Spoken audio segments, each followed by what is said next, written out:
Now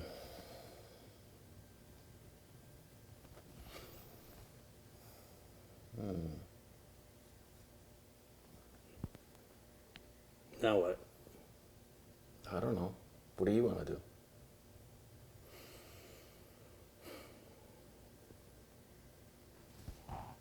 You want to build a computer? We always build computers. We need to do something different. I have an idea. What if we build the best computer, like if we use the best AMD processor on the market for consumers? It's the 3950X. It's like $750. Remember, AMD's the cheap one, so this is $750. Okay. What if we did, like, instead of just building any other computer, what if we built like the Top of the line. The best of the best?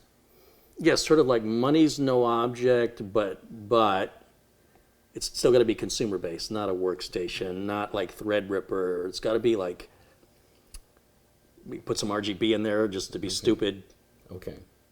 You want to do that? It's something to do. I mean, It's Wednesday. It's hump day. I say we do it. all right. I'll tell you what. Let's. Roll the intro. Yes, sir. Okay.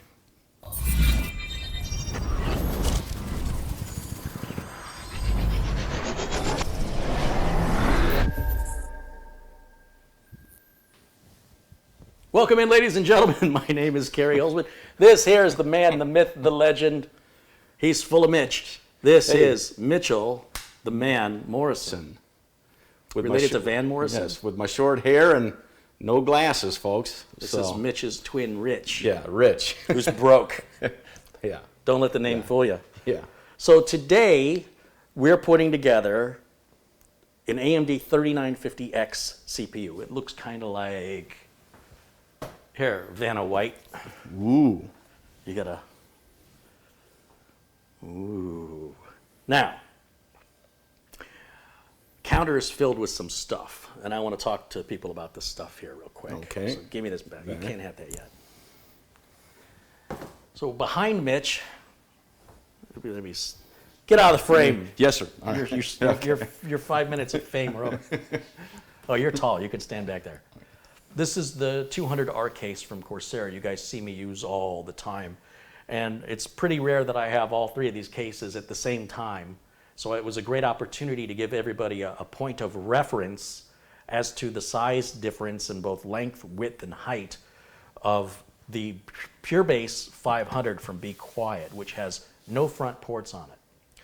And as you recall, I had some difficulty getting a liquid cooler in the top of this case because it's really not much taller than the 200R. If anything, the 200R doesn't have much breathing room below it, whereas the PureBase 500 does. And I was alerted by many of my viewers that I would probably like a PureBase 600 from BeQuiet much better.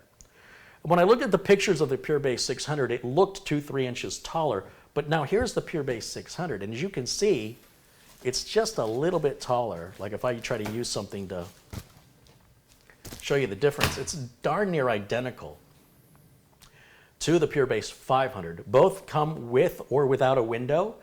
In fact, it's my understanding you can order the opposite panel that you have. So if you buy the non-windowed version and you want the window, you can order that separately or vice versa, which is pretty cool. There's about a $10 difference. This case is about $98 for the PureBase 600. It gives you two front ports. I like the orange here. This one does have the window. Again, we can get it without. And both come with legs. Yeah, so they're a little get, off the ground. There's a good issue of clearance, much better than the 200R. But I found the PureBase 500 was a good, for me, it was a good build if you're not using a liquid cooler, or ultimately if you orient it the way that I did, it ended up working well, but it was harder than I felt it should have been. Obviously, I couldn't have done it at all with PureBase 600, and they're darn near identical. Now, if it was me and I had a choice, and I do have a choice, now that I know this, it looks like this is wider than this one. I don't know if that's an optical illusion. This is also deeper. This goes about 3 inches deeper, which is fine. I don't care how deep the case is. It's probably going to go on the floor at most of my clients' offices and customers' homes. So how deep it is more or less irrelevant. There's no reset switch or hard drive LED on the Pure Base 500. That bothers me. This does have a reset switch and a power LED, as well as the two USB 3.0 ports. I could give a rat's behind about this switch up front for the fan controller. Your motherboard these days should be controlling your fans. So if I had one little thing to complain about, and I'll find something to complain about, I would just get rid of that switch. I'm not going to use it. It's not going to do anything. It's just going to look pretty and give you something to fidget. It'll be your fidget switch. So a lot of the complaints I have about the 500, or my concerns, seem to be addressed in the 600. I think a liquid cooler will fit better up here. I don't know yet. We're going to find out during today's build, because this is the Pure Base 600 with a window. This is today's case. This system, this is going to Joey. This system, this is going to Heather. That system back there, that one's going to Valentine. So I got a lot of systems. I got 3 more in the wings waiting to get started. But today, it's all about the AMD 3950X. So Mitch, if you'll help me, I want to clear these 2 off the counter and start bringing the parts out. All the parts for this build are listed in the video notes below the video, so you guys can check that out. And hello to all my friends in blue. Hold on just a minute there, Mitch. Let's say hello to, we've got 397 people watching. Sharon says, I swear Mitch has had a perm. It's just a toupee, isn't it? Yeah.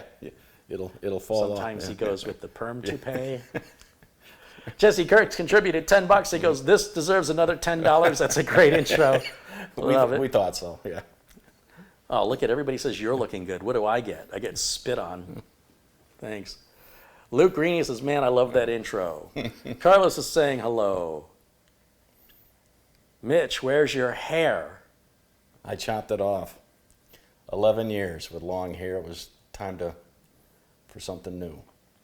Michael Martin says, hello and good evening from the UK. Carey, I made a donation via your PayPal while waiting for the stream to start. I'm looking forward to it, and great intro. Speaking of contributions, and thank you, Dennis Doya reached out to me, he's a viewer, and made a nice contribution via a Amazon gift card.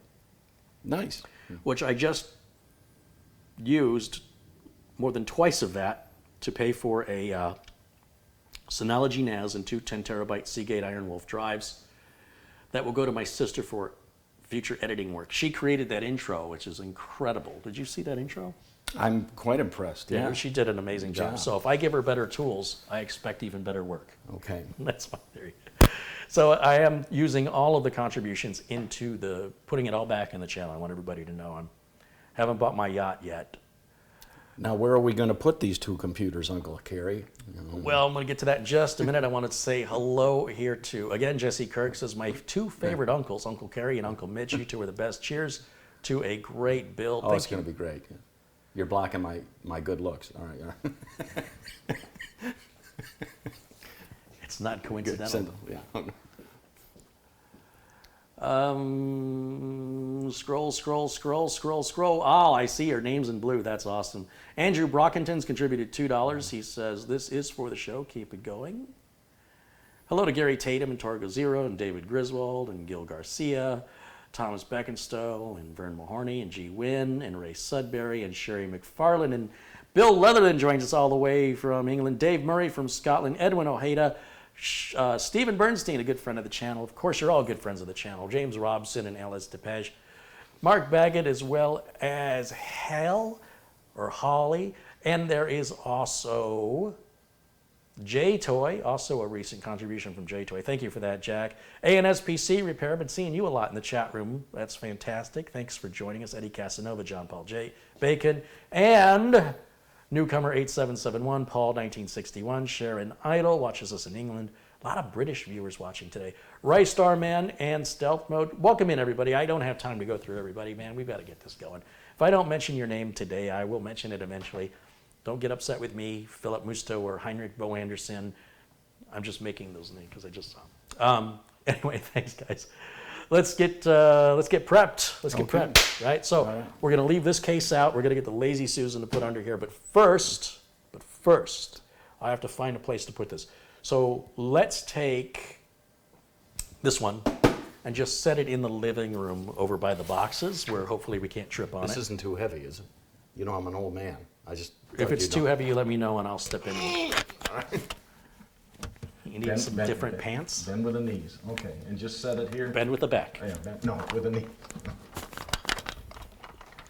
I'll put this one here. How you doing over there?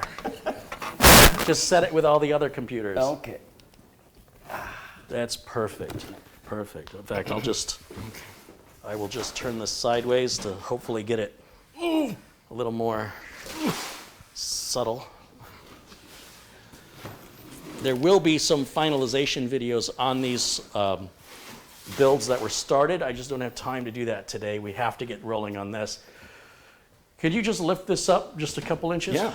And I'm going to put the Lazy Susan under it. And then we can show the people the parts. The Lazy Susan. Is awesome. I like to align with the grain because it keeps my OCD happy. Okay. Okay, very good. Thank you. Look at how crooked the camera is. How did I do that? That's not good. All right, now, as for the parts, let me tell you about the CPU. We're going to start with that. We teased this a little earlier. This is the AMD Ryzen 3950X. It's really not a whole lot more than a 3900X, except it's cost 50% more. 3900X is $500. This is $750. Woo. So it's 50% more, and you get about 10 or 15% more power. So it's not exactly the best bargain, but if you want the best on the consumer side from AMD, that's it. We are going to use the first PCI Express 4.0 drive entered into the market. Generally speaking, you never want to be the first. It won't be the best, it won't be the fastest, and it won't be the cheapest, but you'll be the first. So being the first, there's the Corsair 4 Series MP600. This is a PCI Express Generation 4, first of its kind, 2 terabytes, about $410, and it has a built-in heatsink, so that must tell you something there. And beyond that, it should read and write about 5,000 megabytes a second. What's the retail price on that? $410. Ooh. Okay. Now, if you want a good deal, this cooler from Silverstone, I know it's going to sound like an ad. This is an RGB, an addressable RGB, 240 millimeter liquid cooler. How much do you think that sells for? Do you know what 240 millimeter liquid coolers go for without RGB? 150. Maybe 115. Okay. This is $99 from Silverstone, and it seemed to work almost too well. So we're going to verify that, and we're going to show you how to install it, because the first time Mitch and I put one in, we didn't do it right. It wasn't pretty, I'll tell you. Yeah, it absolutely wasn't. For a motherboard, you know me, I like Gigabyte. So for the motherboard, we've got a Gigabyte X570 Aorus Elite. It comes with all that. Yeah, you can pause this, by the way, if you need to see and read. What are we going to use for RAM? For RAM, we're going to fill up all the RAM sockets with G.Skill Trident Z Royal. Now, let's take a look at Mitch's face, because he's never seen this before.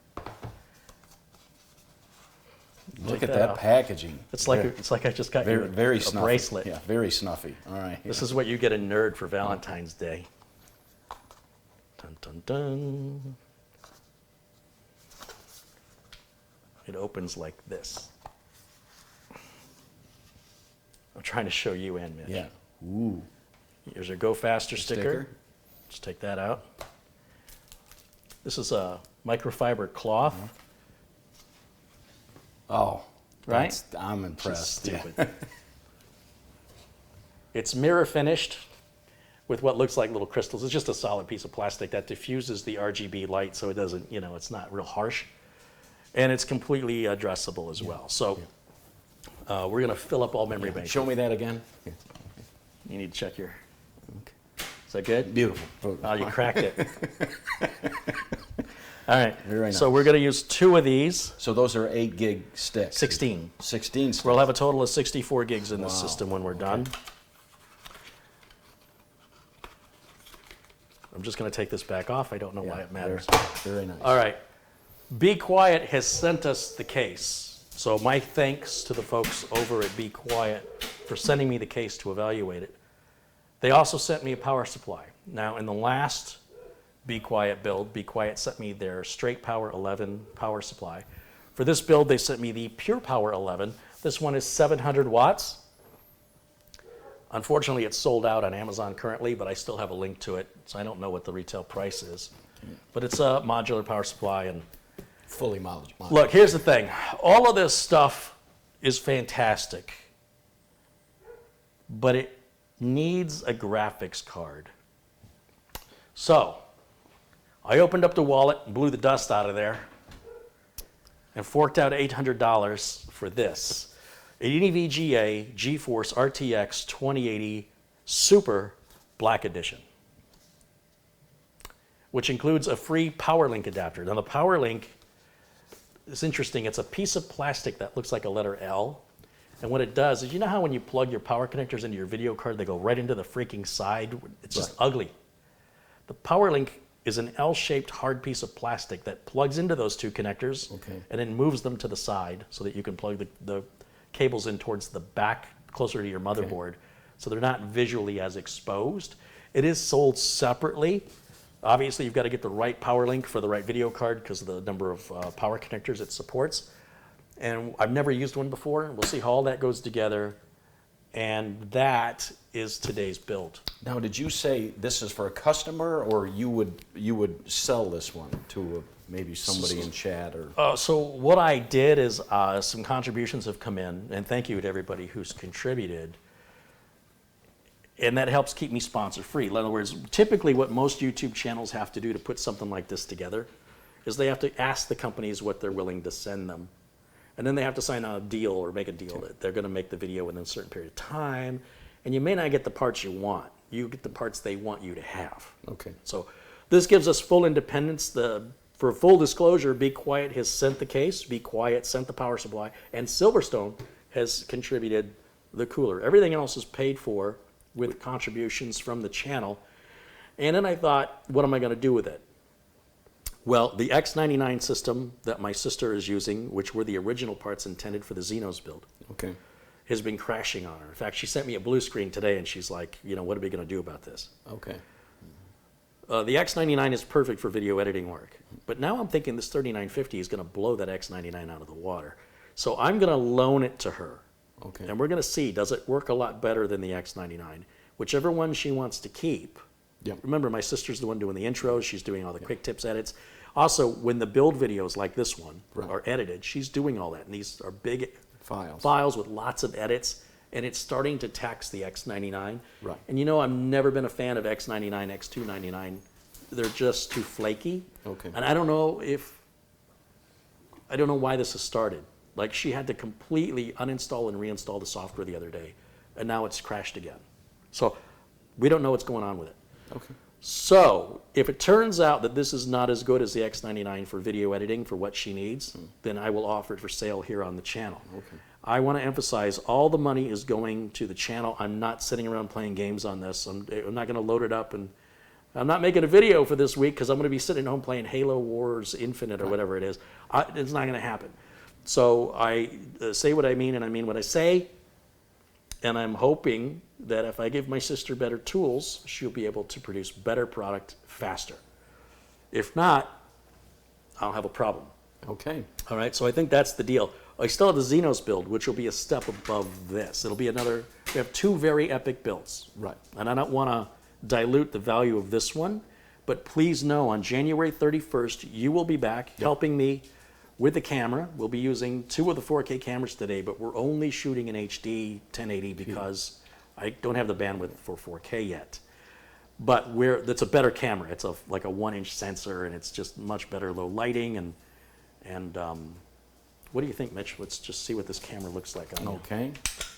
Let's get you Gary Tatum says, great shirt, Mitch. Well, anyone who knows me knows that I'm the rock group Toto's biggest fan, and they just retired, so I'm very disappointed. But, okay, so I open the... Yeah, if you want to. You want to try it? Yeah. See how it works? We'll flip the switch here to on.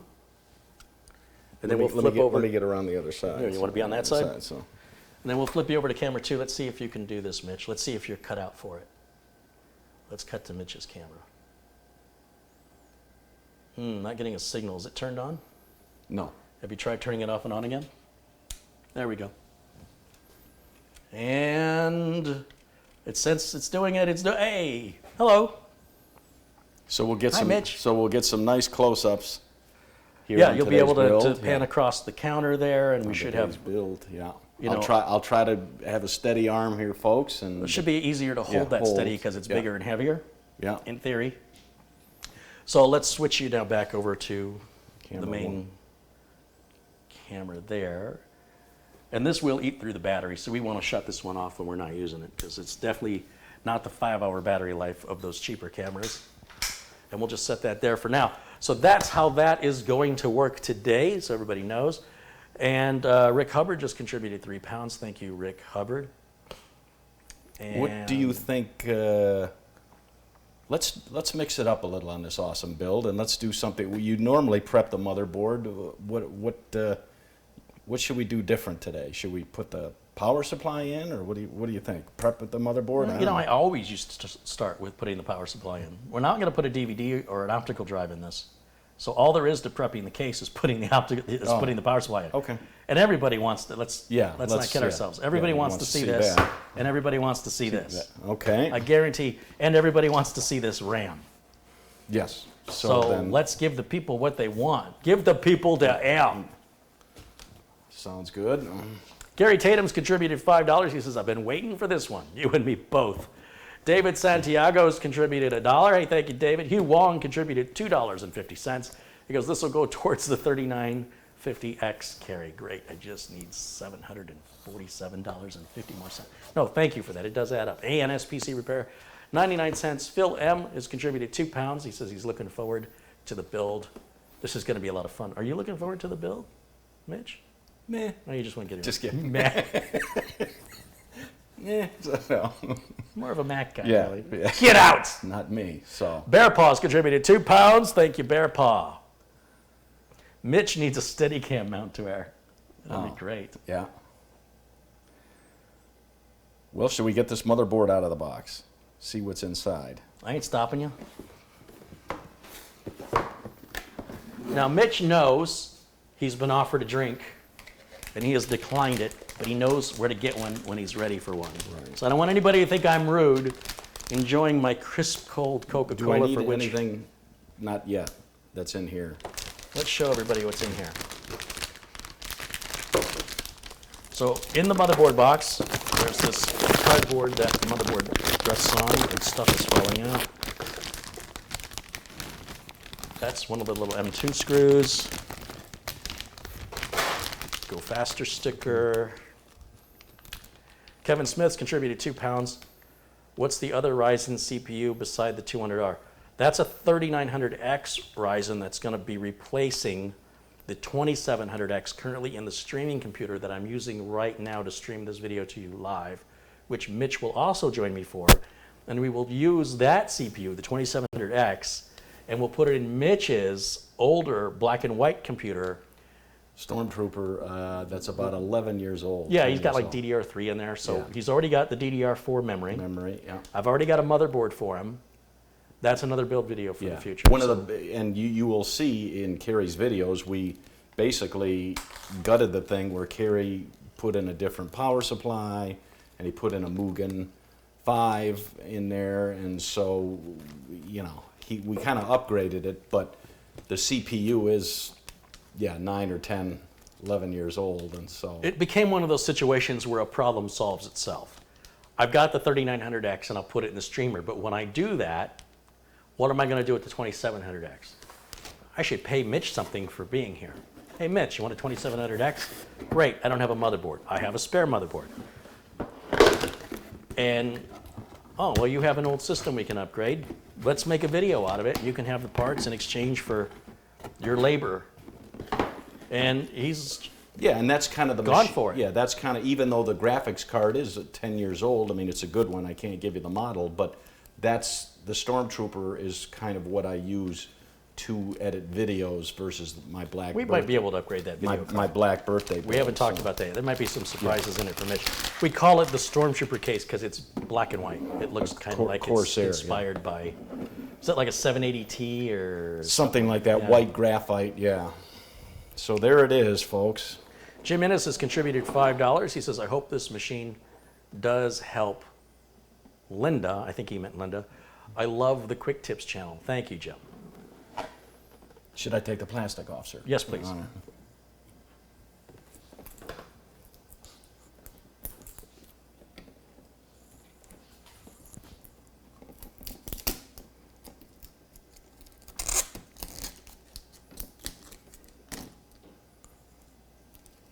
Cog Jin has contributed £5. He goes, yacht, don't you mean a rowboat? Well, I'm hoping to be able to reuse the oars. Carey, you made a funny. All right, why can't I get that? There we go. No, it just smells funny. Yeah, okay. You see the I/O shield's already built onto the board. Let me show everybody a nice close-up of the board. Just bring it up to you guys. I keep losing my live feed video. I keep looking at, it's really gonna throw me off today. This is the motherboard. Now you'll see we've got a heat sink right here that says X570 ORSLE. We obviously cannot put that on. With the SSD we're using, it's got its own built-in heat sink. So this piece right here will be left off and will go in the motherboard box. The I/O shield is built onto the board. I really like that. We have lots and lots of USB on the back, along with an HDMI out, which we're not going to use because we've got discrete graphics and then our sound ports. It's a pretty straightforward build. And if I really wanted to, we can check the manual. I could put the SSD down here if that slot supports it. Then I don't have to lose the look of the board with that. We got two USB 3.0s down here, which is going to be handy for me because I need, no, I take it back.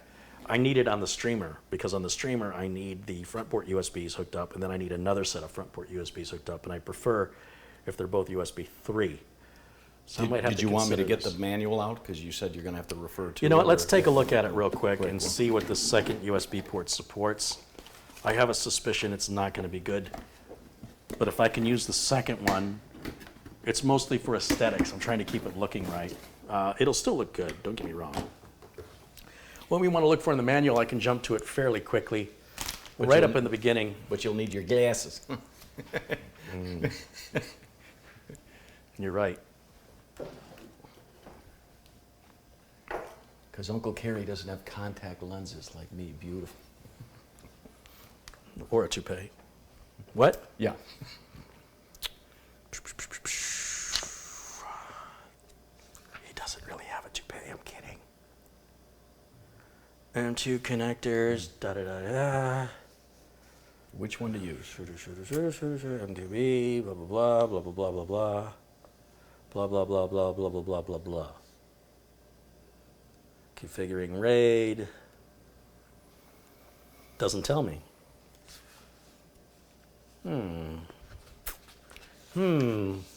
Because once you put this one closer to the CPU, Well, that's usually the faster one. The heat sink's going to block it. So then if he wants to add another one here, right, the heat sink will block it. If you leave, Block what? If you leave this one blank and you put it here, What's the heatsink going to block? this. Well, it's not going to block it. We won't be able to put it back on. It has its own heatsink. We're not going to use two heatsinks. Use one or the other. Come on, man. Storage interface. 1 PCI M.2. M.2 connector supports PCIe 4 by 4 or by 2. And the other one supports by 4 or by 2. We can use either one. They both support by 4.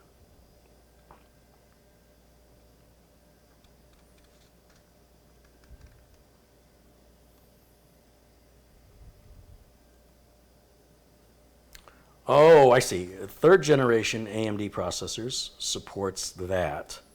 Second generation AMD processors support this. And then on the one integrated on the chipset, which is M2B, it supports PCI 3.0.4. Oh, no, take it back. It is PCIe 4.0 and 3.0, times 4 and times 2. Both slots appear to be exactly equal. If that's the case, I want to move that SSD down there. What if we do that first? You're going to open that up? Hold on, let me get the camera, because we're missing some good footage here. Okay. And you and I will trade off on who's doing the work and who's doing the camera. Well, here, I'll grab the camera. No, I like this plan better. Okay. Mitch and his fantastic 11 thumbs. I'm 10. You have 11 thumbs? Your name should be Tom. Thumb. See what I did there? Okay, let's go to camera 2. Here we go. Am I on? I'm on. You're on. Okay, let's see what's in there. Cut away from, always cut away. Boy Scouts. Oh, yeah.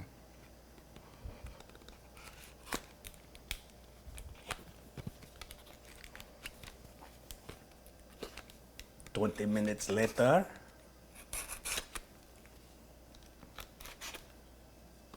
Close up.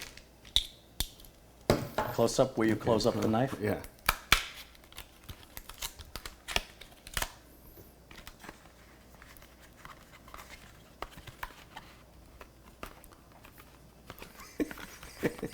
It'll install a lot easier than it that's comes why. out Oh, of the there box. we go. Ooh. Oh, they don't even use any static bag or anything. Look at that. Ooh. All right. Rip that sucker out of there. Is there any documentation?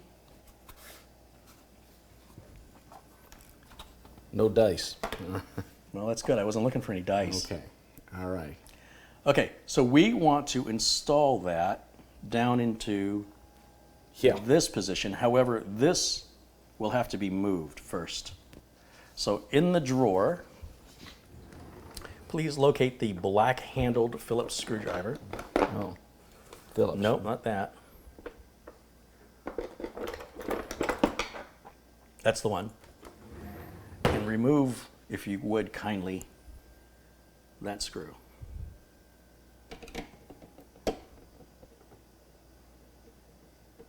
And it should stay magnetized to the driver.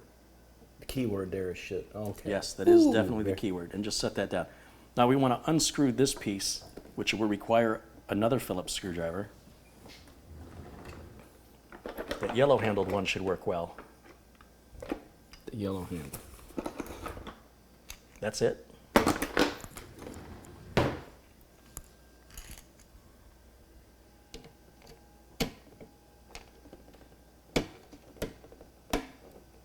Is it? I can't. Is it not biting? That's fine. If it's not biting, grab the straight edge screwdriver from that drawer.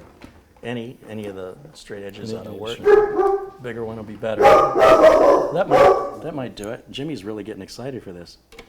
And just give it a twist until it loosens, and you should be able to take it out with your fingers now and move it to the number 80 hole right there.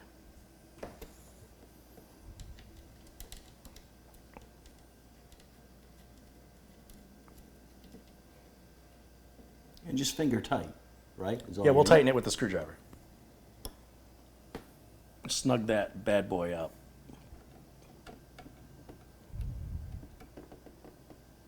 Yep. Little tighter. I can't see it. All right, let's see. You want to borrow Uncle Carey's glasses? Yeah. Here, wait. A little tighter. Yeah, that's tight. Good. Perfect.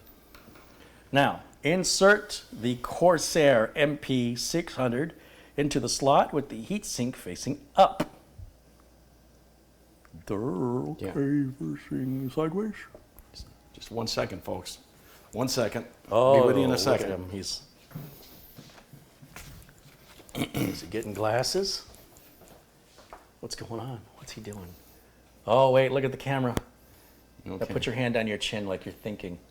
Wow, look at his IQ just went up like 40 points. Okay. Yeah. What am I doing here? No, Okay. wait. Okay, now here the notch. Can they see the notch? Yeah, see the notch. And then you can't see it here, but I see it. It's right there, yeah. So we're gonna, Nice and slow. on an angle, On an angle. too much Coke for lunch. All right, let's see here. Kind of wiggle it where you push it. What does that feel? Feel like it's in there? Mm-hmm. And then secure it down with the screw that remains on the end of the black screwdriver. You sure you don't want to test my work? You believe me that it's in there? Yeah. Anybody can do this, Mitch. Okay.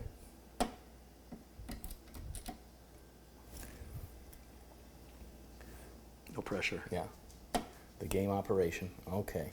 The funny bone. Here we go. Ooh. There's a dated reference for Yeah. our elderly viewers, like you and I. Yeah. Oh, Jimmy didn't like that at all. Just tighten it just enough. There it is. And there it is. All right, that's the build. Thanks for joining. Oh, wait, Yeah. we have a little more to do. Jimmy didn't like that one at all. Oh, that's not Jimmy. That's a motorcycle. Kind of sounds the same. All right, we're going to flip back over to camera 1, and I'll turn this off for a moment. Man, it's hard to be a cameraman. My arm hurts already, and we just got started. What do you guys think of those close-ups? Are they worth having?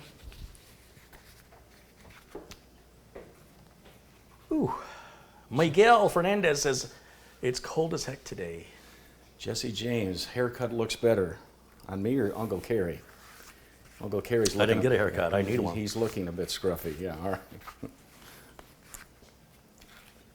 Mitch has had too much caffeine. With my lunch. Okay. Could I move the M2 heatsink to the one down and install the M2 in the upper slot? I don't think so. It takes a separate socket, I believe. And furthermore, I'm a bit concerned that the height of the heatsink may interfere with the installation of the graphics card. I'm not certain of that, but by moving it down, we're not sacrificing. There's no reason to move it up here that I can think of. This looks better. It gives us clearance for the graphics card, and it moves us away from the heat generated by the CPU and the GPU. I think overall, if the lower slot supports the ×4 PCIe, and motherboard says it does, this is the ideal location for it, in my opinion. If I were building this for myself, and I am, this is where I would put it if I were me, and I am. Now, can you put it up there? Probably. Can you move this down? I don't think so, but who cares?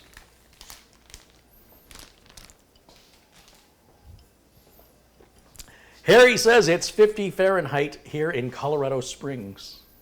Ah. Didn't you just get back from Colorado? From Denver, yeah. Seen my 92-year-old father, who on April 27th turns 93. He doesn't turn 94?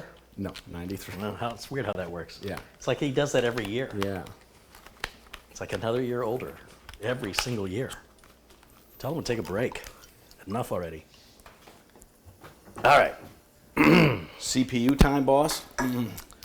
Yeah, well, we all want to see that CPU, don't we? It's kind of exciting. Oh, yes, indeed. Oh. We only have 886 people watching this live. Maybe we should just stop until like 1,600 people show up. Oh, you need a thingy to cut this, too. All right. It makes you think I won't cut you. Yeah, here's the back. Okay. Lincoln wants to know, why is there 110 millimeter when the storage device is 80 millimeter? Because the storage device is made in 40, 60, 80, and 110 millimeters. If you were to shop for them online, you will find the 80 millimeter is the most common. It is the fastest and the cheapest because the industry, when they developed these standards, didn't really know what was going to take off in the marketplace. There are some notebooks and smartphones or other portable devices that require the smallest possible storage where you don't have a choice. But on the motherboard says we can take any of those, you know. So the 80 millimeter, or it's also called a 2280 because it's 22 millimeters wide, 80 millimeters long, is the most common solid state storage used on desktop computers. There is 110 millimeter available. I don't know why you'd buy it, but when the inventors invented it, they didn't know which one was going to hit with the public. So there you have it. Ole Peterson says, you gentlemen look sharp today. He must be watching someone else's video. Should I cut that? Not yet. I'm waiting for my shoulder to rest. You can put those screwdrivers away. And the knife. Well, not the knife. We need the knife. John Paul Bacon says, you can't stop now. There's a Rise and Go Faster sticker on that processor box. There is? On the box? Oh yeah, I guess you're supposed to peel that whole thing off, huh? Yeah. Wow. Well, you know, Not today. All right. never. Carey, I have an AMD system, and does anyone else hear weird computer noises? Do you know what a No, weird computer noise sounds No, like? everything you build is whisper quiet. Yeah, but what's a weird? How would you define a weird noise? Does it go brrrr, Yeah, or that's a fan. Yeah, that's a fan. or does it noise. go zzz, or does it go, or does it go? Hey, Marty OL contributed $2. Thank you, Marty. I like it when Mitch forcibly changes the subject. Thank you, Marty. Yeah, because we all know Carey's about as funny as a rubber crutch. Okay. There goes that business idea. Okay, yeah. Damn it, I told you not to tell Tell anybody anybody. about my rubber crutch Right. business. Just handing all my good ideas Yes. out. Oh, I didn't turn my live stream. Oh, you can't see it anyway, can you? No, Let's turn it on. anyway.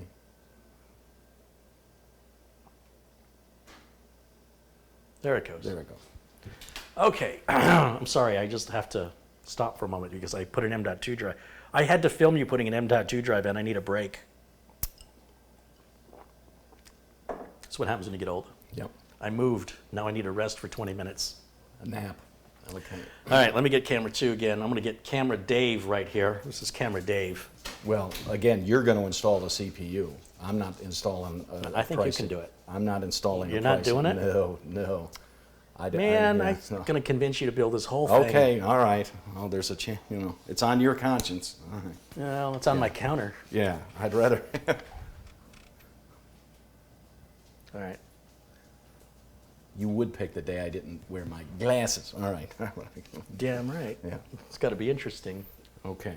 What are we going to do here? I don't know, but this is not a good camera angle. Never get a. There's a rule. Always get a tall cameraman. Yeah, because I can't stand like this. Your nose looks good though. Yeah. Looks good in there. Could almost see brains. Yeah. All right. So There's a should I joke in open there. this? Yes, please. Oh, look. Are you taking that? Hold on a minute. We have a little sidetrack. Get that. But Lyle, really? I'm getting the look. And he's staring at cookies. Okay. Okay. Ooh, that'll get you dizzy. Hi, buddy. You're a good boy. Gently cut the sticker. Yeah.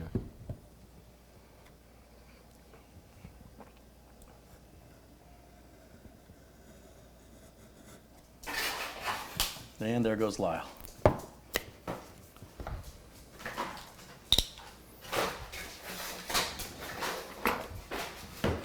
Okay, here we go. Ooh. Look at how that opens up. Here's the Go Faster sticker, folks, right here. So just so you're aware, the 3900X is $250 less and comes with an RGB Wraith cooler. So you can pay $250 more without the cooler in a smaller box for a chip that runs about 15% faster. If that doesn't make you love AMD, I don't know what will. Thank you, Mitch. That's all that's in the box? What else is in there? Let's see. Boy, I'll tell you what, you're just going to town over here.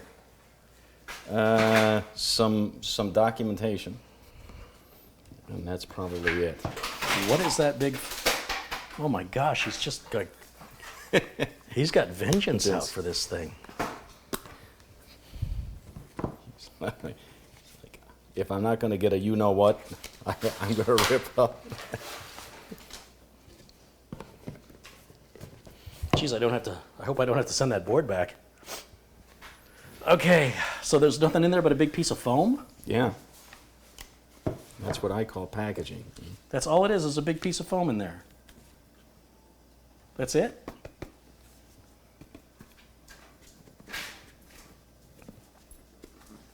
So why is that package so big? Is it solid? Oh, it's totally worth it. We're going to save that and use it for nothing later. Wow. It's just screw the environment. Let's Let's get some profit in here. Okay. Now, the first thing we got to do is lift the arm, correct? Yes, sir. Hold your hand here.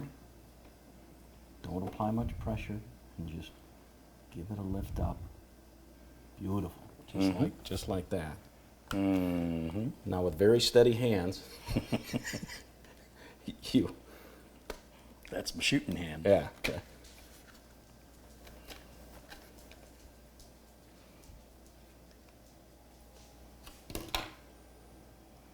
And again, let's take a look. Oh, it's very tiny, Carey, on this one. What are you talking about? The little gold notch. The gold. Oh, was it a dot? Triangle right there. I can't really see it. They I can. They can, yeah. Wait. Kind of angle it a little different. I can see it. They can Okay. see it, yeah. And then somewhere on the board should be another triangle.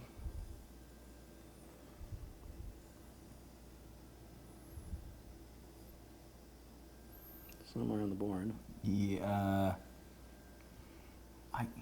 Does it look Or on like- the socket.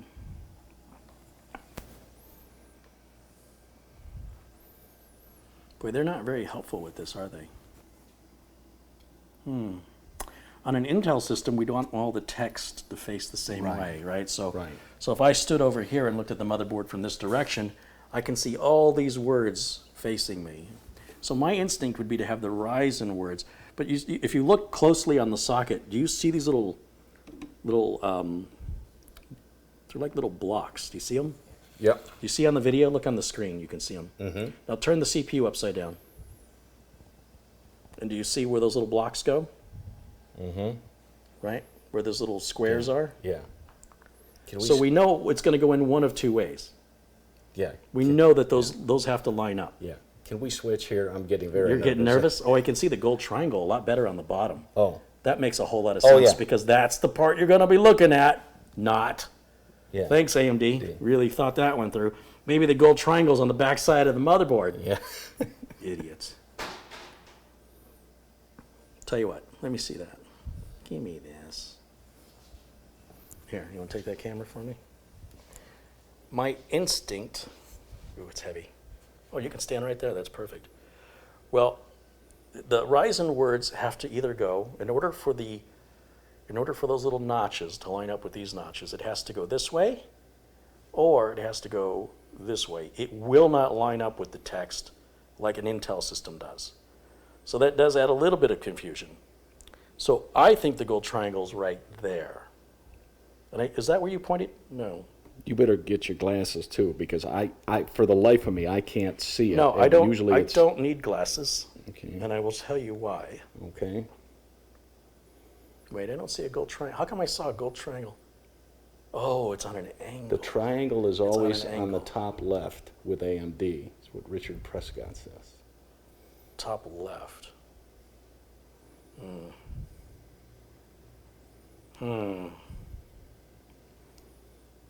Well, here's all you have to do. We know that those two notches, there's four little nubs, have to line up with these four little holes. So we know it's going to go on. That's fine. You can rest on me. It's either going to go on this way or the other way. So if I just lay it gently on the socket, it will either sit down or it won't. I'm not going to push it down. No, right. Do you see how it just sat down all by itself? If I turn this 180 degrees to the other potential, because it was a 50-50 guess. What if I had tried this way first, and I just gently set it on there, and I just move it around and see if it'll line up? It didn't line up. It won't sink. line up. It won't sit. It won't seat. Yeah. Can you zoom that in so people can see that? Maybe get the camera down low. Yeah. Let me. I want you to get this little. See if you can zoom in. There you go. Keep going. More. Lower the camera, please. Keep lowering. And then tilt. Okay. Hold it right there. What I'm doing to align this, I'm just gently resting it and just kind of moving it around, seeing if it will fall. It's not seated. Yeah. So if I turn it 180 degrees and I do the exact same thing, and I just rest it on top, Yeah. gently. Oh, did you see yeah. there how it's seated? Yeah. Seated in. And then we just move this down, and we've installed it. How about that? That may be the best how to install an AMD Ryzen CPU video on YouTube ever made in the history of videos. Or it was just okay. All right, we're going to go back to camera 1 momentarily. There you go, Mitch. You can take a break. Michael says I'm getting motion sickness. Really? You want those close-ups? We're just beginning. And, Just and wait. people say they love the close-ups. Yeah, my sister can fix it in editing. Oh, did you hear that cursing? Yeah. She's 30 miles away and I could hear it. Yeah. Fix it in post. All right, let's see. That's right. Are these your glasses or mine? Oh, Oh, you're wearing yours. Those look awfully similar. You must shop at Walmart. Yes. Look at that. +2? You want to compare scars later? Yeah. This is what you get when you get older. If you're lucky enough Yeah. with that attitude, What next? that's a good question. The liquid cooler will add later. So I think, we could start the liquid cooler. We could start by installing the back plates Okay. and the screws, now that we know how to do that. And this video will be cut at this point to make for a special how to install a PF240 from Silverstone, because their instructions leave a lot to be desired. And we're going to cover it every bit of the way, Carey style. 1,007 people are watching. Finally, we reached over 1,000 people. Isn't that great? That's wonderful. And we'll set that down for a minute. We're going to just keep taking a little break here. All right. Because I know some contributions have come in that I have missed. Okay. Let's see.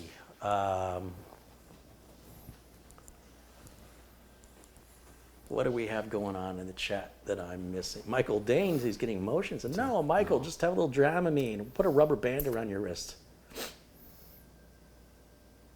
Carey, can you build a decent computer for under $400? I cannot build a decent computer under $800. Building a computer that is critical to your communication with the outside world should not be something you try to do the cheapest of. If you were going to be a Lyft or an Uber driver, you should not buy the cheapest, most unreliable car. But you can buy a used computer for about $400, and that's probably what you should do. Contributions, let's see if we missed any. Let me scroll back and see. We'll give some shouts out. Madi Yoel contributed $2. Radio DX contributed $5. Ian Critch contributed £1.99. 24 Vipers contributed $10 and said he just got back from Fort Hood training millennials how to become soldiers. Oh, wow. I'm glad I do what I do. Yes. He says, God help us, LOL. But thank you for your service, always. Well, of course, especially that. Yes. I think the battlefield may be Right. more preferred than that. Thank you, everybody, for your contributions during the live feed. You are helping to keep me sponsor free. Robert Cronin is saying hello and Happy New Year. Barry's contributed $2. He says, I can't wait for the Beast to be finished. Well, the Beast, that was Michael Smith's build. We already did the Beast. Yeah. This is not the Beast. This is the Royal build. It's a royal pain in the ass. Is what Yeah. it is. No, it's not. I'm just trying to be funny. Try harder. Hold on. My God, the camera really. I don't know. I'm out of shape. Round is a shape, though, right? Round, pear, Yeah, it's a shape. oblong. You know, the advantage of having a pear shape is you can't knock me over. Just pop Now on a PF, on that 240, is this two 120s? This isn't 240 millimeter fans. This is two 120s, correct? I mean, That's how the math works. Yeah. 120 I was and just seeing if 120 you were paying equals- attention. They do make a 280.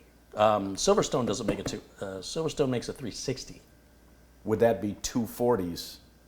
Let me see how Mitch gets to 360. 40? No, that would be 360 is about this long. Let me look at how many fans am I going to need? 4, This long. 3. And 3 divided by 360.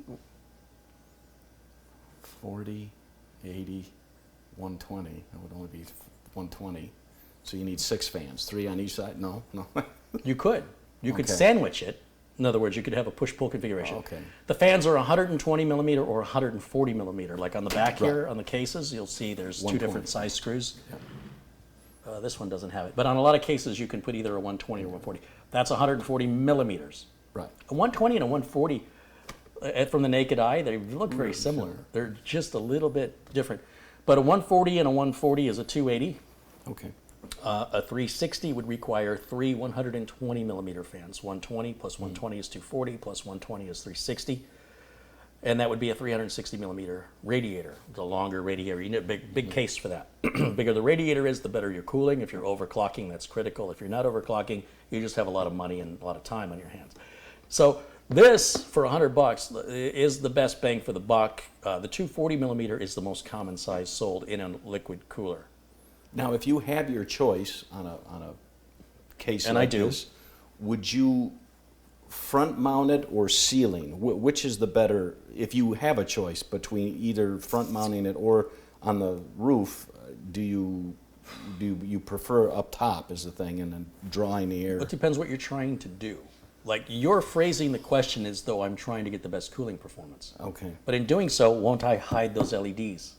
Oh, yeah. Right? So did I buy this to see the LEDs, or did I buy this to have the best cooling possible? To see the LEDs. So- Primarily to see the LEDs, so because you- we're not overclocking. Right. We could put a stock cooler, we could put a Wraith cooler on here, it'd be fine. Yeah. Even though they don't include one, we could put a Muget 5 on there, we'd be fine. It's not much to look at. Okay. It'll work well Right. for a long, long time. Okay. This, however, Is slick. will cool better, first of all, and it's, you used a phrase earlier, the cat's behind? Yeah. So I don't know what that means. yeah. But anyway, it sounded good. So the idea is that we want to showcase. Okay. We want to display. We want Yeah. to flex. We want to pose. And to do that, no matter how we install this, it will cool better than an air cooler, regardless. Yeah. Whether the fans are in push mode, pull mode, it doesn't matter. Where it starts to matter is when you start over voltaging and overclocking, and then the heat's up, and then you really got to stave that heat off. So for the intent and purpose of this build, we need something that's going to be an eye catcher. Okay. And we need it to be reliable. With overclocking, it's a hit and miss game of experimentation, and even then, it still takes time to determine if your overclock's stable. It's not something you can determine right away, unless you get really lucky. And even if you have two of the exact same chips, one is going to overclock better than another one. That's what we call the silicon lottery. So, for this build, we want to place this cooler where it's going to look the sharpest, not where it's going to cool the best. Okay. Now, if those two lines cross together, so be it. If it just so happens that it cools the best in the position it also looks the best, that's purely coincidental. It's very much about your case that you're using. And it's got to be a consideration when you pick your case. Like if I wanted to put a 360 millimeter radiator in this, I don't think this will hold one. Pretty certain it ain't going to do it. There are bigger cases. What I built Thready in will hold a 360 millimeter. It's a big, heavy case. Now, if you want something big and heavy, you're going to put a big, heavy cooler in it. This is still considered a mid tower. Yes. This is not a full. No. This is a mid, yeah. Correct. A mid tower would be another. A full tower would be. A full tower, yeah, would be like another 5-6 inches. Absolutely, yeah. And they're heavy. Yeah. And you're going to add even heavier items to it, which makes it heavier. So bear that in mind if it's something you're going to move around. You know, this computer, if it ends up being put in use for editing, will sit. It'll be moved one time, about 30 miles from here, transported via car, and it'll sit in one location for a couple of years. Right. So it wouldn't matter if it was 100 pounds. Yeah. It won't be. When we're done with this, it'll weigh approximately 40 pounds. So the bigger power supply you get, you get a 1500 watts, it's big and heavy. The bigger cooler you get, it's big, it's heavy. You're adding more weight. You need more room to install these things, which means you add a bigger case, which adds more weight, it adds more expense. And at the end of the day, if you want a faster chip, just buy a faster chip. It'll be reliable and solid versus experimenting because you can run software that you can conclude you're stable and then run some different software 6 months later and the thing crashes. But if you don't overclock it, you never run into that issue. So if you're going to mount this up here, should both side panels come off then, just for safety? Well, I'm looking at the case now, and on the Pure Base 500, we mounted this lengthwise in the front. But we've got some drive bays here that are going to interfere with that. I think we can mount it on the top, but we're really not going to see a lot of the colors as well. However, we will see them shining down, and that would be the ideal location. And we probably want to draw air. I'm thinking I want to draw air. I want to put the radiator in first and then the fans below it. And then the choice is, do I have the fans blow air up and out or down in? I think up and out is better. So we'll have the fans push the air up through the top of the case. And this case has a magnetic lid on it that we can take off, just like, oh, does it? No, it doesn't. This top piece comes off, but it's not magnet. I don't know what's holding it in. We'll get to that. You've asked a very good question. I've never worked with a Pure Base 600 before. But this lid has to come off so the fans can breathe. And I can see the cutout. I can see it comes off. I just don't know how yet. Now, because you want it to pull or push air out, Yeah. would it make sense then to spin that fan around to, instead of blowing, to in, because it's all then going up and out? Or No, our choice would be to go ahead and remove that rear fan altogether, or leave it where it is, because it's not going to hurt anything. Yeah. But it's not really helping But either. not connect it? No point. No, in I would connect it. Okay. I mean, we got it. We can use it. Yeah. You really want to have either fans blowing air out the top or fans blowing air out the back. If you do both, it may not actually be cooling your system down anymore. Just one or the other is probably all you need. And if it is making a difference, it's not much. It's almost immeasurable. In my experience, now everybody's configuration may be a little different. We will have a graphics card here that will be generating heat, but the CPU, all that heat's going to come out of the top. Okay. So this system's going to be relatively cool inside, and therefore this fan will be mostly unneeded. But we do have it. It's already installed. I would just leave it. Okay. But if you wanted a system that you were going to put somewhere and said, look, I don't want to have to work on this for any reason at all, then reduce the number of movable parts, fans, mechanical drives. If you don't need them, take them out. And then you don't have to worry about them failing. They will fail first. Mechanical parts will fail before solid state parts. That means, circuit boards, electronics.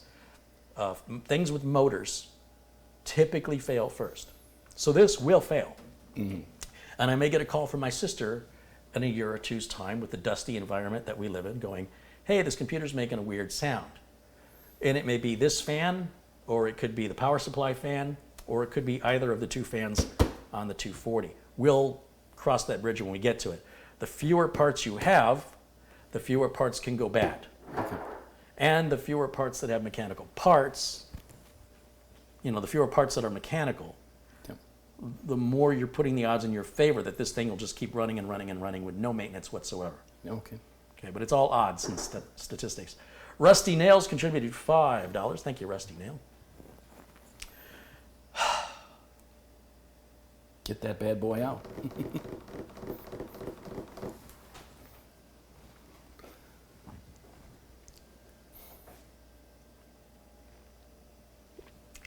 This system, when it's all said and done, will have a retail value. If you were to go out and buy all the parts, it's about $3,000. Ooh. Now, I can build 3 business class computers, really good ones. 9700K, 16 gigs of RAM, solid state NVMe drive, built-in graphics for $1,000, right? And it'll run for 8 years, no, at least 8 years. I can build 3 of those. The graphics card alone on this build is $800. So just to give you an idea, the CPU is $750. Those 2 parts alone add up to what? $1,550? $100. What do I know about math? What do I know about math? So, but again, as probably most of our viewers know, I mean, video editing is both graphics intensive and CPU intensive. And RAM intensive. And so, yeah, editors hate to wait when they want something encoded. There's never enough editing power. We were talking about, there's a movie out called 1917, which appears to be nothing more than Saving Private Ryan again, based on, I mean, I haven't seen it, but just based on the trailer. There's a lot of Oscar talk about this movie. What I've learned is the movie is meant to look like one long continuous camera shot with 0 edits, or one noticeable edit. And that wasn't filmed in one long shot. That would be almost impossible. And you have to have a very crafty, inventive, experienced editor to pull this off. So the director has a vision, and the director says to a potential editor, here's the script and here's how I want to make it. I want it to look like one long continuous shot. And editors don't think like that. Editors think about cross-transitioning and all this other stuff. You can fix a lot of things in editing. You know, if you didn't get the right shot you wanted, you can usually fix it with some CGI or a little clever editing. When you do a shot like this, everybody has to be choreographed. The actors have to know their lines and they have to stand in the right spot. That's normal. But on top of that, the camera guys have to move and practice their movements and rehearse them over and over and over again. It's like a very complicated dance. And this is shot as little as 30 seconds at a time and as much as 7.5 or 8.5 minutes at the most. And what has to happen is the next shot, when they start the camera again, has to align with the last shot that they agreed to use. Like they have to look at the shots immediately and go, edit this right now while we're waiting. So without this information, we don't know how to move forward. And the editor has to be able to take these 2 shots and align them over each other and connect them so that you, the viewer, can't even tell there was an edit. So for that reason alone, I have to see this movie because if the editor did his job well, you will only see one edit in this whole movie. That is so frustrating to me in editing that when you do it well, nobody notices it. So also with editing, it also helps to have good source material to start with. So having Mitch here to hold the camera will make my sister's job easier when she cuts all this out. Yeah. And folks, if you really want to see a one-cut movie, it won't be 90 minutes, but there is a Japanese film called, I think, Cut of the Dead, where they show a 28-minute, there isn't a single cut, story, short film, and it's all, and then in the extras they show you what it takes to prep. You almost need an army to, because the camera's moving, some people have to come in at this point, others have to go. I found it fascinating that they could do one continuous take for 28 minutes. Unbelievable. The movie Creed, when he goes into the boxing ring, it's one long continuous shot. And the cameraman is constantly moving between, it's fluid, it never stops. Okay. And when he gets punched in the face and the camera turns to his opponent, makeup is putting the blood on his face, and they've got to go quick and get out of the shot. Because if the camera comes back and they're in the shot, even just a blip, everybody do it over. Everybody start over. If the guy holding the boom microphone gets the boom down in, shadow, start over. If the actor flubs the line, start over. If the lighting guy creates a shadow by mistake, start over. Everybody has to be perfect. So you have to do it over and over and over, and you get to sit down and watch this and go, yeah, it's okay. Yeah. That's the most frustrating. Do you have any idea how choreographed? I understand in this movie 1917, there's a scene where the cameraman has to hand the camera to another cameraman who then has to hand the camera to another cameraman. And this has to be done seamlessly without any indication to the viewer that it's actually, that's the only way they could get the camera from where they have it to where they needed it to be without it, looking like somebody's walking with it or, so I'm reading about it and I'm like, now I want to see this movie just for the technical reason. Yeah. I don't think it sounds like a very happy movie to see. It sounds like a very depressing World War I era, Saving Private Ryan kind of theme. But if you see this movie, pay attention to that. Yeah. It's very unusual and it's very, very difficult to pull off. And TJ Hagan says, here's a shout out from Mid-Michigan as you folks aware, both Carey and I are from Michigan, so we're fellow Michiganians or Michiganders. Okay, let me see if I missed any other contributions. Let me take a look. Oh, I have. That's because I'm here, so. Yeah.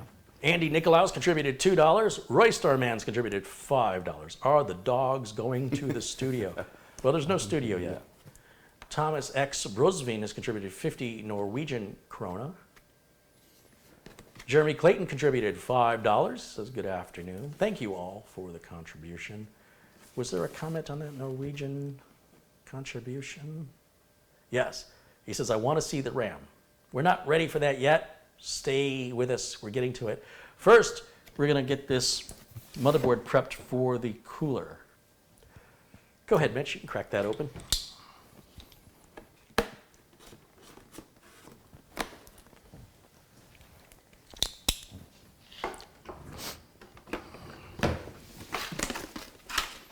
Oh, Lyle. Look at this. Come on. Oh, did you think I was calling your name? I was showing off your handiwork. Thanks for tearing these boxes down for me. All right, what have we got here? What's in the box? We'll show the folks what's... All right, I'm going to grab this camera. I'm going to film you again. Okay.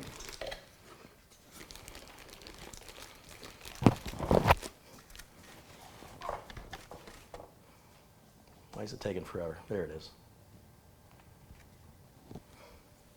What you got? All right, let's see here. This obviously is the radiator.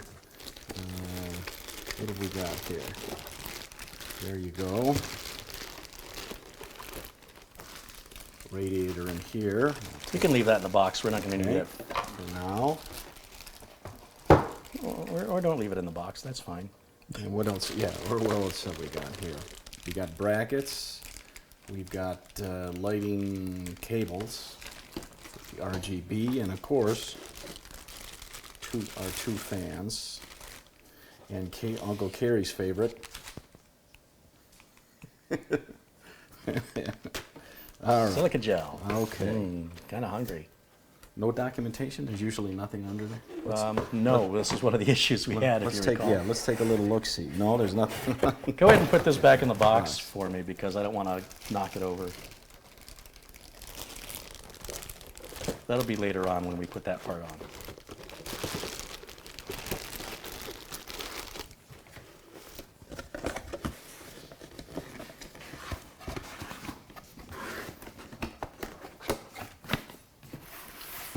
Nice.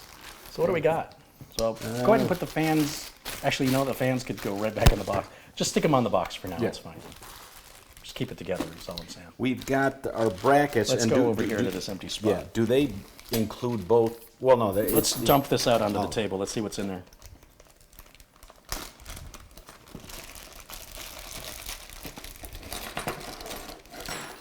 Okay, we'll see here. Of course, everybody knows we got thermal compound there. Mm-hmm. And we've got a... That's a switch for the lighting controls. Switch for the lighting. We've got... The screws and standoffs. The AMD bracket. What's in here? What's the standoffs or... Yeah. We got the back plate, of course. Yes.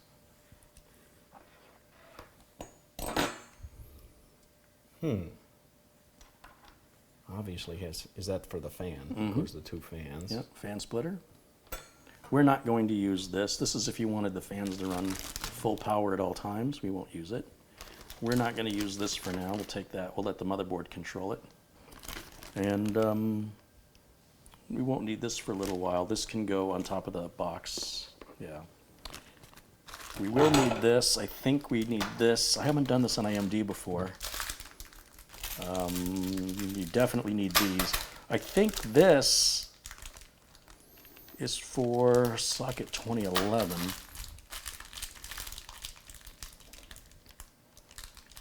Yeah, let's put this bag here, I think, is socket 2011. I could be mistaken, but let's put that away. I think this is ultimately all we need right there. And this was the bracket you and I had problems with, this exact bracket. Yeah, right here. well, so on Silverstone's brackets, one side will say Intel. If you look very carefully. It says Intel. Ah, yeah. And flip it over. And the other side will say somewhere, it'll say AMD. There you go. Where you and I struggled is when we were putting this together, you would think you would have, if this was an AMD, you'd put it on with AMD facing outward where you could read it. Correct. Is what we It's thought. backwards. So if we're going to use AMD, then the word AMD has to go against the back of the motherboard like that. Yeah. And then there was a question, does it go on this way? Does it go on this way? You know, that's where some of the confusion was. And then there was some confusion over what they call standoffs and what they call spacers. Right. They're calling washers spacers and they're calling spacers standoffs, which is weird terminology. Okay. I don't think they're wrong, it's just not the terminology I'm accustomed to. On the other hand, that terminology comes from all-in-one liquid cooler makers that have been doing it for years. And this is Silverstone's very first entry into this liquid cooler market. So we're going to put that on Silverstone because Okay. Did you want me to? I'll handle the camera while you put the. You're going to put the back plate on now, Yeah. right? Yeah. yeah, So sure. Camera's about to get a lot higher altitude. it's good to be 6 feet tall. I wouldn't know. Yeah. Considering you're 5 foot nothing, just kidding. Huh? Height jokes? Are we? I'm thinking of something clever to say, but nothing is happening. Yeah, something witty. I will get back to you in a day or two with a clever retort. Be ready for it. Yes. All right, let's just dump this out. See, oh wait, that's all cables. I don't want to dump that out yet. Let's put that up there. Let's dump this one out, which is not zip locked. I have to rip it open. Sound effect. Just put that over there. All right, what do we have? These are what they call, they call these, I'm going to zoom in. Oh, yeah. they call these things standoffs, which is weird. I call them spacers. These are spacers. Then we need, let's see, some of these screws are for the fans. And you know which ones are for the fans? You're going to need 8. So if you have 8 of a particular screw, 1, 2, 3, 4, 5, 6, 7, 8. Was there an 8? There's 8. So you know just by the number of screws. If there's only 4 of these silver ones, 1, 2, 3, 4, I know that these silver ones are used to hold the back plate. And I know that for 2 reasons. One is the quantity that I've already explained. The other is you have to screw these into the fans. They've got a little Phillips end on them. Whereas these on Silverstone have they're just blank. You have no way to, see what I'm saying? You can't tighten those. They have to be tightened from the other side. So, because this is with the fans, well, I wish that was a Ziploc bag and I could put this back in. I'm just going to put them up here because we need those later. This fan splitter we will need later. So all this stuff up here, if you move the camera up, I'm just putting it all right there. Okay, so this is all stuff we don't need yet. Now, getting back to what we have left, we've got the 4 spacers. We've got the 4 screws for tying down, and there's a screw inside of there, which does not belong. It's supposed to be loose, but it just, in the packaging, it sort of got in there. So don't let that fool you. Let's see, we got 1, 2, 3, 4, 5, 6, 7, 8. Now those are too short to hold a screw in, to hold a fan in. So what are these for? Well, there's a couple different ways you can mount the radiator. You can mount the radiator directly to the case, in which case you want the short screws. Or you can run these longer screws like this through the case, through the fan and into the radiator and hold it that way. So it'll sandwich the fan between the case and the radiator. But if we did that, we won't be able to see the RGB lights very good. So we're going to use these 8 screws to secure the radiator to the case, and then the other 8 long screws to secure the fans to the radiator on the opposite side of the radiator. So we can move these aside now as well. These little brackets, you see these little weird things? You know this is for AMD because look at the motherboard. You notice right here on the motherboard, you see this socket? It's got a little ledge on it. This hooks on. You see that? That's only on AMD.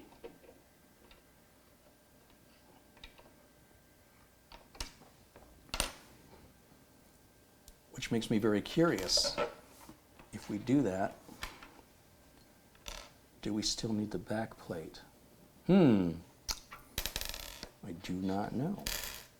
So what we're left with are 4 screws. These for securing the radiator we're not going to use yet.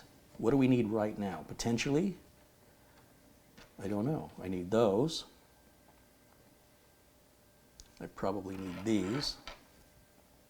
Yeah, so what I'm guessing is this is going to go on here, like this. And then this piece is probably going to go on around the water block. Let's see, will it reach? Is it wide enough? Oh, it has to go on this way. Like that. Does that reach? This is what instructions are for, ladies and gentlemen.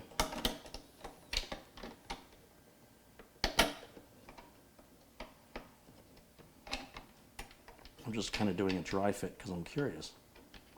I'm like, how's that going to work? That one would go there. Yeah. And then that would hold the block on, I think. All right, we're going to have to pull some documentation up. I know how this installs. See how those two go together? If that's true, then we don't need spacers. And we don't need this. I don't know. So what I have to do, I'm going to give you a break, and we're going to go back to camera 1 and do a little look-see. Camera 1, there you go. Oops, I'm sorry, hold on. Okay. And we'll just go ahead and set that back on the tripod, and I will look up so this manual, and the reason why it's important for me to do this how-to video is the manual is very open to interpretation. It's not very clear. So I want to make a video that it covers the installation process in a much clearer way. So Mitch and I learned the hard way on the Intel side of things with the PF240. Your fingers are still sort of... From that, I think You had indentations in your thumbs for about an hour. We were definitely doing it wrong. You shouldn't have to work that hard. Right. And once we did it the right way, it just went on. Yeah. No problem. For this installation, Torgo Zero says, you need an instruction manual that tells you how to use the instruction manual. I don't want to insult Silverstone. They definitely have some room for improvement on their documentation, and it's my goal to help them, not to insult them. So Silverstone PF240 installation, let's see what Google comes up with here. They have their own video on YouTube from Silverstone Tech, but it's only 1 minute and 14 long, so it's pretty quick, but let's you and I sort of take a look at this. They're using the back plate on an Intel system. What are they doing on AMD? That's a 2011. So they've already covered 2 different socket types in 35 seconds. It's definitely not my style. I'd be 35 minutes. Okay, there's AMD. Okay, so AMD. So the first step AMD is showing, the first step Silverstone shows for AMD is pretty clear. That bracket that you were looking at. And it wants me, do me a favor, grab that camera again. Let's grab this for you. We're going to do this step by step. We're going to take it one step at a time. It is as I suspected it. I was kind of piecing it together from logic, because in theory, that's all you should need if you've been building computers for 30 years. It's not like there's a whole new process, you know. Everything's kind of built on the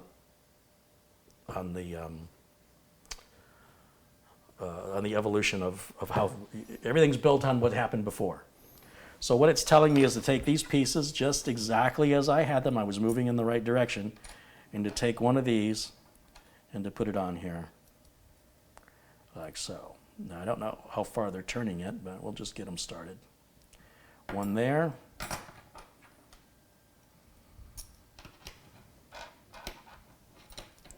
Now, if that's the case, this is super easy. Yeah. Like, this will be a lot easier than Intel if that's all we have to do. And I'm only going just a couple steps at a time. In fact, I'm going to tighten them down.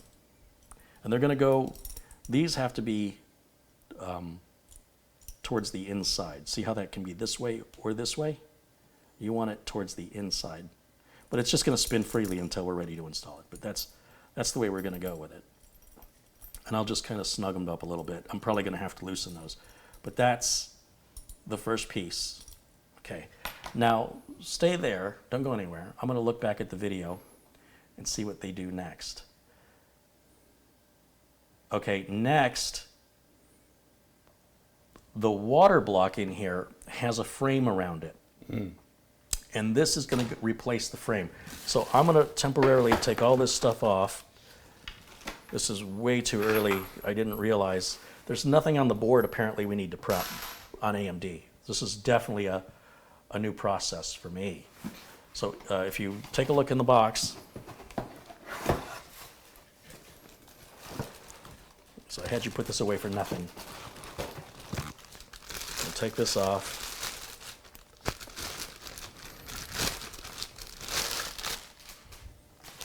And this protects the radiator from any damage during shipping. And then there's also some plastic here. And the rest of this can go right over there. The video shows this piece right here comes off. Hold on, I gotta play the video and see how they took that off.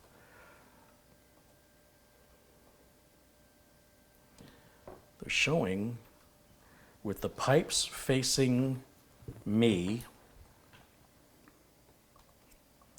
I like being able to rewind.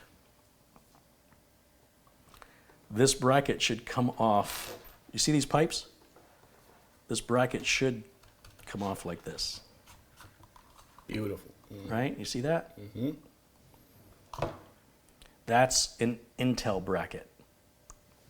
You see this bracket over here, the back plate? Apparently we're not going to use either one of those, and I'm totally happy to do that. This one will go on with the screws. Remember the top of the pump, we have to be able to screw this down. So it'll go with the open end going towards the pipes.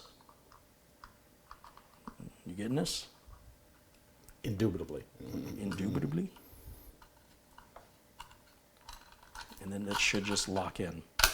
Isn't that amazing? Right? And then that should be as easy as applying thermal compound. And locking that. And then we can either install it this way,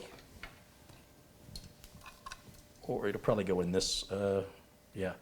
Oh, it's going to twist the pipes. Look at that. So it either has to go in like this, or like that. Looks like that's how it's going to go in later.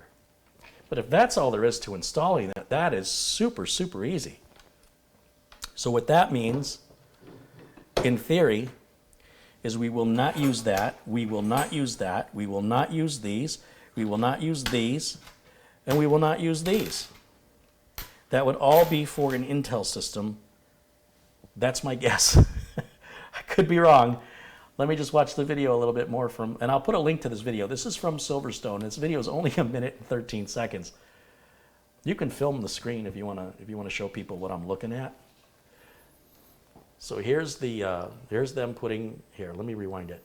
Here's them putting those pieces on, and here they are sliding that piece off, paying attention to where the hoses are, sliding the other piece on, again, towards the hoses. Then they put the thermal compound, they peel the plastic off the bottom, and they lock it down. Easy peasy. Yeah, it's looking pretty simple. And now they put their hoses on the opposite side of the ram. Isn't that interesting? Look at that edit.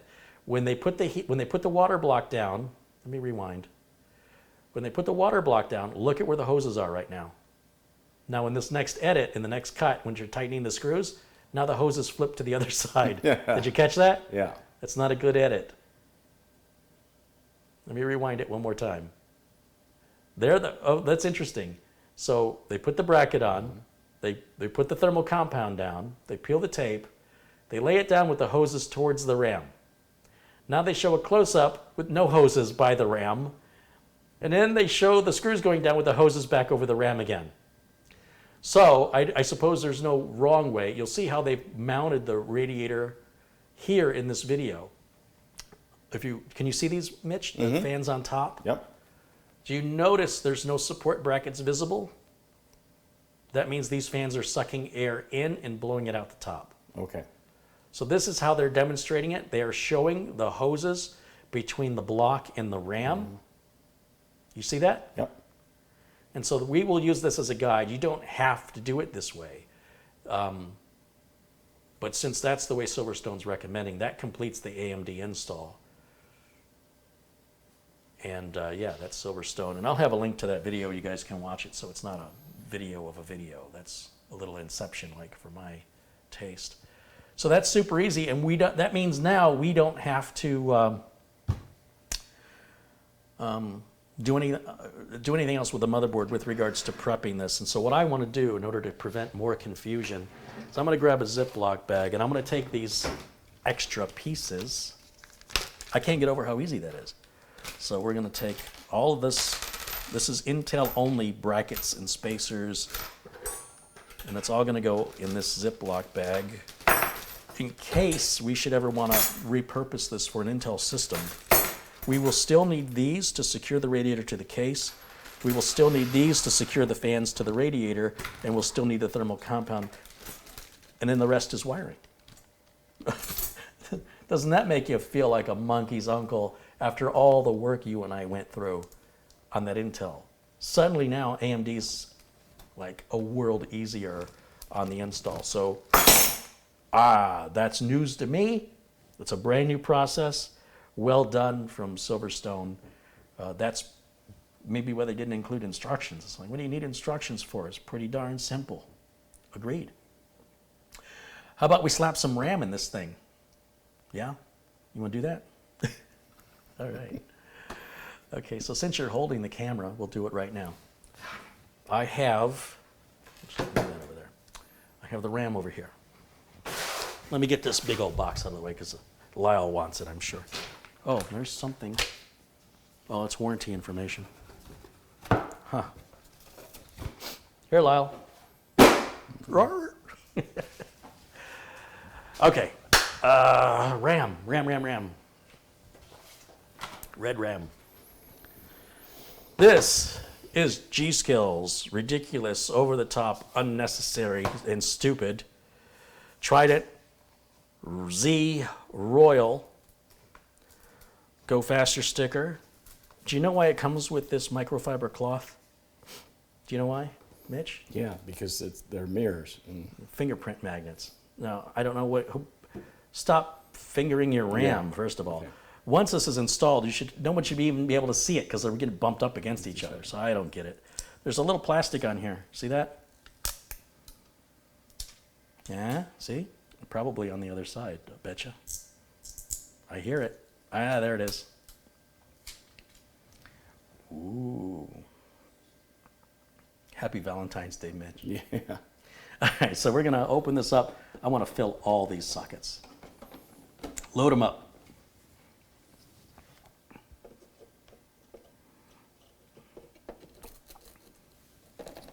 What do you think of that? How you like me now? Very nice. Look there. We're going to repeat this again. Now, in theory, all of this RAM should be identical. However, it is tested in pairs, and because it is tested that way, I want to install it into the same channel. That means I have to skip a slot. It'll probably work if I don't, and it'll be easier to film if I don't. And I also should have turned the board around so that you can watch better. So let's just turn the board this way, and I will work blindly like an idiot. And so I'm going to skip this slot because I know these two RAM modules are a matched pair. And I will line it up, and then I will push down one corner and the other corner. Okay, and that's it for that box, and I'll put this in there and get that out of the way. And we're going to repeat this. Now this is what, 3200 spec RAM. It's got a bunch of other numbers on it I can't remember. Using what is it called? DOCP or something, or XMP. We'll probably turn that on. But for right now, we're just going to run it stock until we get everything up and running. See the numbers? Can you read those numbers in the corner? Is it focusing? Yeah. Okay. And then I'm going to pull the plastic off of this side.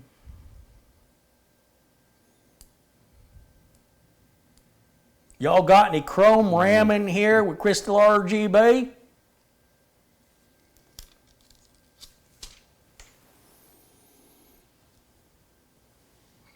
I'm going to go right down this socket here.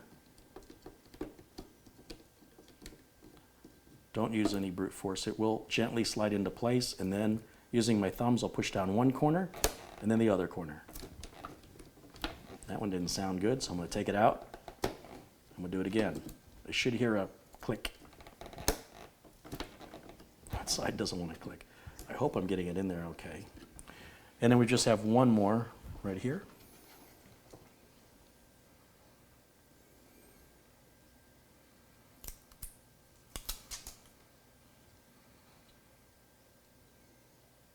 How's it looking there, Mitch? Beautiful. Oh man, I'm doing all this fancy work. You're not even looking at me. There you go. You want to buy me. Completely unnecessary waste of money. Buy me. Give me your money. Sorry, there's a little marketing going on there. Please don't pay attention to that. Let's bring this down here and one corner, other corner. And I will just press down one more time on the rest. Make sure all these are in the up. Ooh, that one was not seated well. I'm going to take it out and reseat it. Okay, that's what it's going to look like. That's it. That's all she wrote.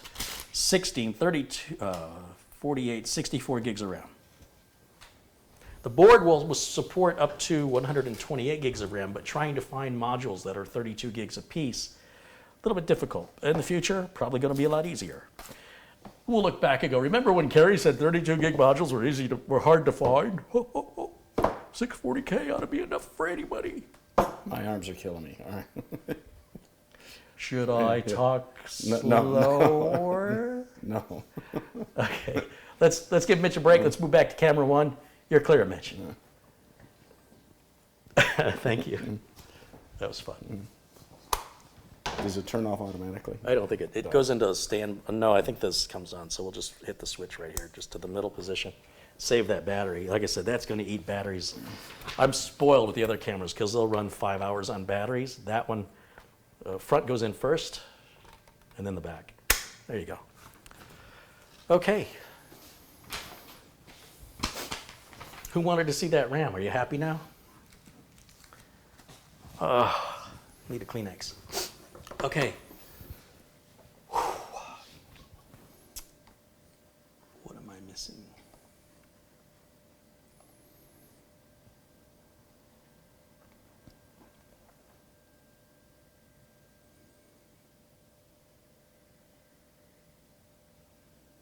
It's real purty. Does it look good? Looks pretty good. When it's lit up, I think it'll be awesome. Hey, when I'm lit up, I'm awesome. Yeah, just awesome. Mm-hmm. Wicked, wicked awesome. Hey, 1,107 people watching. We didn't right have now. a Christmas tree this past year. We just used an RGB computer for the tree. There you go. Silverstone permafrost. Oh, that's the PF permafrost series. PF.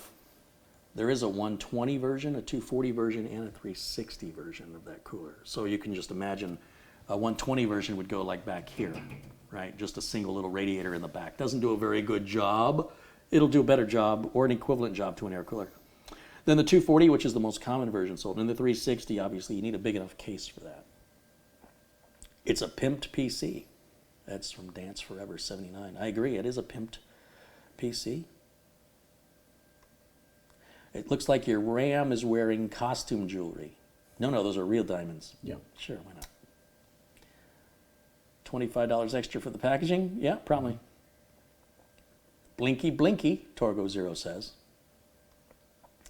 The Jade Man, so this is the society that we live in now, and this is why I'm making this video. People are like, wow, they're really impressed. Like, they don't even care if it works at this point. Just look at it. It's like, look at my hot girlfriend. She's dumb as a box of rocks, but look at her. That's not true in real life. I find intelligence to be sexy.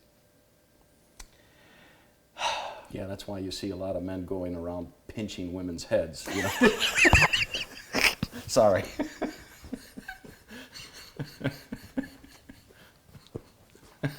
I thought you didn't do improv. I couldn't help myself.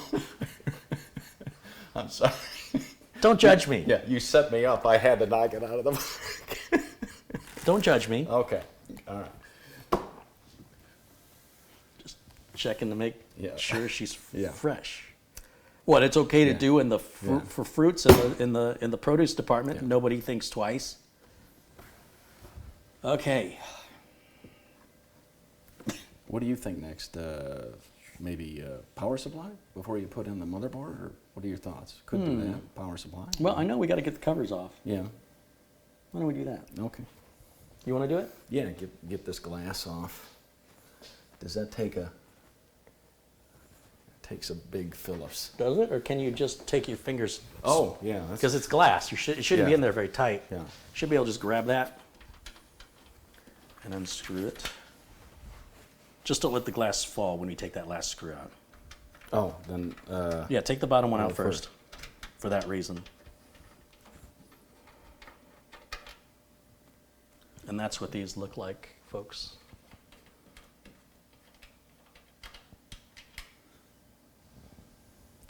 Now, the glass has some plastic on it, so it doesn't look as pretty as it will when we remove that. And it's there to protect it from any scratches or scuffs in shipping. When you take this glass off, it's sort of like the glass in your refrigerator. It's tempered, so it can withstand quite a bit of knocking about, but don't tempt fate. So we do want to handle it with care because we don't want to scratch it. And it's just going to rest in rubber grommets. Be careful, these little rubber grommets can fall off too, so keep an eye on those. I'm going to go put this in my back office so we don't knock it over by mistake. And then the other thing I want to do is I want to put these 4 little standoffs in the motherboard box, or not standoffs, the screws for this glass, because we're going to put those on last. So we need them out of the way, and for it'll be a while. Okay. So where did we put the motherboard box? Right Oh, there. it's right here. So give me a second. Let me put this away, and I'll lift that motherboard up so you can have access to that box.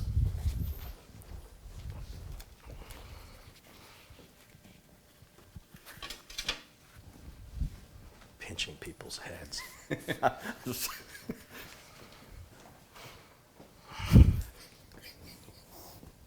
Damn you. Which one of us is the comedian? Oh, you are. That's why I get the big money. All right. Wow, this so- is heavy. Damn. And then what about that? This in there too? Maybe or no? Yeah, the Ziploc bag, Yeah. those are parts we are not going to Gonna use. use. They can definitely go Normally you label that, but they'll know that this is. I'll label it later. Yeah, okay. It's mine. Yeah. If I don't know Oh, what right, it is, yeah, okay. I'm Yeah. in trouble. Yeah, okay. Right? Okay. Is there any other plastic we've missed here? I feel like there's plastic right here. I feel it. Does it come off or?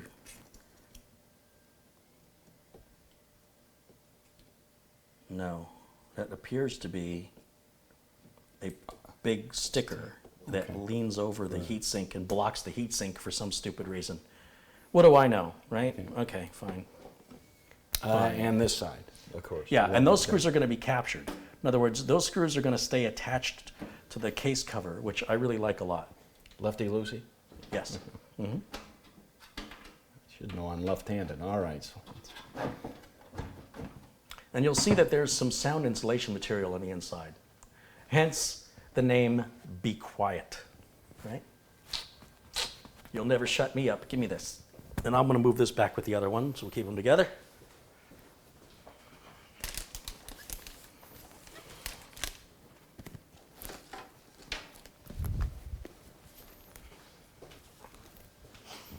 I need that knife.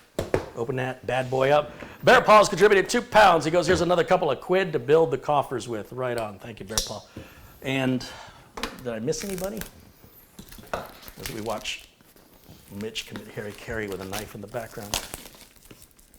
Donnie Seeger is contributing $1.99 because pinching heads is funny.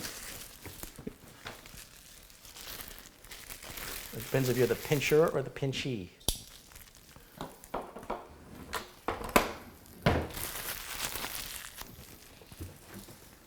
Now, this is a fully modular, BeQuiet Pure Power. I don't know, 1, is it? 80 plus gold. Wow, we got a lot of LOLs and OMGs and snaps to your clever wittiness. Once people figure out that you're actually that you're my dummy and I'm a ventriloquist, I'm just trying to find a way to get credit for that. And if you truly, folks, if you want to see me do stand-up, you go on my YouTube channel, Mitchell Morrison, and there's a couple of 5-6 minute clips. Mitch is a professional actor and just recently updated on his IMDb page. He has an he is in IMDb, folks. Really, seriously, he is. It's Mitch Morrison. Actor. Acting! Acting. You just shot this thing. I did. There's a contest in Los Angeles called the 90-second monologue contest, and it's this Saturday. I'm going over to LA on Friday, and there'll be 10 judges judging maybe 60 clips. And then, Is it anything you want to do, or is it something they scripted? No. You doing a monologue. So Anything anything that you you wanna want. do. But it has to be. And you picked a guy crying on a mountain. Yeah, it couldn't be under 60 seconds, but it could not be longer than 90. Where have I heard that before? So mine's in at about 87 seconds. A lot of the video clips are people just with a background close up doing a monologue. I kind of felt that I wanted to do a little kind of mini movie. So yeah, Mitch knows a guy who did cinematography and rented a $15,000 lens, and we shot this. So it's not even enough of your acting. There's another actor in this with you. Right. And you have what appears to be very professional camera operator with a professional camera with professional editing. So it's not just 87 seconds of you looking at a camera. Right. And we shot this as what they call in movie terms, they call it magic hour, but it's in theory sunset, but because in the winter in Phoenix, Arizona, magic hour is not an hour, it's 20 minutes. So it was from 4:55 p.m. until 5:15. And so that allowed me about 3 takes, and then it was too dark. And so you really had to do it and Get it right the first time? Get it right, or the second time. You didn't have a lot of time. No. Sun sets, it doesn't wait. And I will be honest with you folks, and I have a couple of musical songs that I can listen to that gets me sad to where I can cry, but when I got up on the edge of this cliff and I went to film, I said, give me a second while I pull up one of these songs, and there was no cell service. Oh. So, Well, Spotify, you can download the music. right, and I did Doesn't not. help you I today, did not have it downloaded on my phone. So then, What were you going to listen to? I'm not going to say that those are my 2 kryptonite You songs. sure it wasn't like I Want to Know What Love Is by Foreigner? No, and no Toto songs. But so I really had. Was to it use popcorn? No, I really had to popcorn? use my acting Do, do, chops, do, do, and do, so do. yeah, just IMDb Mitch I Morrison. want to know what this song is. I'm not going to share that. Well, Yeah, can that's I my guess it? kryptonite. Can you just say yes or no? Was it something by Supertramp? No, The Little River Band? no. So I probably am going to guess that Rick James wasn't part of that. Yeah, it wasn't part of that. No, Or Kool and the Gang, I'm going to guess. Probably not. no. Maybe, probably not Bobby Vinton No. Not or the- Bobby V. Isn't that weird? Bobby yeah. Vinton and Bobby V were popular about the same time. Yeah. 2 different guys. Yeah. But the contest is he's this Saturday. I'm going to LA where the judges will see the 60 clips or whatever. They'll judge, and then I'm quite confident that I'm not confident enough to say that I'll win, but I'm confident that I'm proud of the 90 seconds. Was it that Pablo Cruz? That I submitted. No, not Pablo Brett? Cruz. Not Alan Terry, Parsons. Terry No. Jones? Seasons in the Sun? No. No. Gilbert O'Sullivan? No. Afternoon Delight, Starland Vocal Band. If you haven't watched Anchorman. Yeah. Okay. All right, back to work. All right, let's see here. You can watch, the whole point of this was you could watch that Clip. clip. On IMDb. Yeah. Yeah. And get very sad and depressed, but that's what I was going for. So, all right, in the box here. We're the we have Laurel and Hardy of computer building. Is that an Yeah. insult? Or? I don't know. That is the tiniest manual ever. It almost looks normal size if I hold it. Okay. Wow, it's huge. So this is the manual, and we're going to put that right over here. Shouldn't really need a manual to No. install a power supply. That does not look modular. That does not look modular to me. I would say No. that is non-modular. That was my error. Okay. Now, I will tell you, there's a story behind this. When I built in the PureBase 500, they sent me the Straight Power 11, and I complained that the shroud that the PureBase 500 has right here made it very difficult to add the cables after the power supply was installed, and that meant any upgrades or repairs would require taking the power supply out. And when I found that to be frustrating because the shroud was riveted in, it wouldn't come out. So they said, the guys at BeQuiet said, we'll send you another power supply, and we think you'll like this one. But then they paired it with a case that doesn't have a shroud, where a modular power supply is preferred. So we have them backwards, unfortunately. Unfortunately, there's no shroud. I thought this had a shroud. He just likes saying shroud. Shroud. Shroud. Shroudance. She blinded me with shroudance. That's the song. All right. Yeah. That's the one that makes That's you, the one. that just made me cry a little. Too. Yeah. Yeah. Cut that off.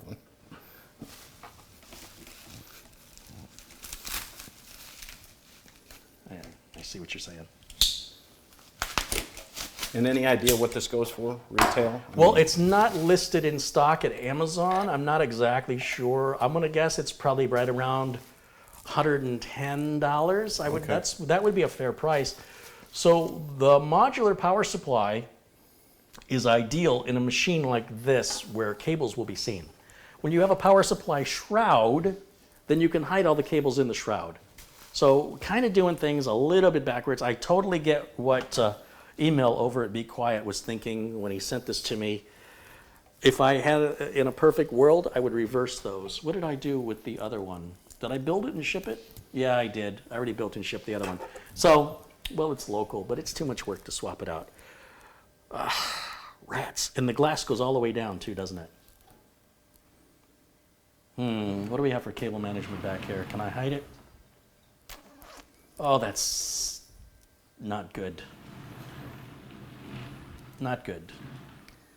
Tell you what.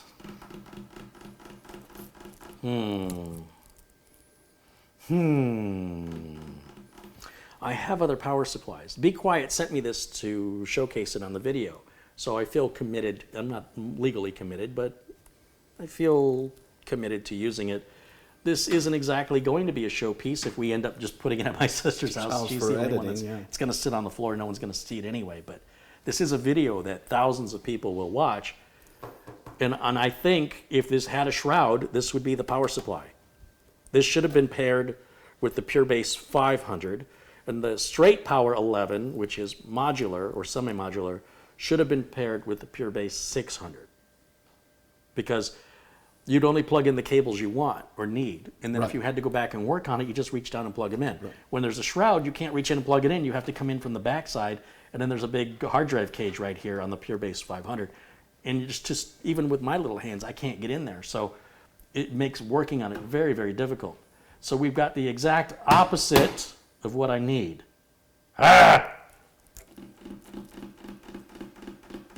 Tell you what, let's,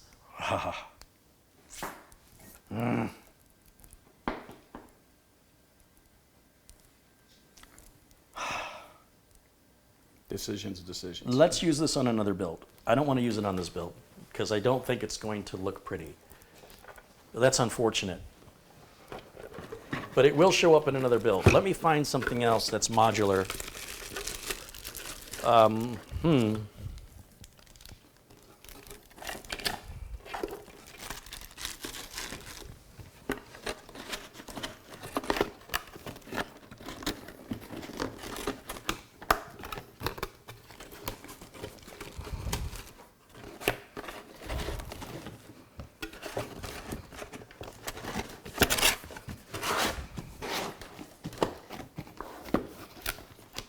Oh my gosh, that's heavy.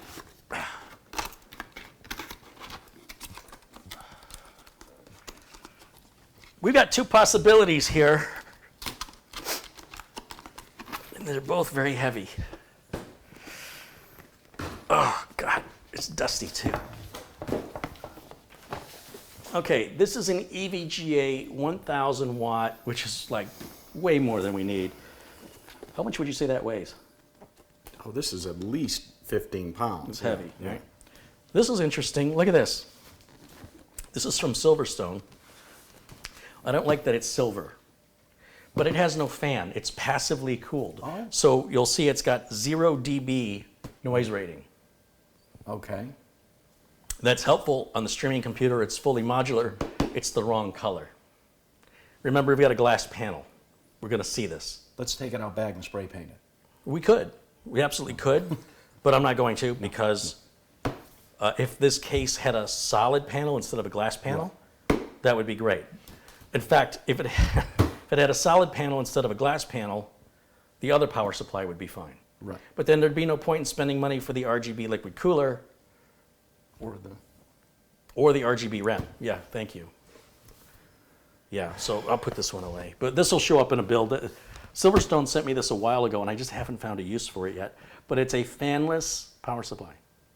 Amazing. Yeah. So when noise is critical, Well, then on your 200R that sits very low, you could put this on the carpet. Am I correct? well, it's so that the does it still- magnetism just does draw. Yeah. What do you call it? It's not magnetism. It's I always screw Something this up. you don't have, but yeah, I mean, what? I always screw this up, and people in the comments like, "Oh, you're such an idiot." What's it called? The gist of it is electronics Electrostatic, yeah. I mean, creates a magnet, if you will, a similar magnetic type effect Okay. for particles in the air to collect, okay. which for all intents and purposes is dust. And it will build up and act as an insulator and cause it to overheat. It will still need to be blown out. And the closer it is to the floor where dust collects, especially carpeting, more so than, say, a floor like the kitchen, it will collect even more. Okay. So it'll still be a dust magnet, for lack of a better term, not quite as severe because there's no fan. This is also 80 plus titanium rated. That's the highest power efficiency rating possible. Well, Lyle's back to Well, work. somebody will want a silver case, and that'll be perfect. You know, if it's silver in the back and you can't see it from the side, no one who's going to see it anyway. Right. You know. So open this bad boy, the 1000. Well, let me see if there's anything else I've got we can use. I kind of feel like I will build nothing. Jimmy Jim.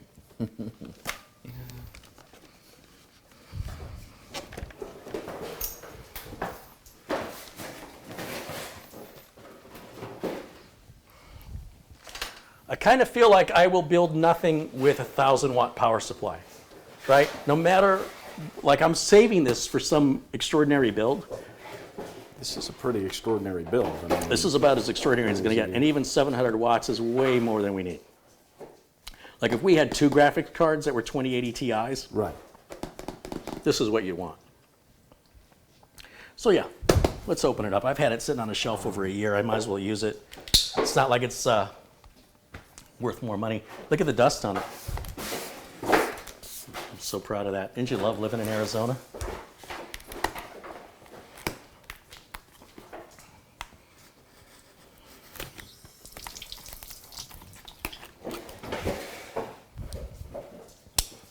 I just can't believe that cooler, that all-in-one liquid cooler is only $99. That's crazy. Yeah. That's a really good price. And then we'll see how well it actually works too. We'll turn it around the other way so people can see what you see. Ooh. Here, let's move this over here. Here, you unbox it while I hold it. Oh, perfect. So we've got a bag to hold the cables, fat power cable to hold the amperage that this could potentially draw. Lyle is the he's the canine Zamboni. One of the box, yeah. There's cables, lots of cables, because it can power a lot of things. I have yet in my life to meet anybody who actually needs a 1,000-watt power supply. I've worked on systems that have them, but I've never seen anybody who needed one.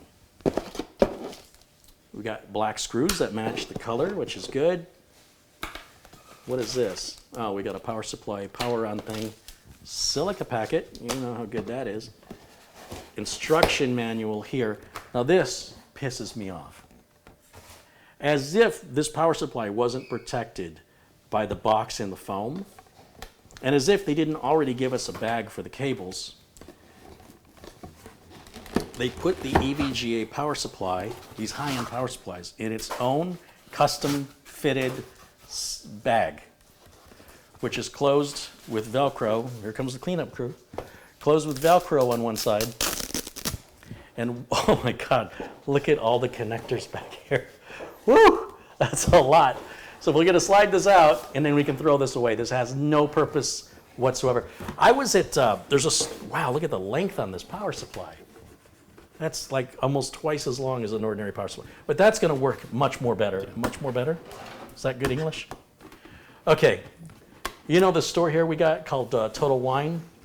Total Wine and More. Total Wine and More is a big retail outlet that sells booze, all kinds of booze. A full aisle, both sides, just vodkas from all over the world. Another aisle of rums, another aisle of liqueurs, an aisle of tequilas, bourbon, scotch. It goes on and on and on. On the way out, I saw they had a big recycling container for the Crown Royal bags. And it says, you know, when you buy this liquor called Crown Royal, the bottle comes in a crushed velvet bag. And I've complained, what are you supposed to do with this? Well, apparently what you're supposed to do with it is take it back to Total Wine and put it in the used Crown Royal bags. And I guess Crown Royal will take that and put it in another bottle and put it back on the shelf so you can take it, open it up. So, but for videographers who maybe do remote shoots and things like that, you know, that can come in handy for a lot of your dongles, things like that. Look at how it's open on the sides. Things will fall right out. Right. So it's made for this, just for this one purpose, to protect it in shipping. It is a complete waste of materials. It is completely disrespectful to the environment, and whatever that cost was added to the price of that. Yeah. I can't use it. Yeah. So I think it's just like a Crown Royal bag. It's just a piece of marketing material that is completely unnecessary. It is disrespectful to the environment, and you're paying more for the product because of it. Any idea, you've had this, you mentioned for a year, what retail something like this goes for? A 1,000 watt EVGA G2 today, I'll have to change it in the notes, on the video notes. Well, let's look it up. Let's go to Amazon and say EVGA 1000 G2.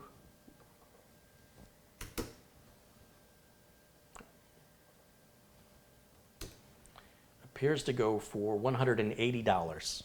Yeah. Okay, yeah. Yeah, $180. The warranty on that is 10 years. So it's only $18 a year. You know, For peace of mind. Yeah. That's just over $1 a month. Yeah. You can feed a child. Yeah. So I'm going to send my kids there.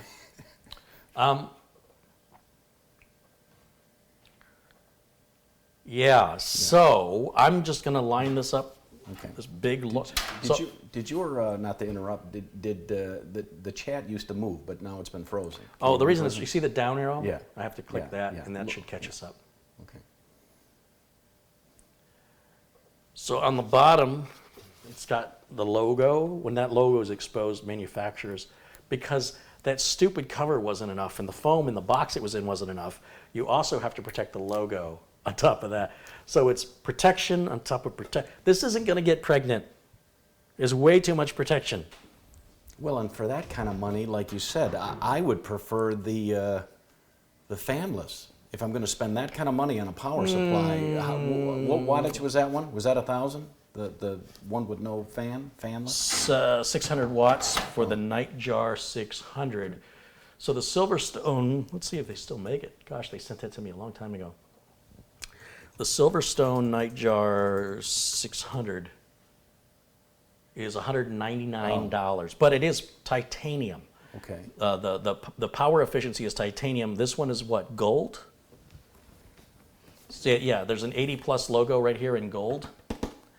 So there's a power efficiency. How efficient is the power supply? It can be white, bronze, silver, gold, platinum, titanium. Well, and that nightjar's got to have at least a 10-year warranty. I would think titanium? Well, titanium is just the power efficiency rating. It's a strict 2% voltage regulation. So it'll have a 24/7 continuous power output with a 40 degrees Celsius operating temperature. So with all that in mind, this does say for warranty, I don't think it's 10 years.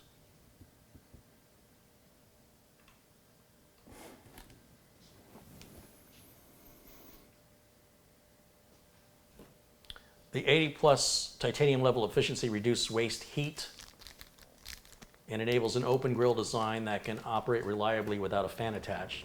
Its noiseless performance can be maintained with stringent electrical characteristics, even under a 40-degree operating environment.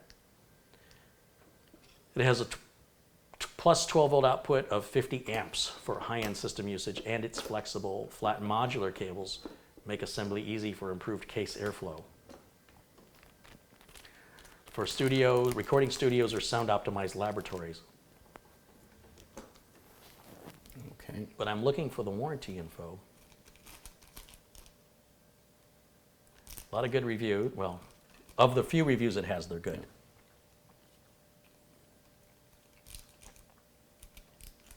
Maybe somebody in the chat has looked up what the warranty is. I don't know what the warranty is. Are these, I will assume these are the screws to For the power supply. For the power Yeah. supply. I just want to look through the chat real quick.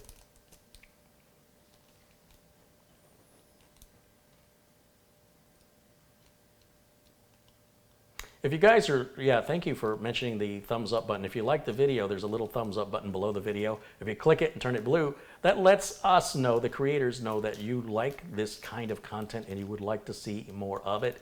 It's literally move the mouse and click it. If you're watching on a television, just use the up and down arrows on your remote, and that should expose these options that will otherwise not be obvious to you. Everybody says it's 10 years, but I don't see where it says 10 years. Nightjar 600.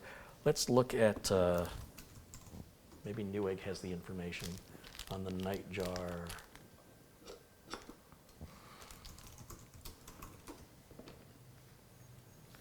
Oh, Newegg wants $470 for it. Somebody is a marketplace seller. That's not coming from Newegg at that price. Warranty is 1 year. It says it's 1 year. Mm-hmm. EVGA is the one with these crazy warranties, you know? So I believe that. I don't know. I'd have to go to Silverstone's website to verify, but according to Newegg, it's 1 year. Okay.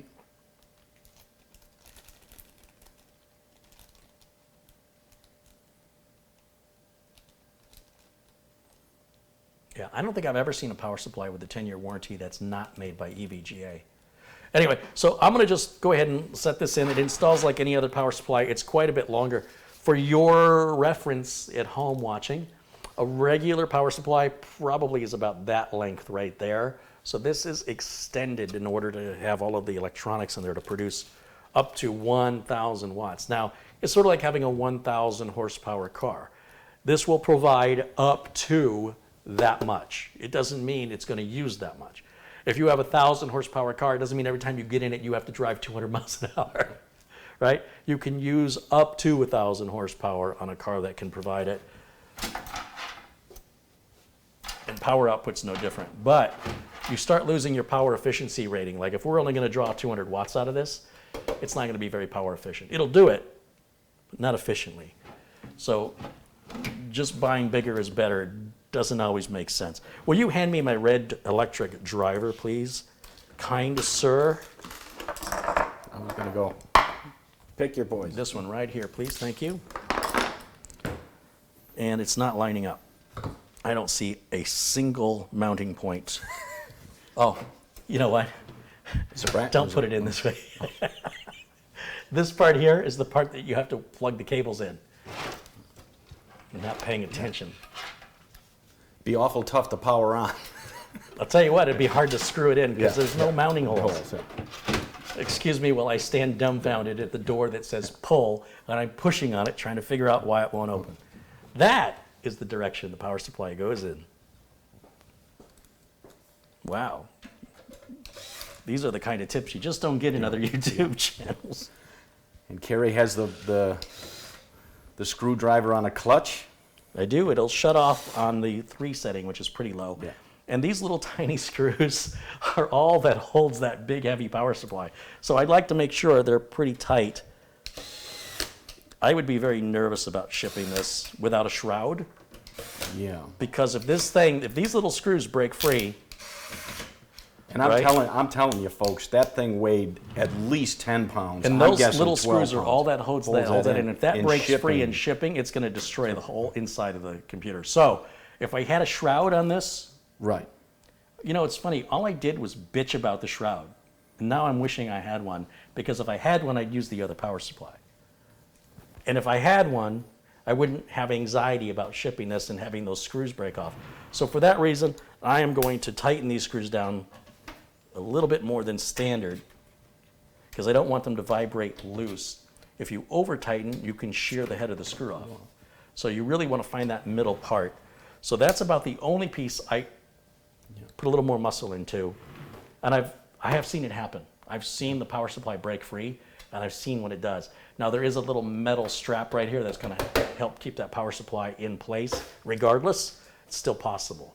I could see the weight of that power supply just bending that strap straight up. Is there any way that you could zip tie that down if you had long enough zip ties? No. Just for shipping? There's no, that you can't get through?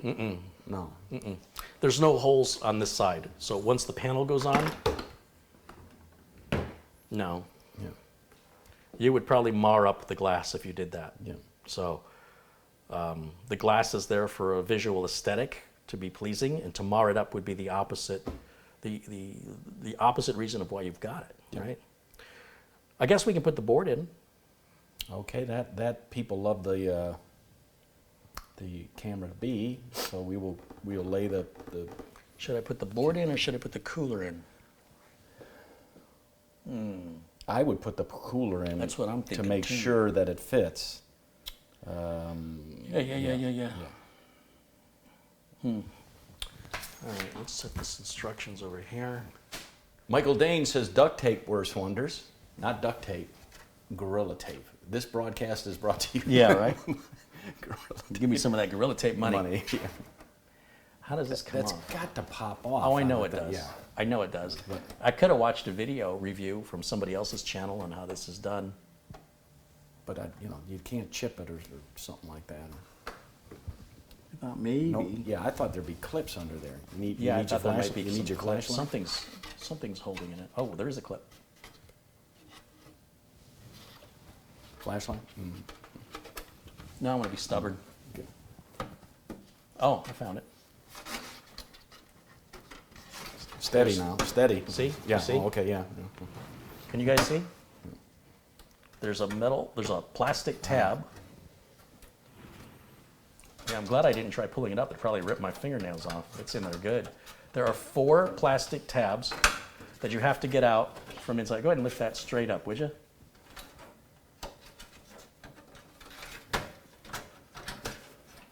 There we go. And let me show everybody. It's sound insulated, and I think that's why they did that. Ah. Okay. The Pure Base 500 has both a magnetic screen you can place up here, and it has a magnetic flat cover, or you can leave them both off and leave it exposed, such as it is now. Now, we're going to leave this exposed. We don't want to restrict the air coming out. We're going to put the fans down here, and they're going to blow air straight up. This is going to block that airflow. There are some vent holes here, so it will breathe, but that's not good. That's not enough for what we want. So we're going to leave this off, and we'll probably never use it. When it comes to installing the liquid cooler, we have a couple of slots up. Well, there's the box of Goodies. mounting hardware. We have slots all along the top, and we want to align. Wow, this looks like it would take a 360 in here. Wow. Yeah, we want to align. Do you see how there's two slots right here? Yeah. Because if you compare a 240 would fit in here and a 280 would be just a little taller, right?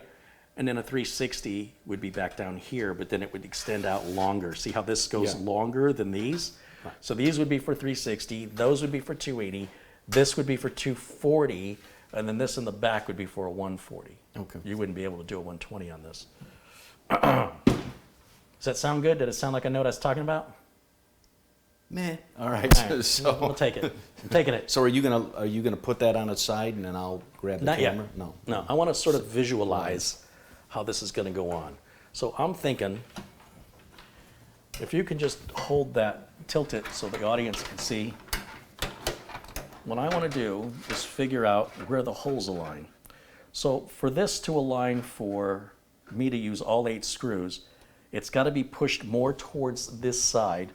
And if you look very closely, you'll see the holes. There's 2 holes here, 1 there. Now technically you don't have to use all 8. I mean, as long as you got 2 on one end and 2 on the other, the middle's not so important. But they're engineered that way for a reason. And my preference is to use it. It looks like I can push it all the way this way. Look how much room this radiator stops right here. So there's definitely room for a much larger radiator. And we're only hitting these 2 slots, so it's much room for a larger, wider radiator as well. So we're very spacious. Yeah. If you're going to use an all-in-one liquid cooler or liquid cooler at all, the Pure Base 600 is much more preferred over the 500 for that reason. And this being just a mid tower too, that you can get a 360. You think in this is pretty terrific. So. Yeah, well, it's not common. So let's go ahead and have this lifted up again, and we're going to use those short screws. The short ones.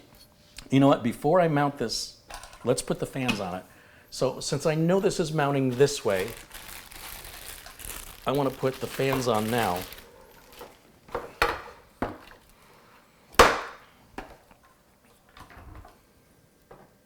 Remember, we want the fans with the brackets, the support brackets here, facing the back of the radiator. And we want the cables facing the back of the case. And everything's upside down. So when you're doing this, you got to think, okay, if this is going to go in this way, right? Got to visualize this in your head. Then Here, that means... Let me hold it and you show them. Yeah, I so got it. that's going to go in like that. Then this fan needs to go on like this with the cable going out that way, just like that. So when I turn it around, everything is backwards. So the cable's going to be towards me, and I want both cables from both fans to be as close together as possible. So that means, can I have the other fan, please? Yeah. That means I want this fan, see, if I put it on the exact same way, then the cable's too far away, in my opinion. If I put it on this way, the cables can be closer together. There's no right or wrong here. It's just a question of, is this going to look better, or is this going to look better? Remember, this is all going towards the back of the case. Nobody's really going to see it, except there's only one cutout back here for the cables to go through. That's unfortunate. There's only one cutout. Well, there's one here on the end. So because of that, because it's towards the middle, we will just have this cable come out like that. And then in theory, these 2 cables can go out that one little wire hole, wire management hole together. Keep our cabling nice and neat. So once again, making sure the support brackets, why is this not going on? Making sure the support brackets for the fans are facing the radiator. That's going to ensure that air is being drawn in from inside of the case and pushed out through the radiator, through the top of the case. Yes, I need the red electric screwdriver, please, because I want to speed this process up. Nice. I need more screws.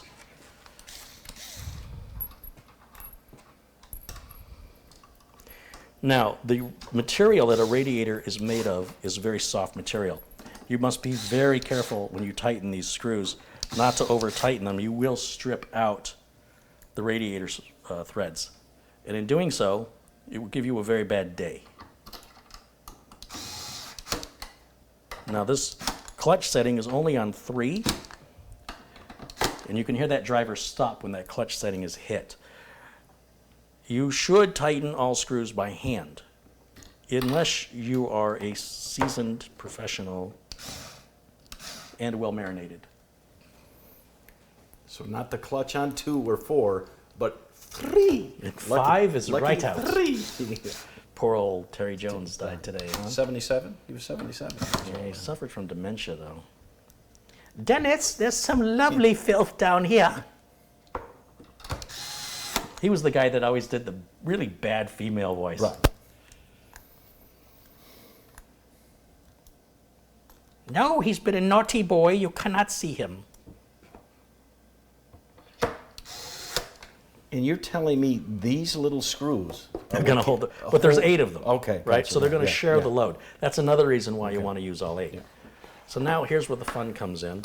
Now, I'm not recommending you guys at home do it the way I'm showing you because we're going to work in an angle that we hope you're going to be able to see, right, for video. But you're going to need to adjust this for your own comfort and safety so you don't drop the parts. Work with gravity. We're working against gravity in order to get you the views. I can get camera B. I would rather you hold the case On an and angle? tilt it up, Yeah. tilt it towards me, Oh, towards you, gotcha. just like when I was dry fitting. And then we're going to go ahead and feed all of these cables right now through the wiring hole because we may not be able to reach it afterwards. Thank you. Oh, one in my hand, all right. Gotcha, okay. All right, so first things first, I'm going to start handing you, oh, wait a minute, all these wire ties have to come off. And I need these cables to be all straightened or they're not going to go through the wiring hole smoothly. So you see how that's all coiled up? So just take a moment right now to straighten it.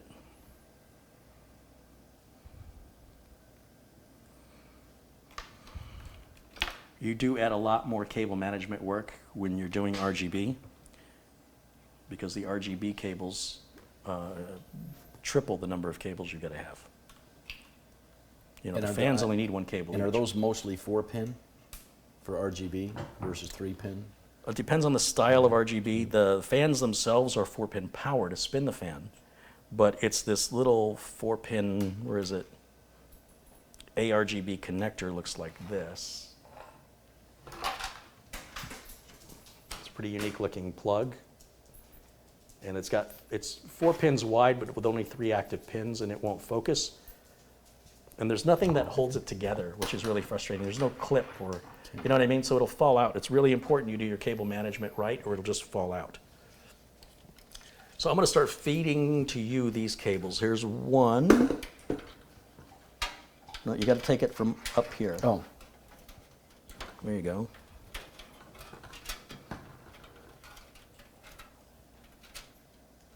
Here's another one. These are kind of short. another one. And then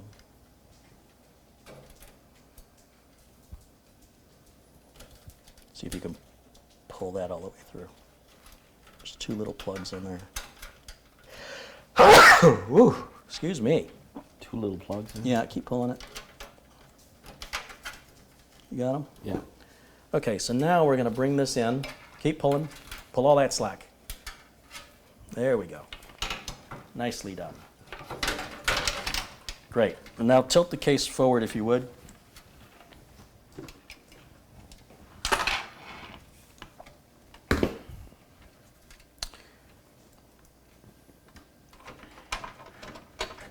And what I want to do is I want to start one screw in one corner.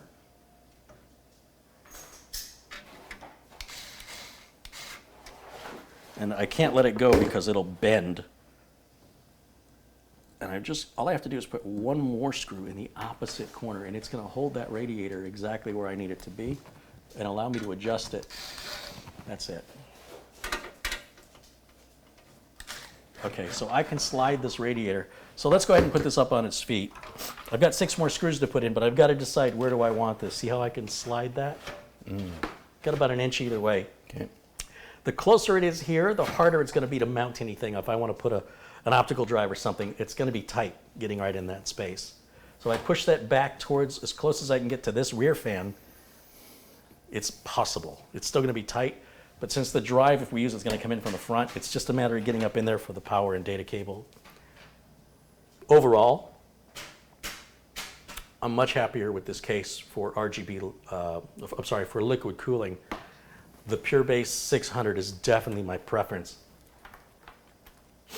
When it comes to an office computer, if the office computer needs an optical drive, then the PureBase 600 without the window would be a very good choice. If they don't need an optical drive and never will, then the PureBase 500 would be my choice. Okay. Yeah. So let's go ahead, now that we've got that aligned, go ahead and tilt that for me, back towards me so I can see, because I'm short. And we're going to put all 8 screws in now.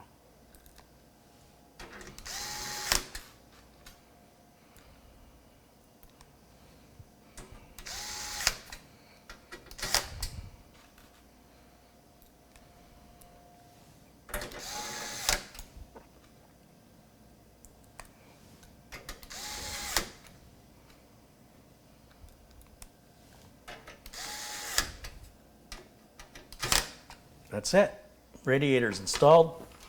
Liquid cooler is ready to be mounted to the motherboard. The motherboard is now ready to be installed in the case. Now to do that, we're going to want to lay the case completely flat.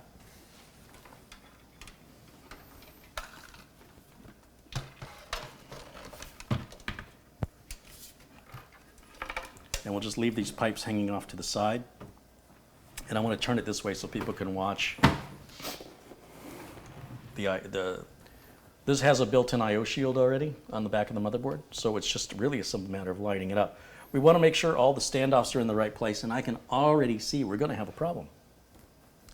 If you look, these standoffs that go to the top holes right up here at the very top of the motherboard, there are 3 mounting points.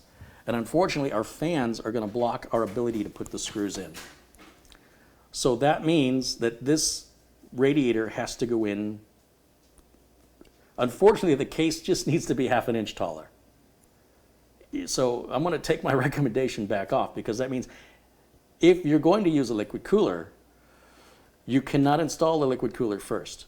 You will not be able to install the top screws to the motherboard. The fans on the liquid cooler are blocking. Do you see? Yeah. They're over the standoffs. So the liquid cooler, the radiator has got to come back out, then the motherboard goes in, and then the liquid cooler can go back in. Not a big deal. Unless you're happy with just 4. Look, it is possible we could get away with not putting all the screws in, but I don't like to do a job improperly. That would not be to the level of the quality that I insist on. So we're going to take this radiator back out.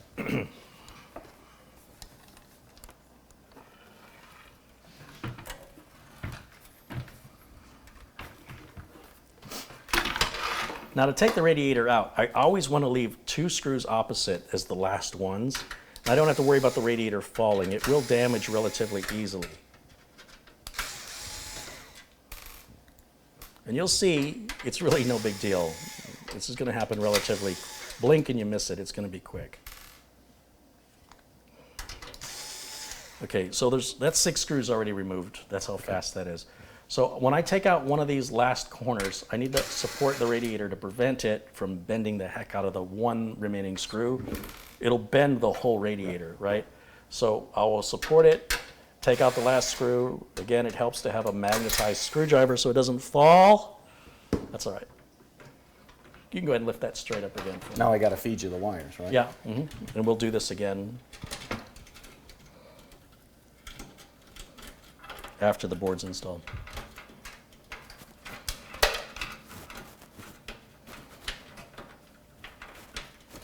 Now, this is bad in a business environment because this would delay any sort of repair to the board. If the board needed to be replaced or swapped out, the cooler would have to be removed. And so in a corporate environment, time is money, and that radiator will eventually, the water pump will go, usually within about 5 years. We'll see how Silverstone does on their pumps, but that's normal. And so again, in a corporate environment, time is money. This is really sort of hobbyist level stuff here. So let's lay it flat again, and let's put the motherboard in now. Okay. Do you want a close-up as you screw it in, or what do you think? If folks want to see that? Yeah, I think that'd be a good idea. Okay. Now, before we do that, Mitch, though, we've got to figure out which screws are the motherboard screws. So in the case box was this cardboard box. Every case comes with the screws required for mounting hardware within that case that case supports. Your motherboard does not come with screws. The motherboard has no idea what kind of case you're putting it into. Your case may require a completely different kind of screw, and there's no way the motherboard manufacturer could foresee that. So with your case will come a bag of screws, and the screws you don't use, it's important that you save, put away somewhere where you can find them so that in the future, when you're going to do an upgrade or a repair, you're going to need those screws. And it's not like you can just go to the hardware store and find them. They're usually very difficult to locate, and you may have to contact the manufacturer and hope they still offer them. So put them away. We have a bunch of thumb screws.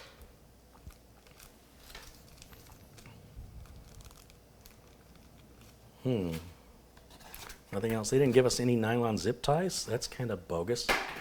Come on, BeQuiet. Where's my zip ties? These fat screws like this, these go to hard drives. Okay. These are like anti-vibration. They go in these rubber mounts. I don't like that. I don't like that at all. But that's okay. I mean, we're not using rubber mounts. I mean, we're not using mechanical drives. So these are thumb screws. I don't know where these are used. I'm going to guess these screws with the coarse threads are probably our motherboard screws. And I'm going to just try one before I put the motherboard in to see if I'm right. I don't know. One of the advantages when you see me working with the Corsair 200R all the time is I know exactly, because I use it over and over again. If you put me into unfamiliar hardware, you might think I'm not quite as bright. Keyword there is might. All right. Yeah, these are the right screws. Okay. So, all right, let's get you set up with the manual.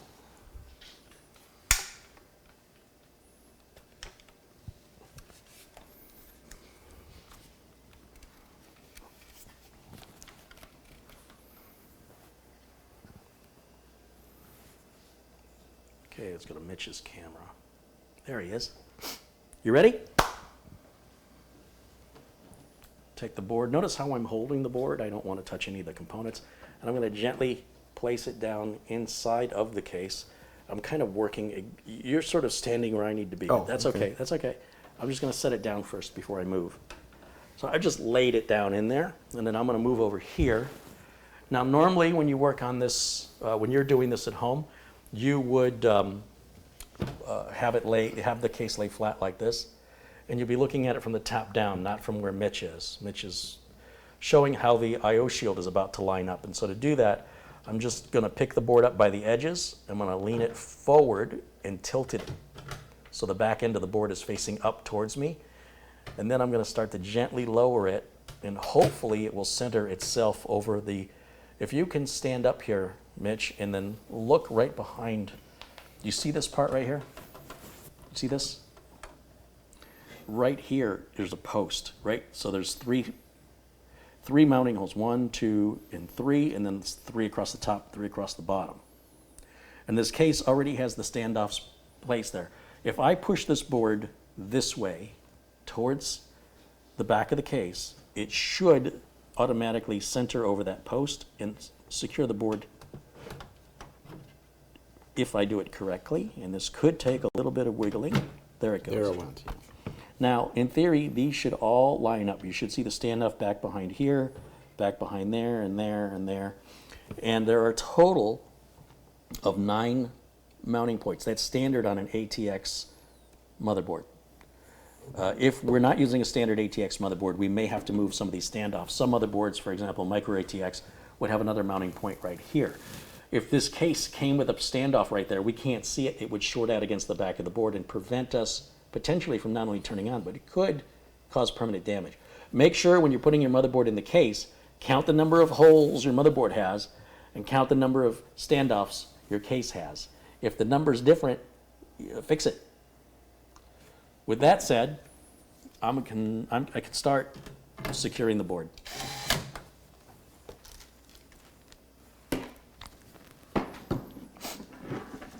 Now, you should not tighten these screws down as I am doing, because the board may need to be jostled a bit for everything to line up. one of the most difficult, let's make sure we didn't trap any wires up here. One of the most difficult screws to get at is this one. This is why I have such a long extension on my driver. To get down in there, and that one went right in. Because that one often requires me to wiggle the board around. And if I go right along this edge, right where you're standing, Mitch, the next one is in the middle, right here at the edge. You guys see that? It's very difficult to film. It's already in. The next one is just below, at the very bottom of the board, again at the edge. There's no particular order you have to go in. I'm just making this up. We just got to fill them all. Right down the middle, same thing, top. The middle is the post. We don't use that one, so we'll go right to the bottom. They're all in a straight line. And then finally, there are just 2 screws left. We'll start at the top. That completes. I don't feel like it's really going in well.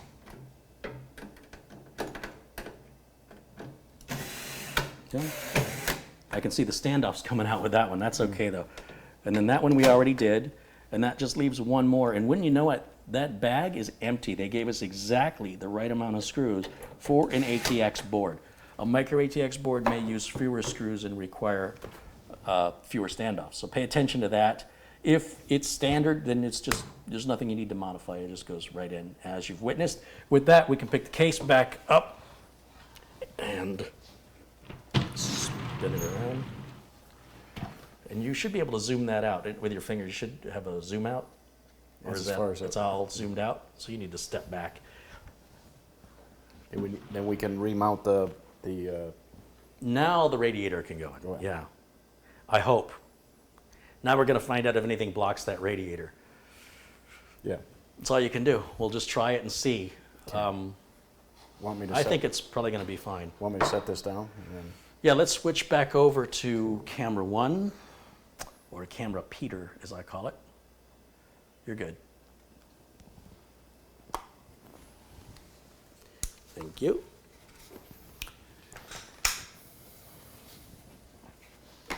Just trying to figure out what this is.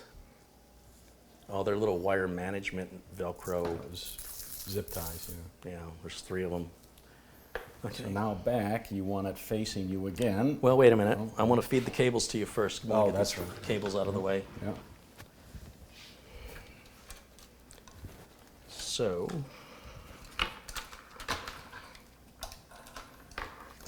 What do you think, Chat? You think this will fit? Will it?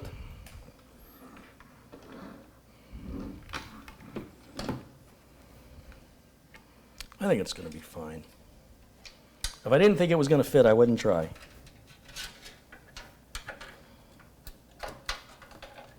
Hold on, there's another part of it right there. Go ahead and pull that some more. Okay, there's another one. Oh, that one's kind of short.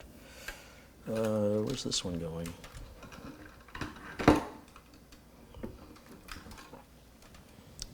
Here's this one. And it's got another connector coming your way. Got to watch those connectors because they can get hung up and you start, if you pull on that Yeah. cable, you'll rip the connector right off of it. So, Gentle. no brute force. Gentle, gentle. Yeah. And patient. Gentle and patient. More? I think you got. And then there's 2 more coming. These are a bit shorter. These are the fan power cables. So they don't have the length of the ARGB cables. Okay. Now go ahead and pull the slack. Keep pulling, keep pulling, keep pulling. We're good. So go ahead and tilt that forward for me. Nice. A little heavier now, isn't it? Oh, yeah.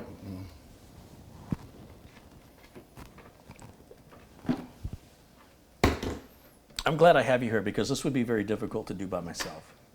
Be a greater chance for some damage. 4 hands are better than 1, Yeah. said the octopus. Oh, no, no. That's 8. Oops, I didn't want to tighten it yet. Okay, you can set that back up onto its feet. We'll bring that in. Nice, nice. All right, so do me a favor and tilt it this way. I'm gonna push it all the way to the left, and I'm gonna lock it down there. And we get those opposite corners right? So it looks like it's going to fit. Perfect. Even above the RAM? And Oh yeah, yeah, and it's not even covering the RAM at all, because that would be frustrating to pay for this RAM that's so pretty, and then to cover it up with like a big old Noctua heat sink or something, you know? What a waste of money that would be. Well, for a mid-tower, this is... If it was half an inch taller, man, Right. half an inch taller, Yeah. I don't think it would make it undesirable. You know what I mean? Like someone would say, oh, it's too tall. Just give me half an inch. That's all I'm saying. I'd be totally happy. And if you're going to have a glass panel, give me the damn fan shroud.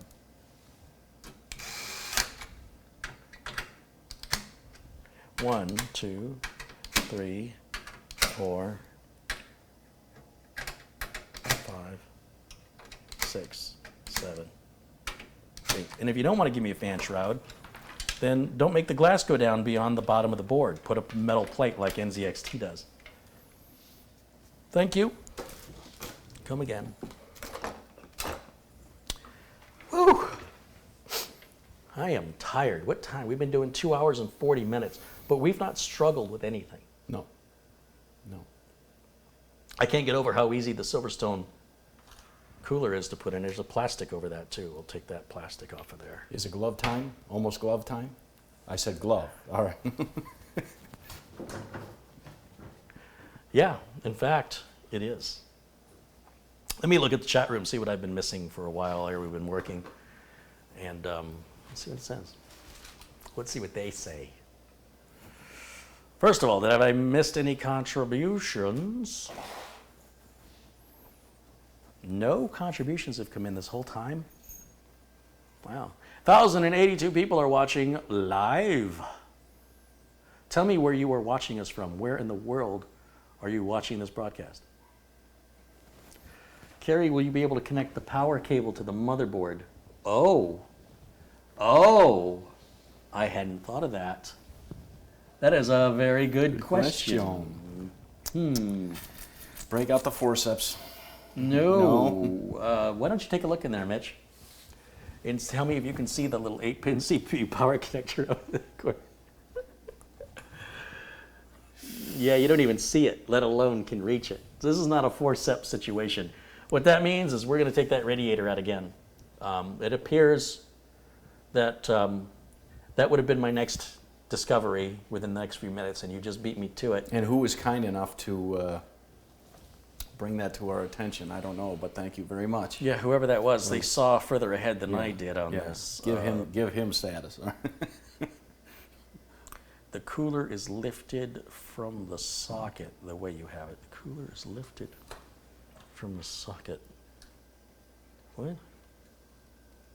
What did I do different? No, What are they that's talking exactly how Silverstone That was the showed video, it. right? Yeah. I don't know what they're saying. But the Silverstone instructions are so bad. They might be onto something I haven't connected yet. Well, which one of these is the... A motherboard power? yeah. It's a 24-pin. Gotcha. Yeah. No, the 24 pin's this big one here. Yeah. But there's one that goes in this corner that's an 8-pin, and it's going to say, it won't say VGA, it should say CPU on it.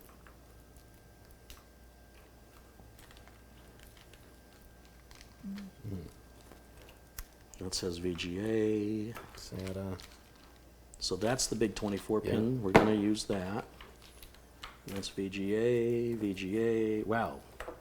CPU. Okay. Do we have 2 CPUs or just one? VGA. See, there's 2. I think this board only has 1 though. I can't see with the radiator in. So here's the good news. We haven't wired anything up yet. Right. So just taking that radiator out is super easy. We're going to get real good at that anyway. And using the power driver, it does get me a little concerned if that cable's going to jut out too far and bump up against those fans. Yeah. But we'll see. We'll see. That was from Ian Troop, who asked if we'd be able to connect the power cable to the motherboard. Thank you, Ian. The AMD CPU locking mechanism is not as secure as the Intel system. I agree with that. I've seen that plastic dry up and crack, especially here in Arizona.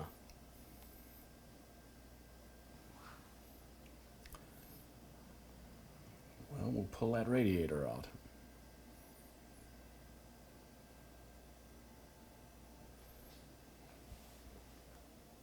Dr. Frankenstein, Carey, and Igor, Mitch, working on the monster PC.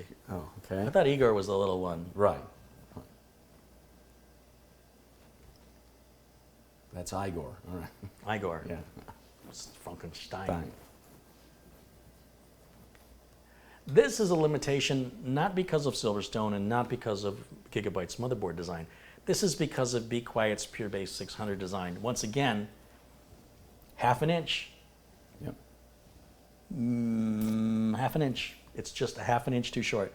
They need to raise this whole piece 1/2 of 1 inch or higher. Could be 3/4 or 1 full inch just to go up to about here. That would give us the space for the fans. I don't know what the engineers are thinking. I don't know that they're using their own products. I'm trying hard to understand how this can happen today, knowing what this is intended for, knowing these fans are standard. There's nothing proprietary designed about these fans. They know the radiator size, they know the fan thickness, they know how much room they need from the top of the board. Why did they do that? Maybe I can find out, because it doesn't, and the way my brain works, I can't figure that out. It's like they give us almost enough room, but not quite enough room. And so because of that, I think it's going to fit, but it requires a certain order. If they gave me half an inch more, I could put it in any order I wanted. I could put the board in first, I could put the board in last. I don't have to take the radiator out to take the board out if I have to take the board out in the future. If I have to change the power supply, and it's a non-modular power supply, then that means I have to take the radiator out to disconnect that cable, because they wouldn't give me an extra half an inch.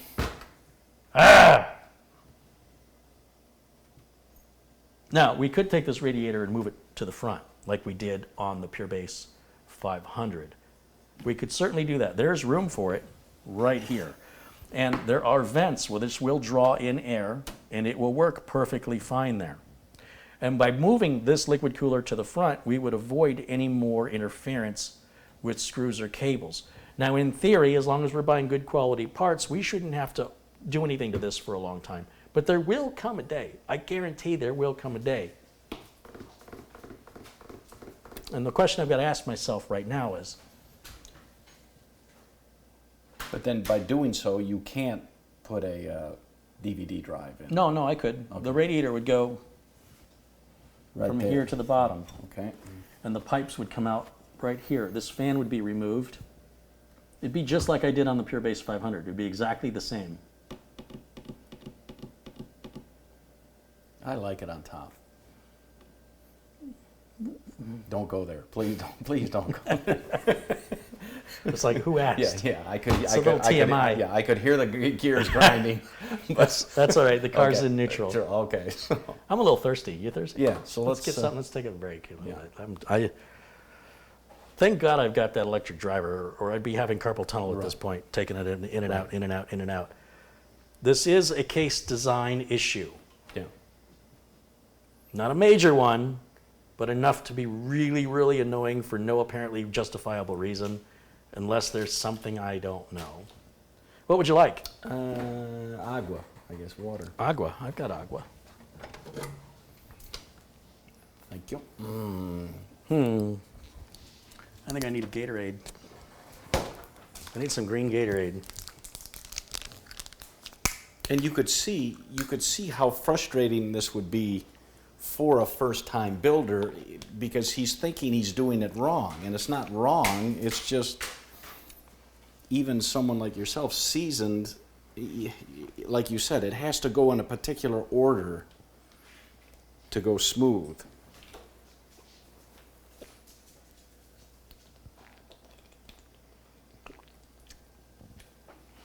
Yeah, so unfortunately, if we're going to place the radiator on top, it requires you to put the motherboard in first, or there's no way to get to the screws Right. to mount the board on top. Right. And then, of course, then you have to put your 8-pin power connector under the CPU power, and hope that and you can then you can put your radiator in. Or we could take the fans off, leave the radiator in, but then we have to putting those fans in, especially back towards the back, is, a little bit tricky. because then you're working upside down. But there's other way. I mean, it would work. That would work. Yeah. Unfortunately, that's what they're forcing us to do. It's not my... Someone in chat said, of course, can you loosen the screws, slide the radiator forward enough to get at the pin, and then slide it back? The radiator is only going to move about an inch, and I don't think that's going to be enough. Enough? No, because I can't even see the connector. Right. Where the heck is it? I mean, it's possible, but I don't think so. If I could see the connector and it was sticking out, then I'd say I just need a little bit more space. I can't even see it. So I don't think it's going to move enough. Oh yeah, it's not going to move enough. It is. No. It is literally at the edge of this heat sink and just above this heat sink, right up here. So it's right there. So if I move this cooler, it'll move about an inch. It'll move to about there, which is still covering half of that connector. So, or radiator. So I have to take the radiator out, then hook the cable up. And then it is going to be a tight fit to push that radiator back in because the cable's going to be jutting out right there. Okay.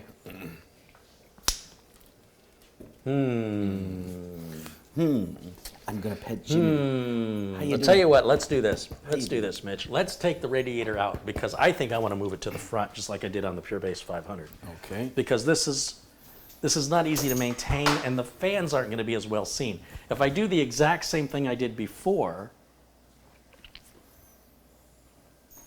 then what I would do is reverse the fans so that they're sucking air in from outside and blowing air into the case, and the fans will be on the outside where we can see them. I don't think anything will interfere here, and we won't have to worry in the future of this radiator getting in the way of any upgrades, repairs, etc.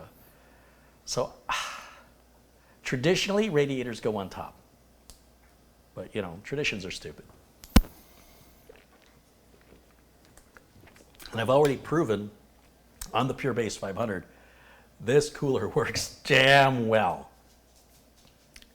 in a vertical position in front of the case. Now, will you have to remove this? Nope. These hard drive cases? Nope. You've got room in there to, I think it's going to fit just fine, and I'll show you. yeah.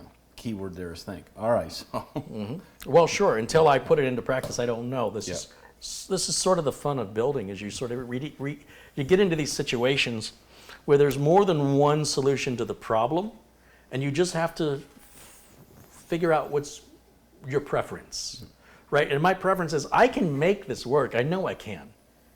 It just seems like a lot of effort and future frustration. yeah. If I move it to the front, I'm going to see the fans better with the RGB, and it stays out of the way of the board, which gives me room to get in there and do what I need to do.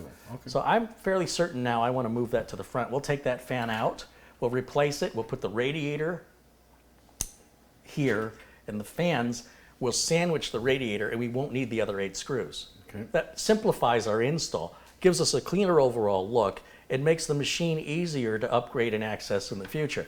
So this is what's going through my mind. I'm not just slapping parts together and going, good enough.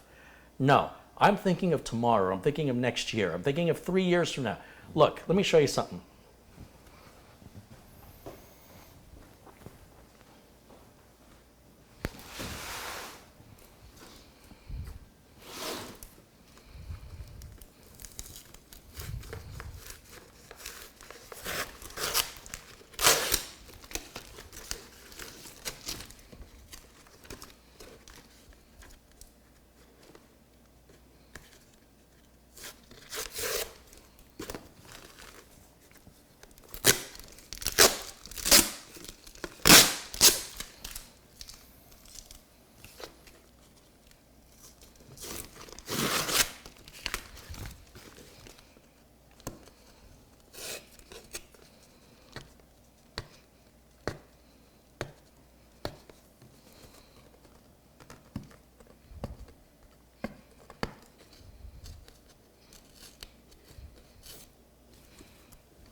This is a computer I built.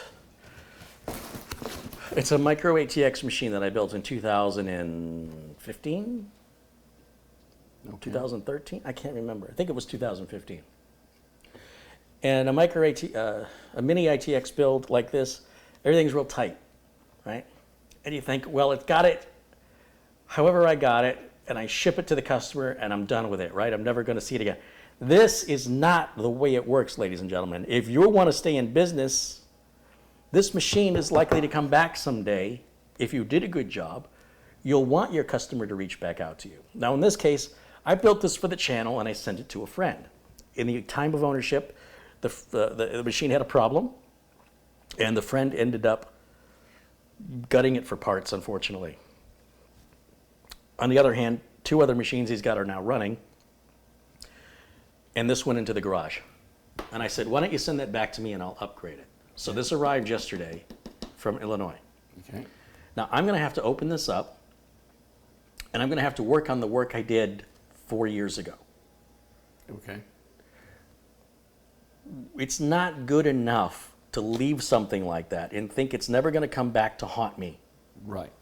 because that is gonna turn into this, Yeah. potentially. And I wanna be able to get in there and not curse at myself for making this harder than it needs to be. Yeah. I would rather take the time now. And then even if I'm not the next guy who works on that, the next guy or gal can appreciate how easy it was to work on because it was so well thought out when it was put together. Right. So there's a logic. Yeah. It's not just make it fit, jam it in there, force it to work. That can give you immediate results, but you will pay, what is it, pay a little now or pay a lot later?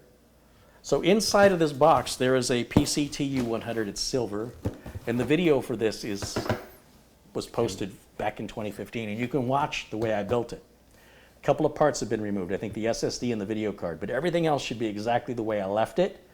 And if I did it right, it should be, because of all the cable management, it should be super easy to just pull a few cables, take the motherboard out, put a new motherboard in, use those same cables without having to recable them or cable manage them, plug them right back in, slap a video card in it, the drive will probably be on the motherboard now with M.2.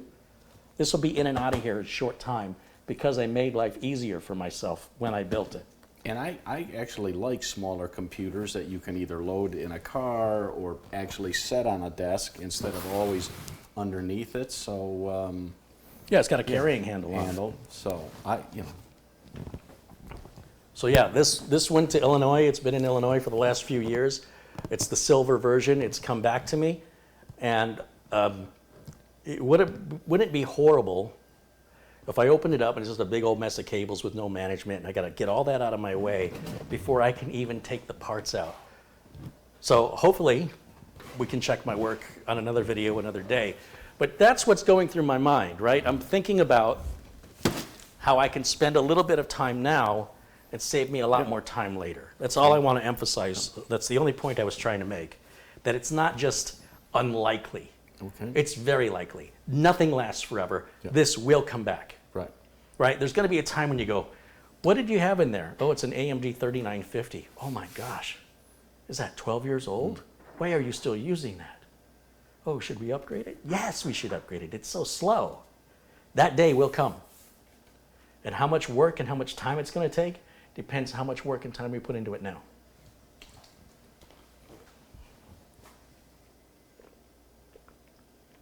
In 10 years, we'll all have chips in our head anyway, so it won't be computing. I got chips on my head now. Okay. They're Frito-Lay. That's rocks. All right. So should we take the Yeah, can you hand me my driver Oh, again, yeah. please? We're going to take this back out one more time.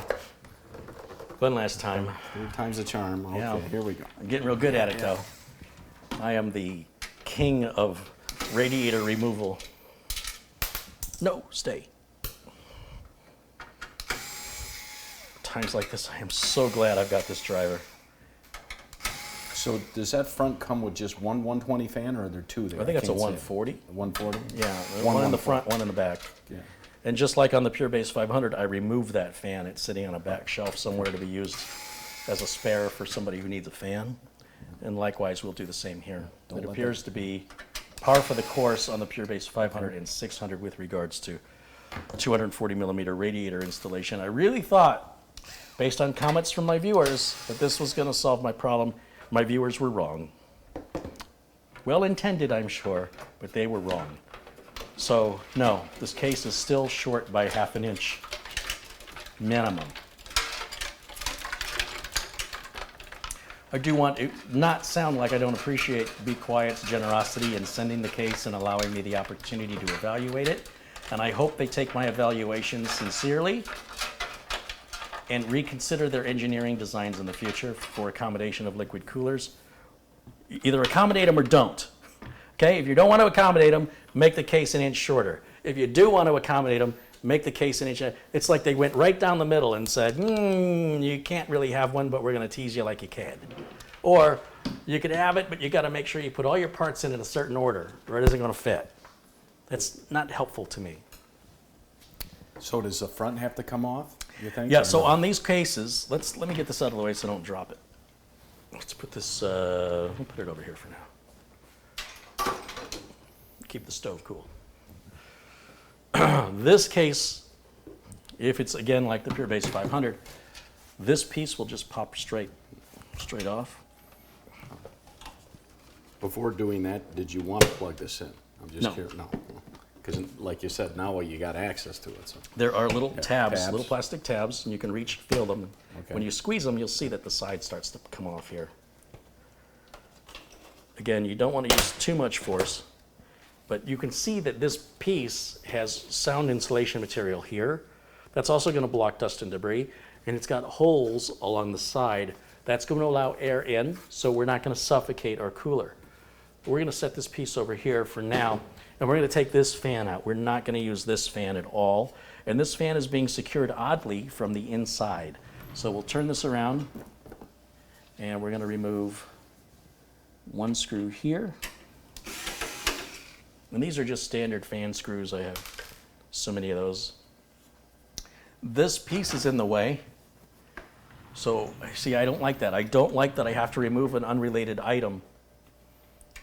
But they look pretty easy to remove. It looks like there's 3 thumb screws, 2 on the bottom, 1 on the top, and then push that towards me. It's pretty painless, but if that was cabled up, we'd have more cable. I don't like that at all. I do not like green eggs and ham. I don't like that.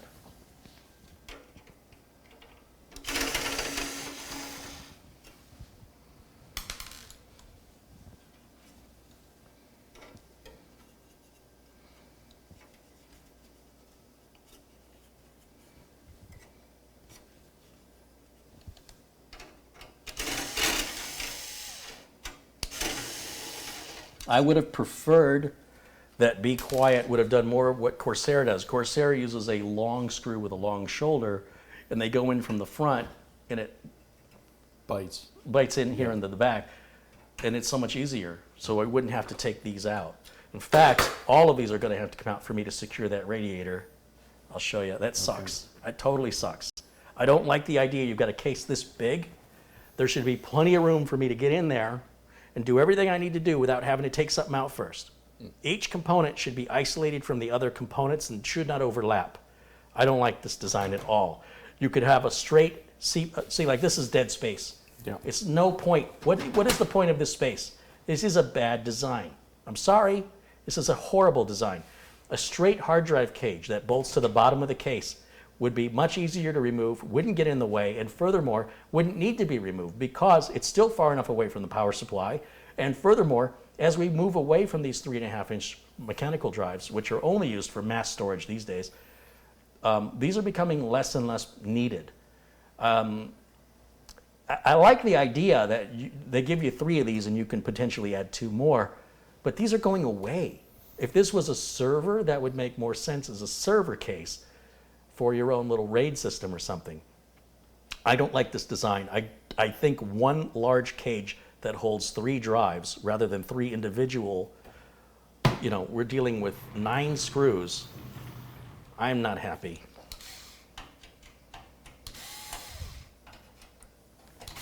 There doesn't seem to be any logical reasoning for making this unnecessarily difficult.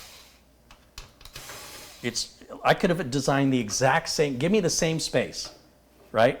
Give me this frame and say, Carey, you design it, and I could have designed it with no overlap. So each piece could be operated, removed, and installed without interfering with any other piece. Okay, I got that out of my system. Now on with the show. All right. There you go. Oh, was that connected? It might be connected to that switch up here. Let's see, where's it It's going? Right here. Goes into this wire tie, and then that goes down.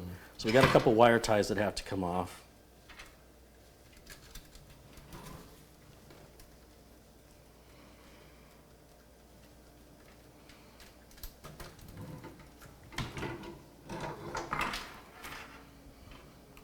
Yeah, see, it's plugged in.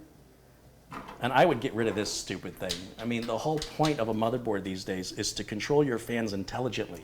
There's no reason for a human to decide how fast their fan should run. You don't know from second to second how hot the motherboard is. It nears that fan versus this fan. The motherboard knows, and the motherboard can make the fan faster or slower in that area that's hot.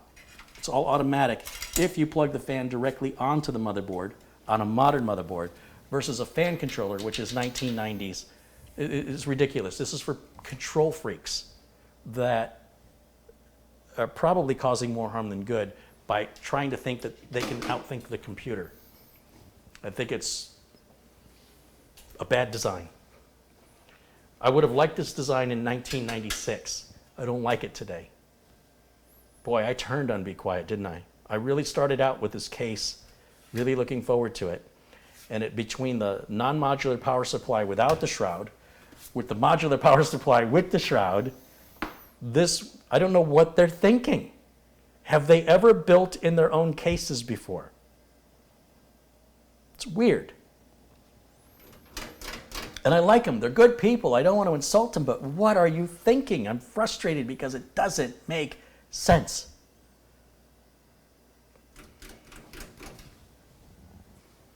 Give that a spin. Let people see what that looks like with the front off of it there. Thank you. And that's where the radiator will go.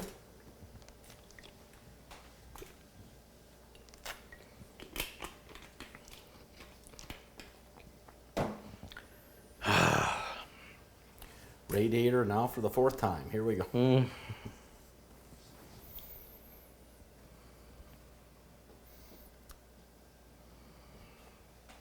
If we didn't have a liquid cooler, case would be fine. But if we didn't have a liquid cooler, we'd have a big air cooler, which is ugly to look at, which would negate the need for the window, which then defeats the point of having a window. Right. Now you can order this case without a window, but why offer it with a window unless you're going to have adequate room for coolers, liquid coolers? Yeah. Because that ram's going to look pretty. And why have the window come all the way down where you can see the power supply? Modular or not, Right. why does the window come all the way down to expose the cables? It's stupid. Let me rephrase. It's not stupid. It's not well thought out. Somebody didn't think right. Somebody's logic failed to see far enough ahead to picture what this would look like built and to know you'd be exposing all your cables. That's what the shroud is for.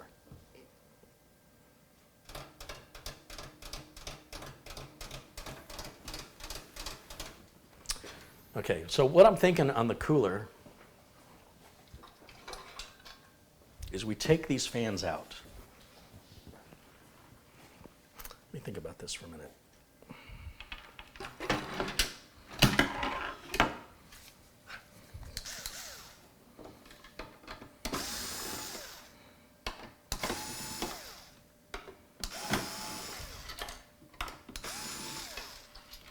Is it the same when it's a radiator, the fans blow through it or pull the air through? It's completely just the exact same, or it doesn't matter whether you push air through it Pretty darn close. or pretty you close. pull it through. I mean, And of course you can do both. You can sandwich the fans, if you wanted to. Yeah.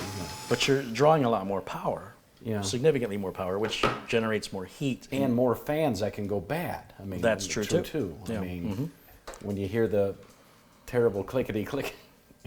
Well, it's not maybe clickety click, but it may be a, whoops. Oh.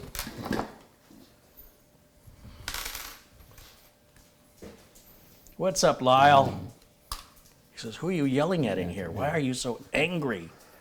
Don't sugarcoat it, all right? Yeah. What are you, beating around the Yeah, bush? bush, Just yeah. tell me how you really feel, man. Okay. Here's what I'm thinking. having pure base 500 flashbacks at this point. This radiator can go in here like this. See what I'm saying? Okay. And to hold the radiator in, you see how there's this metal, there's a metal flange here. Look at me use those fancy words.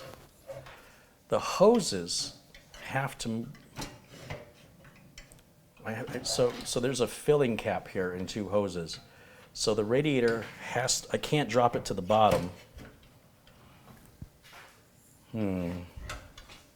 Because the flange will interfere with the cap. Okay. So I've got to go higher up. But when I go higher up, I'm hitting this piece right here. But I think it'll be okay. I think it's going to work. Definitely works on the bottom. When it comes to the top,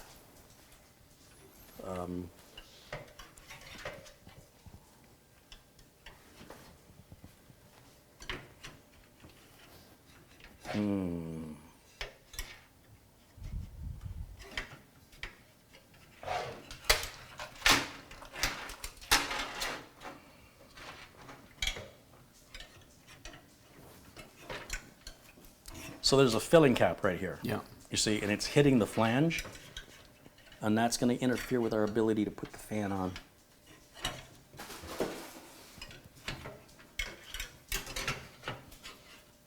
And if I put it here, then the flange doesn't go up this high and interferes with this bay.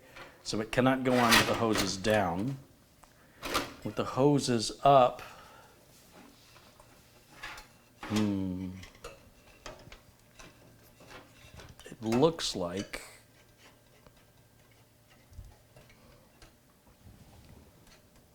I can make that work. It's tight. It's very tight. But the benefit is it won't be in the way of anything. And you're sure the face will fit? Oh, that won't be Okay. a problem. And the fans will go on the inside where we can see them. Okay. They'll be much more visible. Okay. And since they are RGB, we really want to look at them, you know?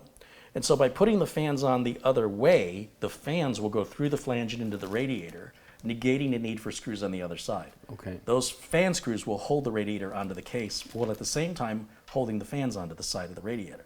So that saves us a step. And well, this should reach. Yeah, it's going to be fine. It's going to be a little bit tight getting the fan on. Oh, God. What did I get myself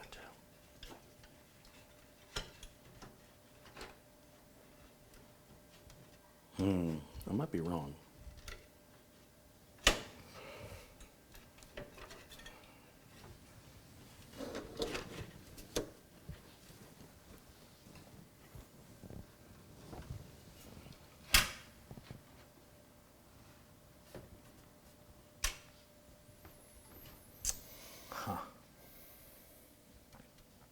There's a fix for this, and that's to get a Dremel tool and cut the corner out for this filling hole.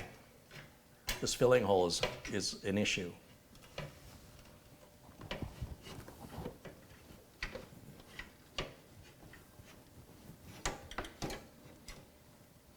It may not work. That may not work. The more I look at it, I can't seem to get the radiator to align with the flange because the edge of the flange here is hitting this little nod, this filling hole here is preventing it from sitting flush. So if I cut the corner off of that, then, because you'll see the fan screw has to go right next to it. And when I move this, it has to be outside of the flange, and that moves the screw further away from this slot. If I flip it the other way, I'm back in the same position again.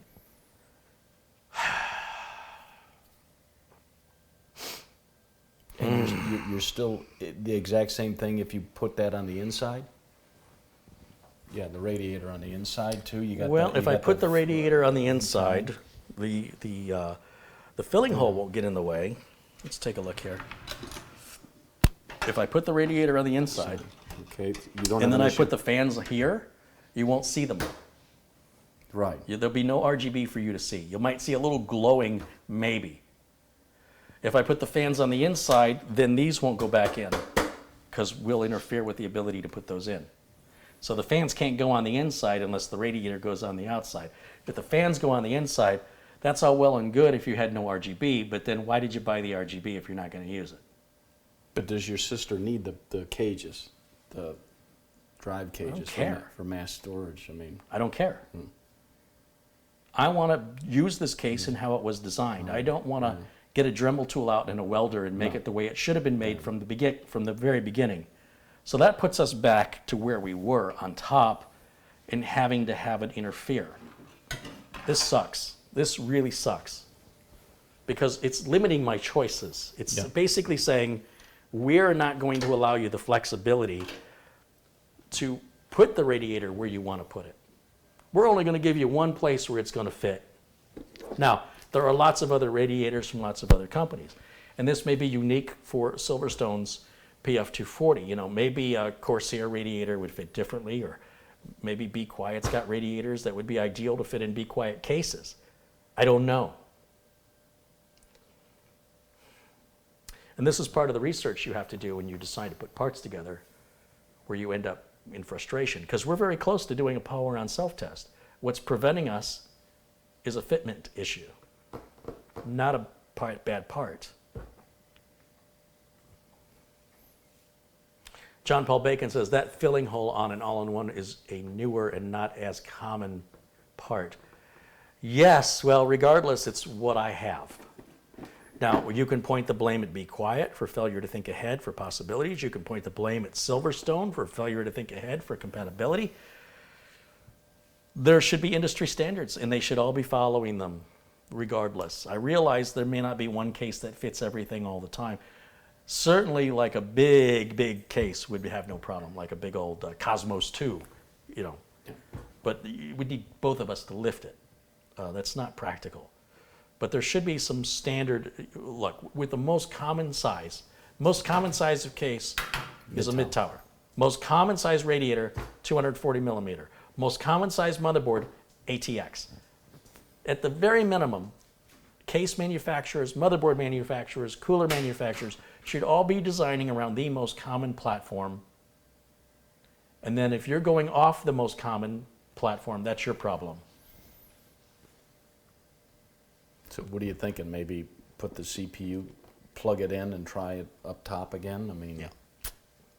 But it may not fit in there with the plug-in. But it's worth a shot. I mean, Well, like yeah, you we've said, got to try. yeah, you got to try. We've got to try it. And I know I seem frustrated. This is puzzle solving, and it gets frustrating. If it was super easy, I'd be bored. So don't misunderstand this for anger. This isn't anger. This is the frustration that I experience when I'm challenged. And it's the challenge that keeps me coming back for more, because I will win this challenge. I don't know how yet, but I will win it.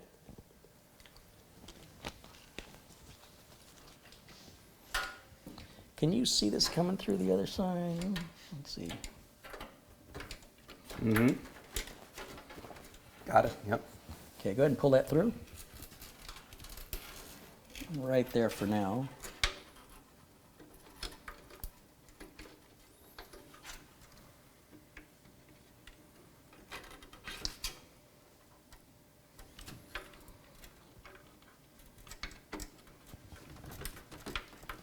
Okay, go ahead and pull the slack in for me. Keep comb, pull. A little more. Is that as far as you can go? We good? Yep. Okay. It could fit. It very well could fit. We might be okay. I might have just had a little temper tantrum for nothing. Which means putting the fans back on Yes.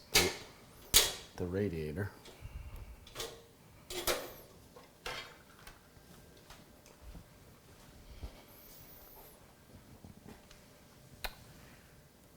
Let's see, we're going to go in this way. Fans are going to go that way with the cables facing you, which means the cables now face me.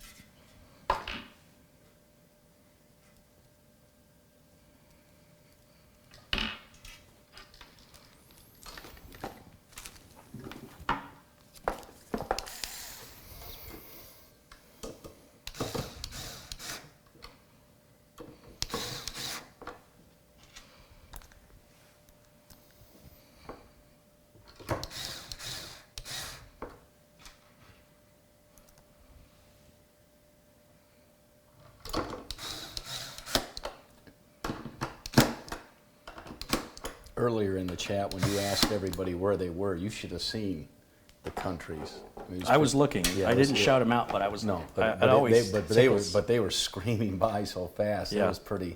It's pretty cool, isn't It it? was pretty cool. I'm like, wow.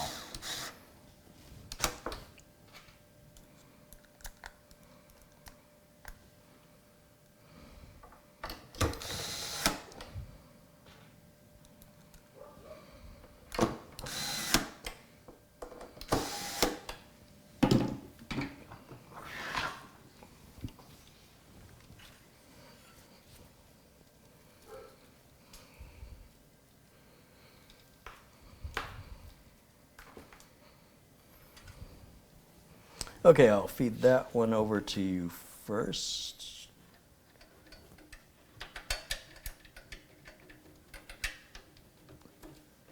And then there's another one. There's always two on those long ones.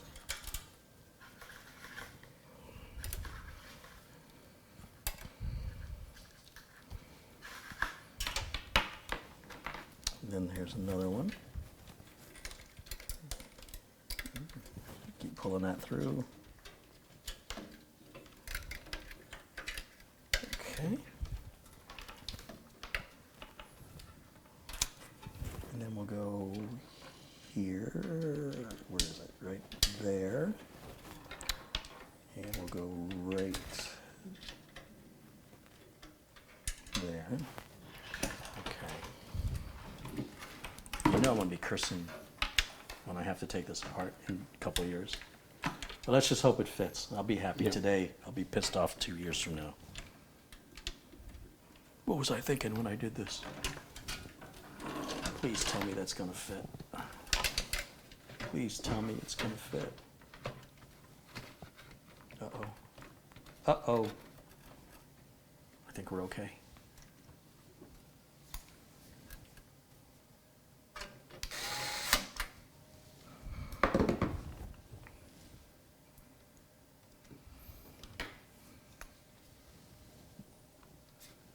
Yeah, I gotta put a little extra force to push that cable in, but it works. It works, ladies and gentlemen. It just barely works. And you better hope that cable doesn't get rubbed to the point that it exposes the wire. It will short out against the side of the radiator, and the magic smoke will come out, and it's gonna be a very expensive repair, because that's gonna fry your CPU and your motherboard, probably your RAM and your solid state drive, on a high voltage line going to the CPU with those wires rubbing up against the radiator. Let's hope there's not a whole lot of vibration. James And says- let's hope that these are really well insulated cables on the power supply. James says, fingers and toes crossed.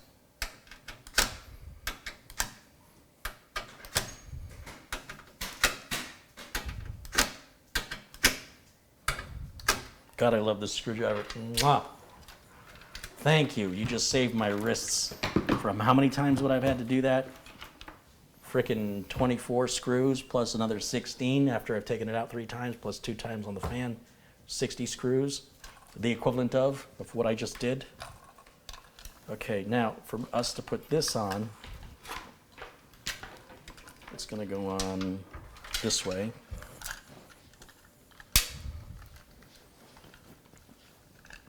Like that. It is gonna look good. Yeah. You know, it just sucks that I know that has to come out anytime I got to do a power supply replacement, or I got to do a fan radiator has to come out if I have to do a motherboard replacement, and that motherboard's got a fan on it, which I think will die one day. Which is why I didn't want to do this build. I didn't like a fan on a chipset. That's so 90s. We don't do that anymore. But they did inform me the fan doesn't run all the time, so maybe that's good. I don't know. Can we put the front back on? I probably should put the fan back on too. Not right now. Yeah. I'm sort of ticked off still.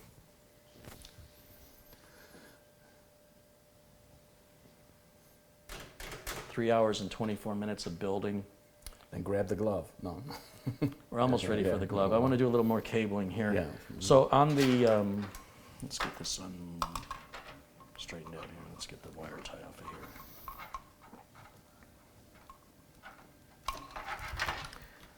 This is kind of handy. They've already run that cable right where we need it because that's going to go right here.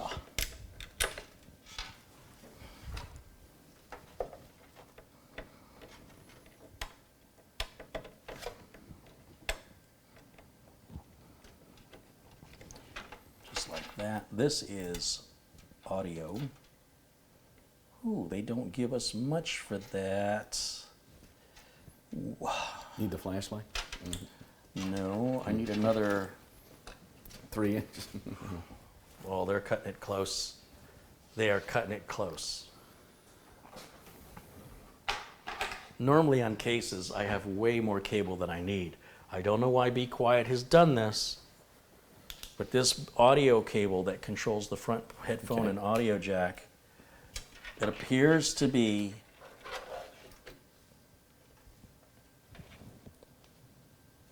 the perfect length without anything to spare. If, like I said, some motherboards have that audio connector moved further up towards the middle, I don't know. Yeah. I don't know.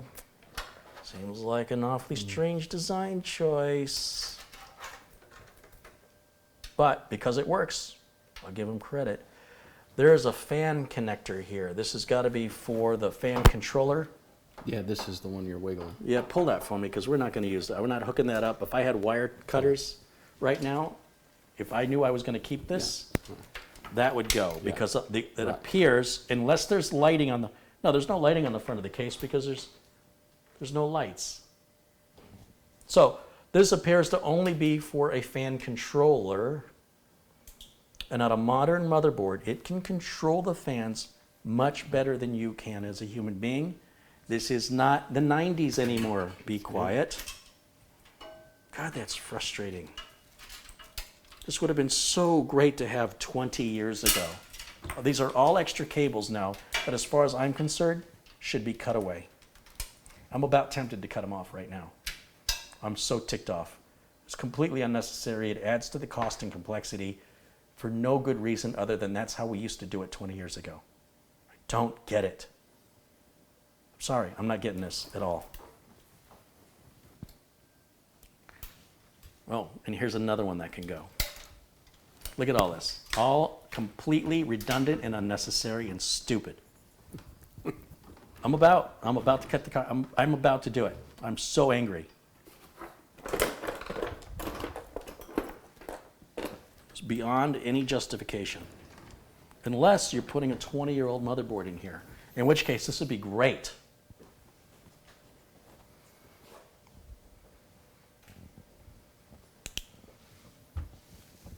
Tell me how you really feel. See, now I'm just upset. Now every little thing's going to upset me now. Horace, the great Mitch, without the long hair, geez. Well, 11 years was a long time. Should have cut it years ago. Well, they didn't see you 11 years ago No. here. They barely saw me 11 years ago. Yeah.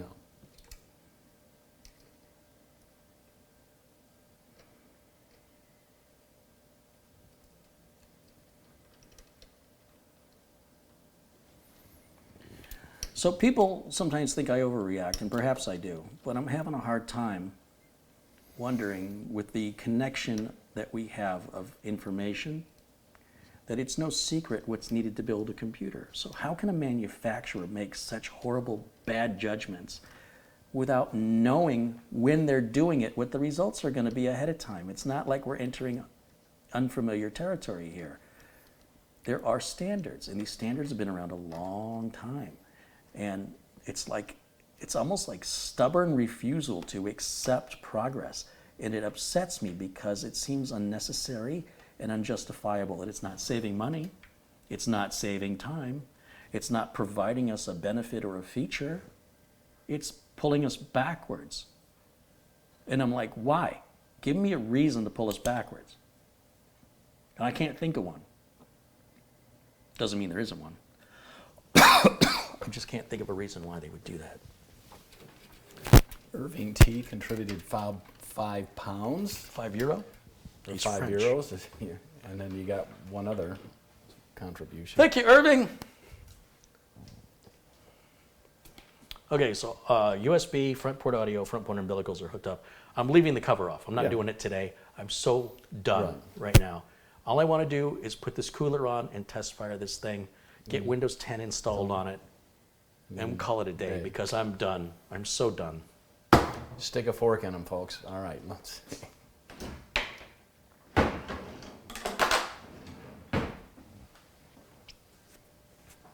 It's going to be a great system. Yeah. I shouldn't have had to work this hard. I was not anticipating anything other than pure bliss and enjoyment as things just clicked into place. Like Legos. Now, the last time we did this, we had issues with the cooler installation instructions. Now we have problem, and the case fitment, both. Were both frustrations. I thought we were past that. I was wrong. Very, very wrong.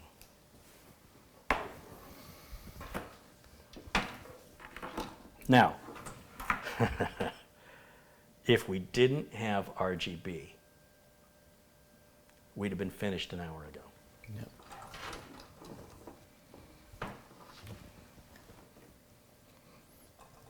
Do I like RGB? Thumbs down.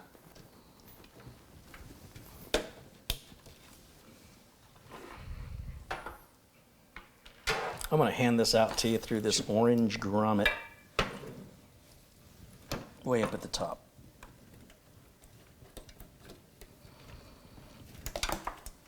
Oh, my grommet. That's came- okay. yeah, Just okay. pull it. Just pull the cable through, please. All the way. Keep pulling, pulling, pulling. And then we can put the grommet back. The grommet just pulled through. So now I think what I'm going to do is I'm going to grab one of these wire ties and I'm going to take all these unnecessary nonsense cables because they're now getting in the way. And I'm just going to tie them up. And God, I really want to cut these off. I really, really want to cut these off. This is stupid. Velcro zip tie. Stupid. If you brought me a computer from 20 years ago, I'd be like, oh yeah, I totally understand why this is here. I would have a completely different reaction.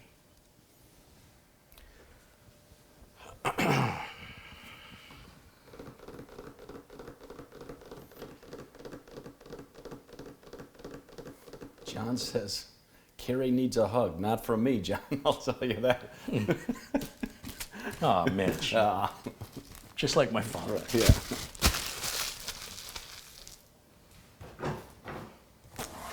So how's your day?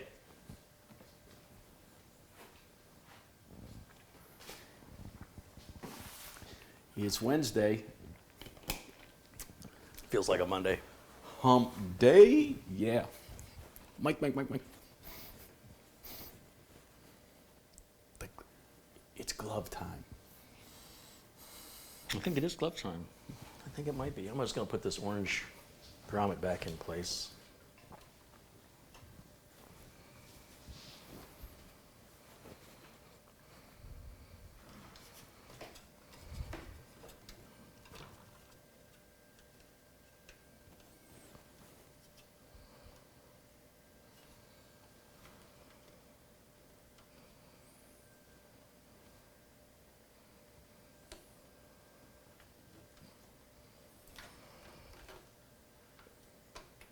Alex Oliver wants to know, is your Mustang a manual or automatic? It's an automatic. I'm Automatic. American. Yeah. Do you know what it's like sitting in rush hour traffic that doesn't move with your foot on the clutch for an hour? It hurts. Now, if I had somewhere where I could open it up and really enjoy it, I would love to have a manual. In fact, my Mini Cooper was manual. Ron says, digging the Toto shirt, Mitch. Well, look, since I'm their biggest fan, Is that literal Yeah. or figurative? yeah. This is one of how many, should I say how many shirts I have? One for every day of the month?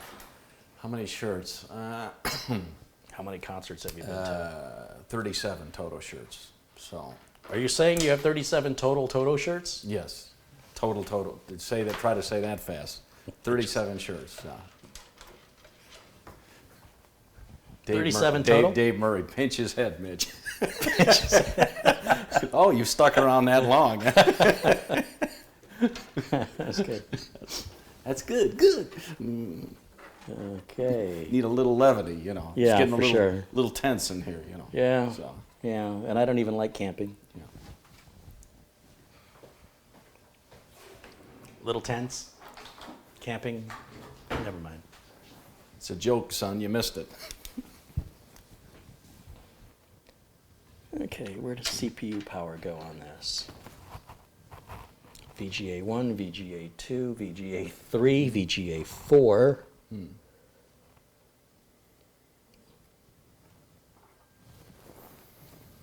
CPU 1, smack dab in the middle. And then main motherboard power is going to go here.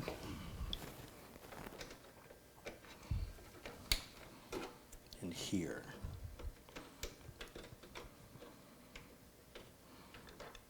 Boy, there is just, I'm telling you, Right. EVGA's cables here are going to be just barely the right length. Now that's going to make cable management super easy.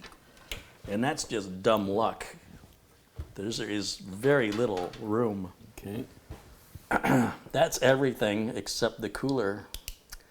And we can test fire it once we get the cooler on. So I think it's glove time.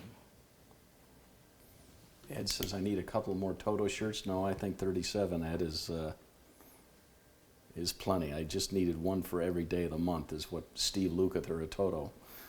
I am seeing some dust on that CPU heatsink spreader. So I think I am going to get some Q-tips and rubbing alcohol and clean that. Okay.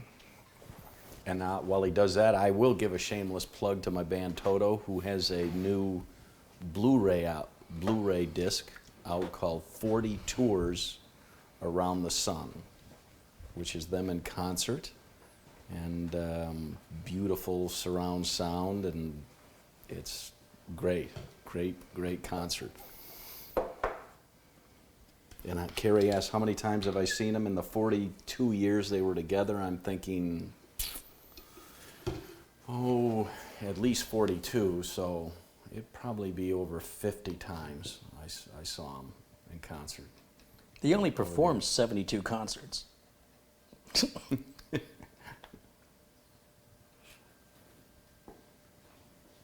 Toto did the music for the movie Dune. Yes, they did. Directed by David Lynch, who went to the American Film Institute, which happens to be where I went. And he said, take my name off this film. Yeah. You guys edited it to a point where I no longer want to be associated with it. And anytime a director does that, there is a default name they use. Do you know what that name is? Alan Smithy. That's correct, sir. Ding, ding, ding, ding. If you ever see a film directed by Alan Smithy, Alan Smithy. Yeah, that's directors who want their name taken off a film. So.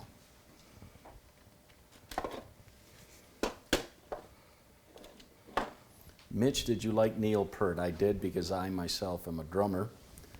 I considered him really the world's greatest drummer, and believe me, I'm a big fan of Buddy Rich. I thought Buddy Rich was amazing, but Neil Peart was truly one of a kind, and the greatest drummer that ever lived, in my opinion. Yeah, unbelievable technique, amazing, kind-hearted man, and I hope that the two remaining members of Rush will decide to tour again. I don't know whether they would as Rush. Oh, the glove. Of course, you know, Carey needs all the gloving he can get.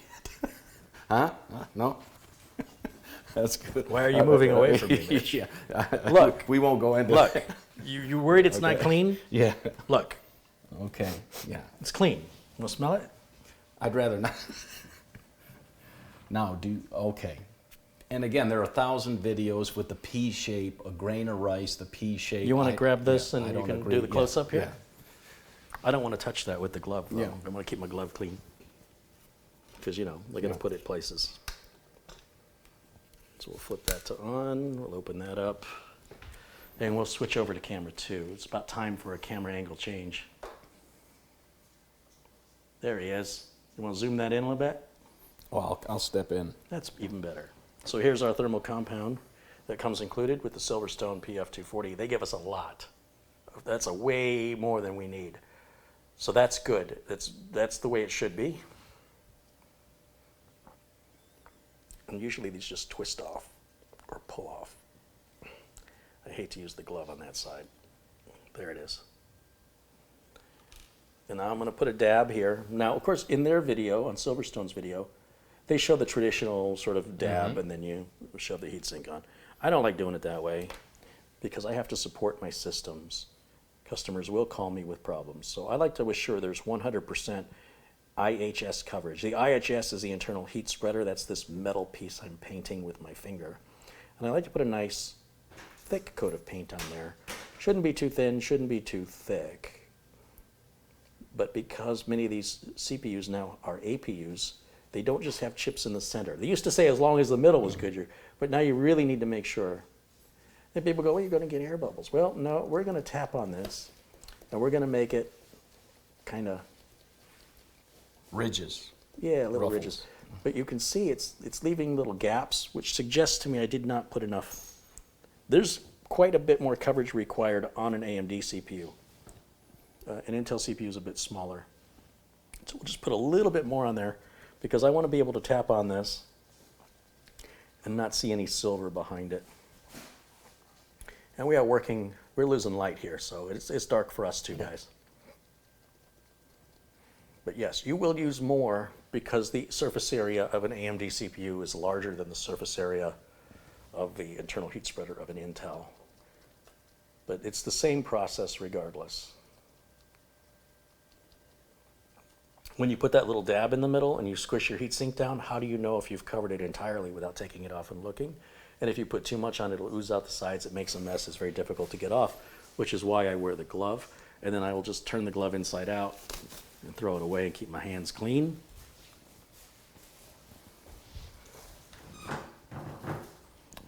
I'm going to take another look at that one more time.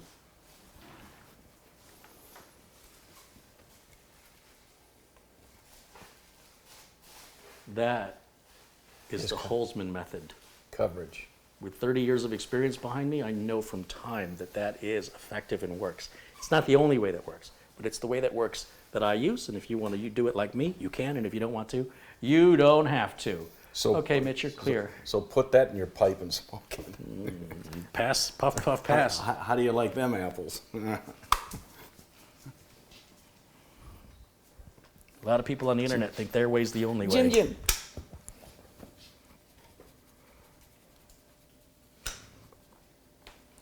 Now, for the tricky part, we got to figure out how this is going to go on here. Would you hand me my yellow-handled screwdriver? I do not want to use my electric driver on this.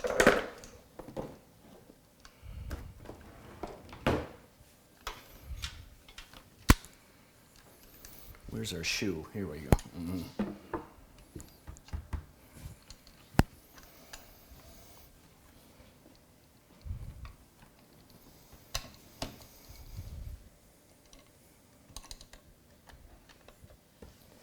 How you doing, Jimmy?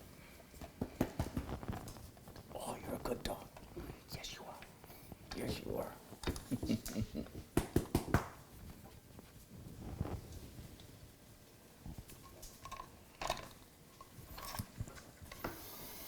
Which might have to go on the outside. Okay, that's good. Oops. Stay. Talking to the water pump now. Yeah.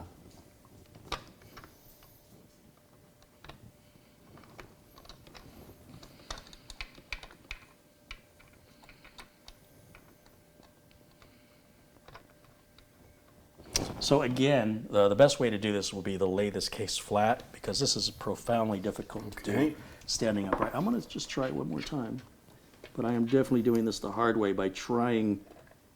You know, the irony is I'm trying to show people, but I know they could probably just see my back anyway, so I'm not quite sure. We'll lay it flat. Yeah, let's go ahead and lay it flat. I want to hold on to it though, so it doesn't. Yeah, Beautiful. much better. Thank you.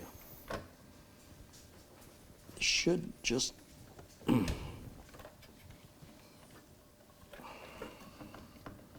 might have the screws too tight. Let me loosen them up a little bit. See if that'll go on now. Come on. Come on. Don't fight me. Give me that. Yeah. Don't fight me.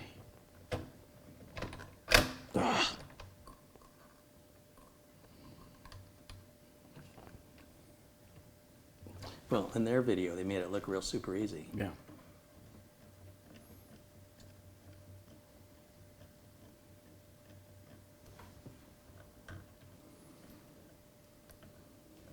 Somebody with very small hands that look big on camera.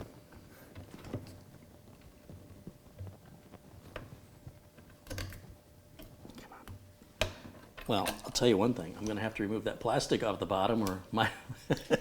I better do that, right? Take two.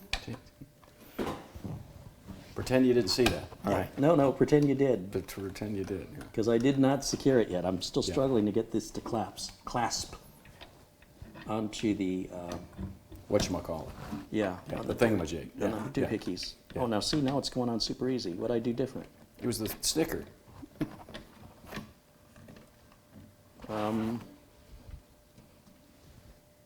No, it's not going to work. No, hold on a minute. Something's not right.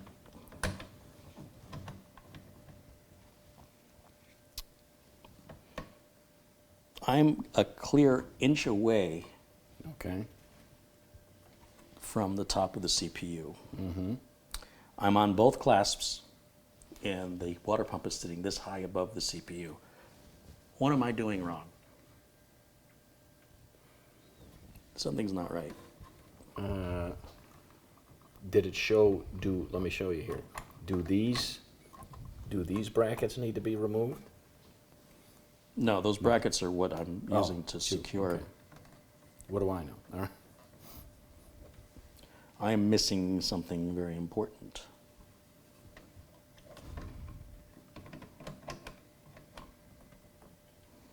Okay, times like this, I need to reference their how-to video one more time, because I am nowhere near getting this right. I'm missing something, and I think I'm a little frustrated and I can't think straight right now. Flip the bracket. No. The bracket's upside down. I thought I could only. Let's look at the how-to video again.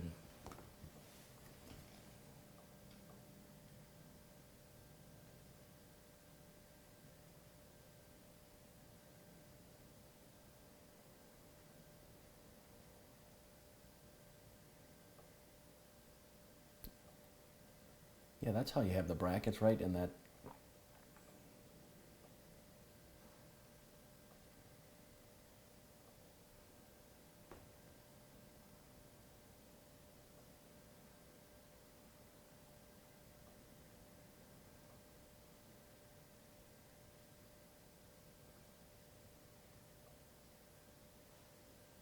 I see what they're saying. You see how the bracket, how it goes up? Gotcha. Did we put it on? Yeah, they're right. I have the bracket on upside down. They're exactly right. Who right. said that? Who said that? We should give them a prize. Yeah. Let me see who said I had the bracket on upside down. They are right, whoever said that. It was just- Ghost Shadow has just earned moderator status. Yes. Boom. Do you want to, if you would, let's Sure. grab this camera. Let's show everybody what we're talking about here. Paying attention to the details is critical, and this is why I wanted to redo the instructions on the Silverstone PF240, and then shot that idea down when I realized there's not much instruction to put it in, but it's all in the details, folks. It's very much in the details, and I was not paying close enough attention. So if you look at the way this heatsink, look how far away it is. Can you get that camera down further? Can you maybe come into this hole or come in through here and see if you can see the distance between? It'll be difficult to see. So no, it doesn't seem to be helping. Oh, Ram's wait, in the way. I can, yeah. So what we're referring to is if I take this off, struggle to get it on, almost struggle to get it off.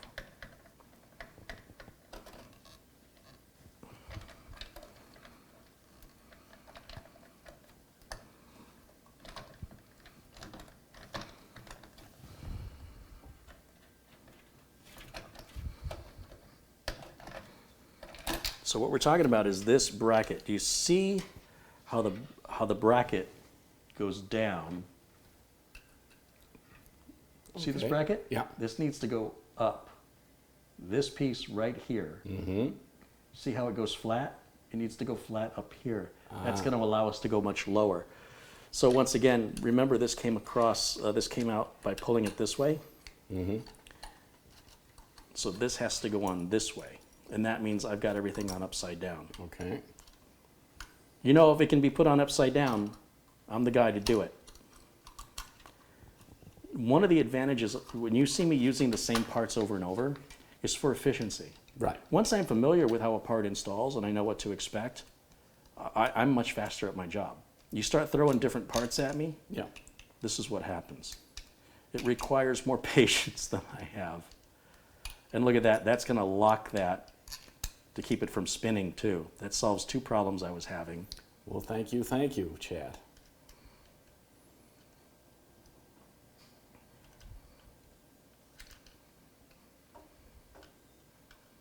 Okay, there's one side, and then I got to flip the other side over. Now, I wish Silverstone did more to prevent this. Maybe paint one side red, or put an arrow or an indicator so that the red goes to red or the color goes to the color, so that this would avoid a miscommunication. I'm not normally an AMD builder, and again, Silverstone is new to the liquid cooler market. And Silverstone can't just do everything everybody else does, or they'll get sued for it. So they have to come up with their own mounting techniques. And so it requires a little bit of a learning curve here, but I think this could have been made clearer through the use of, for example, paint. Okay. So those, do you see the brackets and how they look much different now? See how they face? Yep. That's the way, yeah. That's going to help. Now I should be able to lock this cooler down.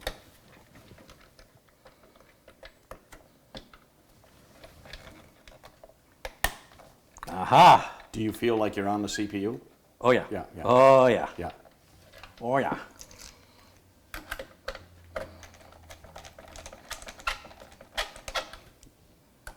Few turns, then the other. A few turns. Don't bump. Don't put one side all the way down. That's right. We're going to go back and forth. Go back and forth. There you go. Couple turns. Then the next one. Couple turns. Don't wrench it down. You'll know. Oh, Huh? Huh? Thank you, chat. Thank you, Ghost you. Shadow. can I? Yeah. Was that? Yeah. What do you think? How's Yeah. that looking? Yeah. Yeah, we're about ready to test fire. We got to hook up. The pump. We're not going to hook up the RGB on the pump or the fans, but I will plug the fans in, and I will plug the fan header on the pump goes to the CPU power connector. And we're going to, this is just RGB, so we're going to do this later. Yeah. Kind of looks like crap just hanging there. I got to figure out where I'm going to put that. I see, it's wrapped around. Let's take that out from there, and we'll leave that there. This can go. Can you see the fan header? It's way in the back underneath. Can you see it? It's white and it's right back here. Now that's where I'm going to need some forceps maybe. That sucks. Okay. So that cooler placement is not good. However, it's going to look beautiful. It's all going to fit. And it's just a lot more work than I'm willing to put in, because I don't think it's worth it for some RGB lighting to go through this frustration. But I also know there's valuable lessons. And this RAM was way too much money. This cooler is a really good deal, though. The case is a decent price case. It's a $100 case. Ooh, can I do it without forceps? Can I get my little, come on, can I get in there? I don't believe you can.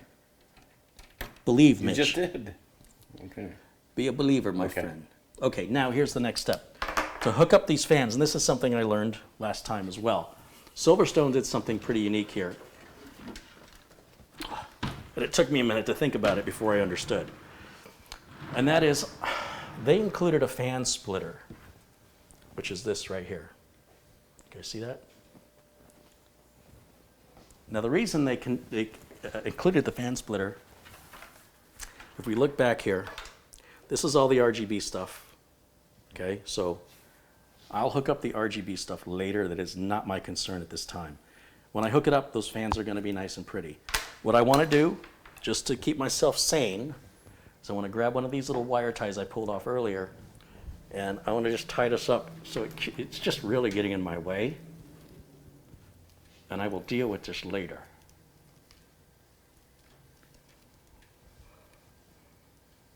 Okay, so just ignore this for now. This and this, just ignore all that, okay? What we're left with are the two fan power connectors. What we want to do is plug them each into a section of the fan splitter. They only plug in one way. There's a little groove and a tongue, and it just goes tongue and groove, right? Then we're going to take this one final connector here, and we can plug it onto any fan header on the motherboard. Now, it doesn't have to be near the CPU. We can run it down. If we take a look at this board and take a look at where we have accessible fan headers, there is another one up here that we could use. It's going to be hard to get to. We've got to have some more.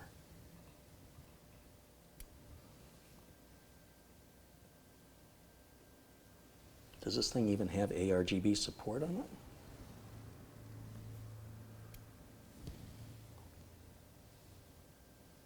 I'm not even going to worry about that right now. Fan headers is what I was looking for. Yeah, I see some LED headers here, but is it for ARGB? I can't read it. Don't care. Focus, Carey, focus. There's a fan header right here, but that's kind of ugly to place the fan there, to run the cables there. There's typically some along the bottom, but I don't see any fan headers on this board across the bottom. That's really unusual. This is normal. This is typically where this fan would plug in right here. Mm-hmm. The reason, this case, they ran the cable in the back for the fan controller, which I don't want to use. So I will plug this in, but not right now. Also, there's usually a fan header along this edge, and I don't see one. This board is remarkably short of fan headers. I don't understand why.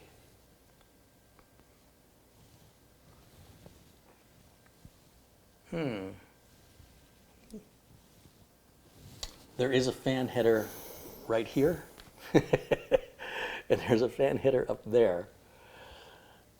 So it looks like I've got 3 available fan headers, none of which are ideal. Wow. Ironically, the fans are blocking both fan headers that the fans need to plug into. You gotta love that irony. So I think I'm gonna go ahead, given my lack of choices here, and I'm going to plug in, let's find this here. I'm gonna run it back in. This is again how you keep your cable management clean. You just kind of loop it and we just take what we need. So I'm gonna run that back in.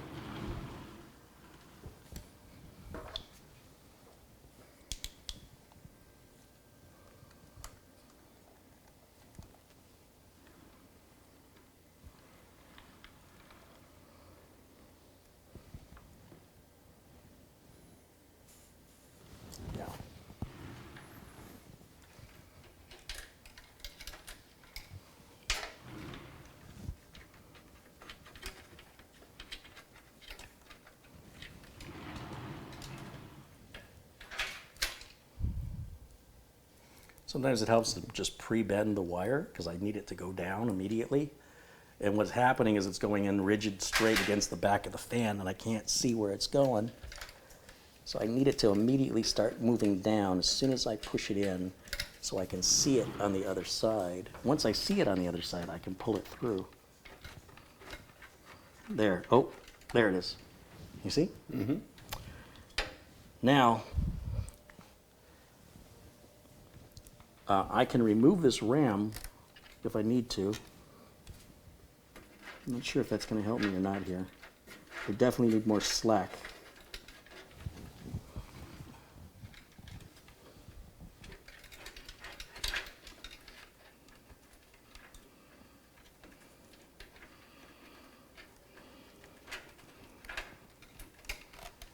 Okay, there's that.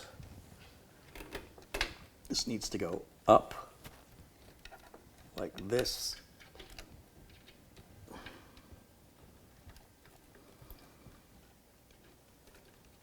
Not sure how well you can see that, Mitch. I can barely see it. Yeah. This is in my way.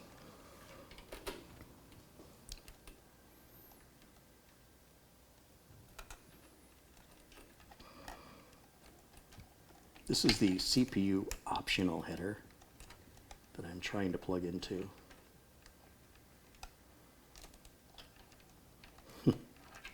Keyword here is trying. This is a very unique challenge.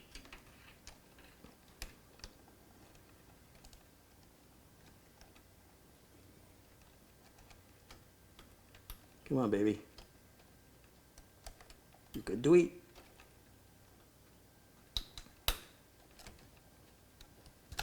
Got it.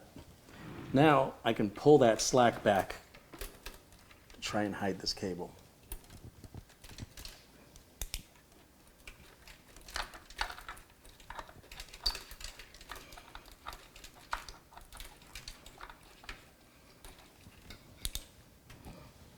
What do you think?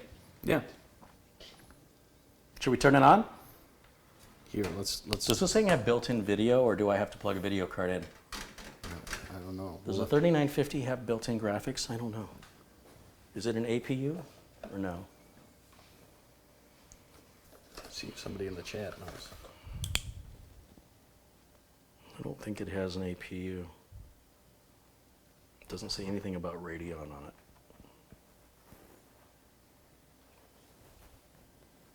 Discrete graphics card required. Okay, we don't have a choice. We're going to have to use a graphics card.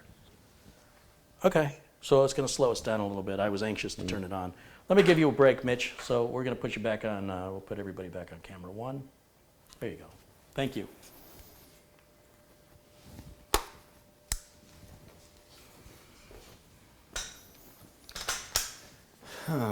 So we're going to need that graphics card. Yes, we need a graphics card. Coming up. Everybody wants to see this anyway. So what we've got is an RTX 2080. Can you hand me that razor, please?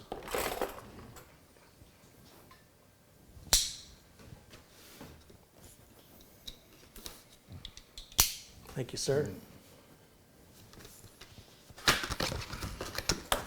4 minutes from quitting time. We'll have that plugged in no time. Yeah, well, we're sailing now once we get past that cooler install. There it is, folks. Yeah, they have this NVIDIA kind of patented this, trademark this missing corner. It's not damaged, it's intentional. Here is the, They just joined us. Boom. this is what moves the power cables, this right here.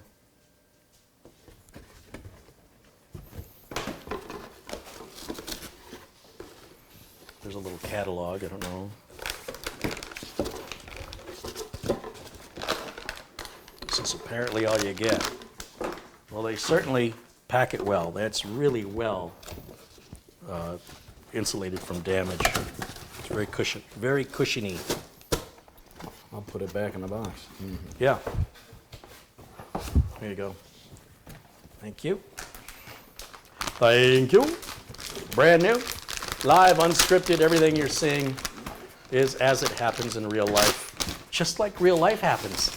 What an amazing concept for a video. Stop trying to fabricate life and just live with the camera on. So we got a little piece of rubber there that comes off. We got some plastic that comes off.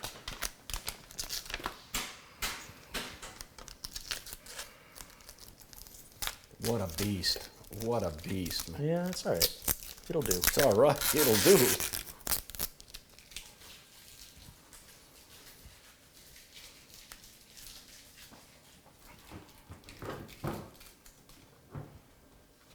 We got a little plastic covering the PCI slot. We'll get rid of that.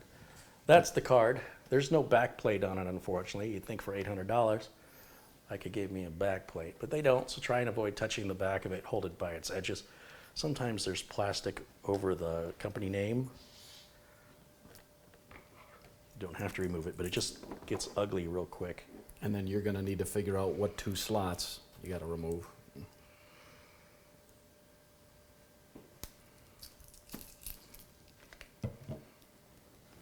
Anywhere there's a company name or logo, there's usually plastic. Take it off. Now it won't turn yellow in a year and look like your card is 25 years old. Be gone. Okay, so the slots we have to remove are going to be 2 and 3, which is pretty typical. Can I see my electric? Oh, you already have it out. You've done this before. Nurse Mitch to the rescue. And you're certainly not Dr. Feelgood. Do you know Dr. Feelgood? Because there's some prescriptions I could really use if they'd write them. Okay, so we're going to make sure that's open, the retention lever.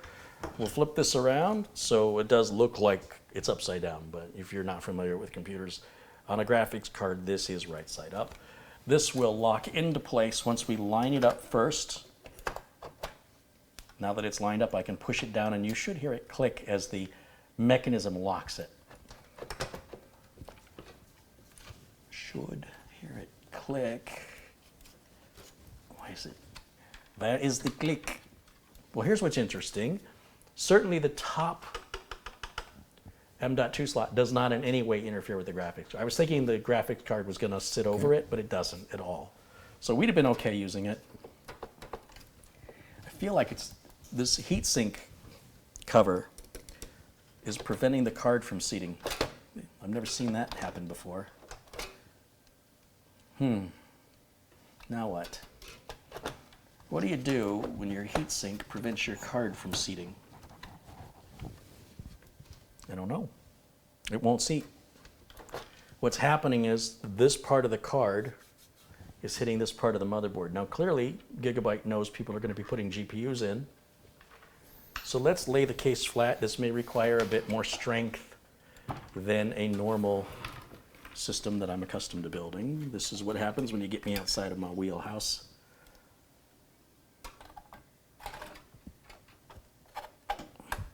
Do you know what a wheelhouse is? Let's see. It's where a boat captain sits with that big wheel. Yeah. Hold on, is there more plastic on this? I see more plastic. There is more plastic on here. Did I get it all? How about here? Is there some here too? Yes. Why did they do that? More plastic. Bothers me. You don't have to take it off. It just bothers me. Okay. So you can see what I'm saying. When I go to seat this, Mitch can see it. You guys can't really see it very well. I can't tell if I'm aligned or not. You got to come around here.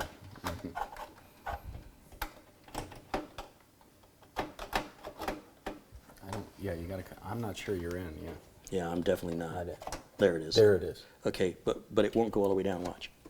It like wants. Oh, come on. Push. Push. But this isn't blocking it. No. It's the bottom of the card hitting the top of the shroud around the chipset fan. Oh, yeah. But you know what? I did see it move. It didn't. You couldn't hear it visibly lock because it's not closing with force. It's just barely closing. Okay. So, well, we've got it sitting like this, and I've never had to do this to put a graphics card in. I'm going to push forward on the graphics card. A smidge. Oh, yeah, because it's got so much pressure on it pushing back on the clip that now it's not. You know what? Let's go ahead and put it back on its feet, please. Because It'll fall out. Won't it? No, it won't go anywhere. It's locked in there real tight. In fact, it's so tight, like I said, it's Right. leaning. Okay. It's leaning so far this way that these holes won't line up on this side.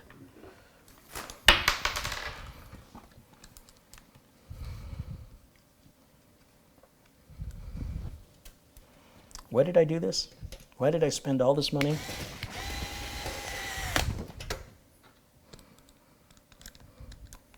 To be aggravated? Now, the video card is in, and now we have this unique piece that you've never ever seen me use before. Right.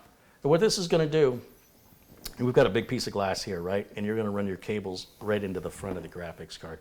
And it's ugly. Can I see the razor again, please? Yep. So what this is going to do is it will allow us different PCIe configurations.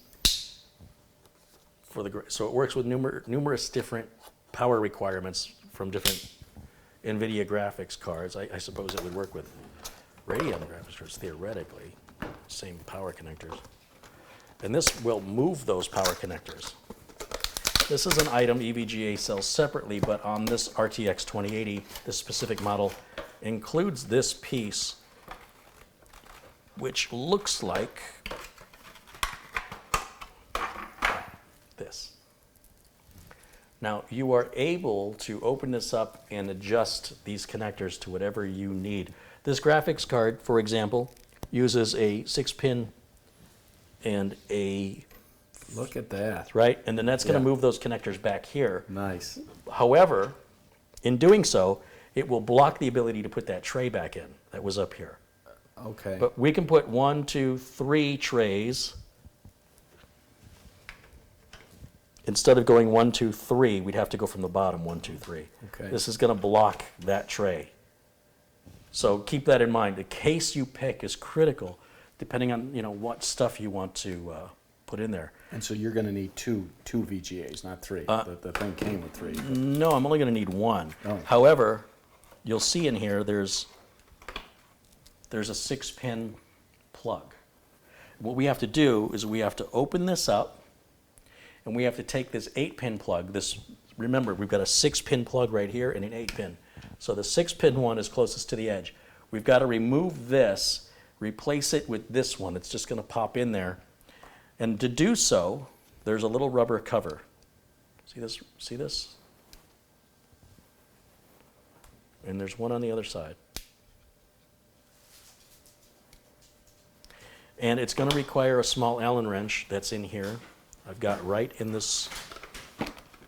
Remember, this is just for looks, folks. This is only for looks. You don't have to do this. This is something I've never done before. I haven't seen any videos on how to do it, but it looks pretty obvious. There's a couple of extra small little screws in case you lose the ones that are in there. We're going to go down in here like this with a tool.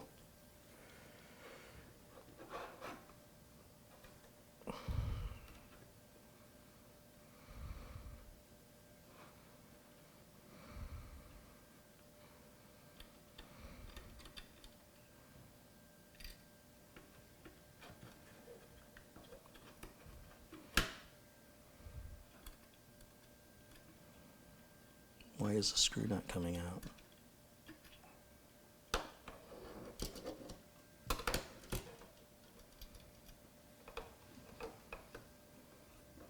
I'm basically going right inside of this with the Allen wrench to remove these little teeny tiny. I'm going to have to get some really magnifying glasses to see this to get it back in.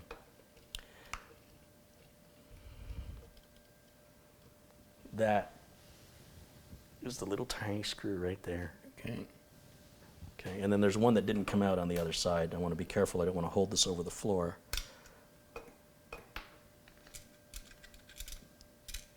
I can hear it.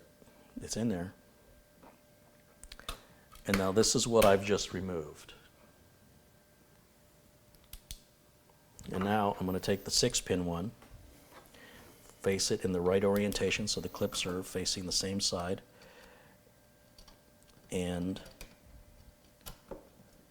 the whole bracket moves.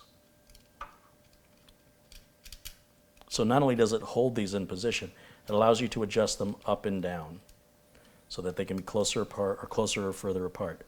However, there is a small little Allen screw still in there that I have to get out. I've got to extract it because I need to use it. I don't want to go to my spares. It's not like I lost it. It's in there. I know where it is.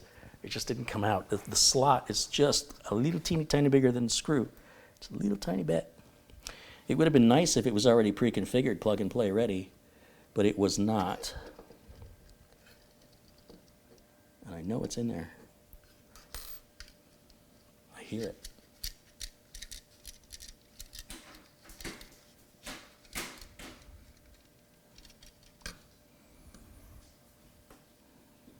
I see it. It's all the way in the back.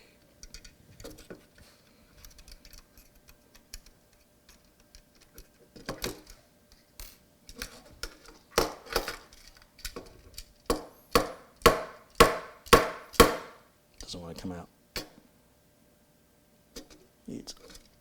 I don't know how well this camera's going to pick this up.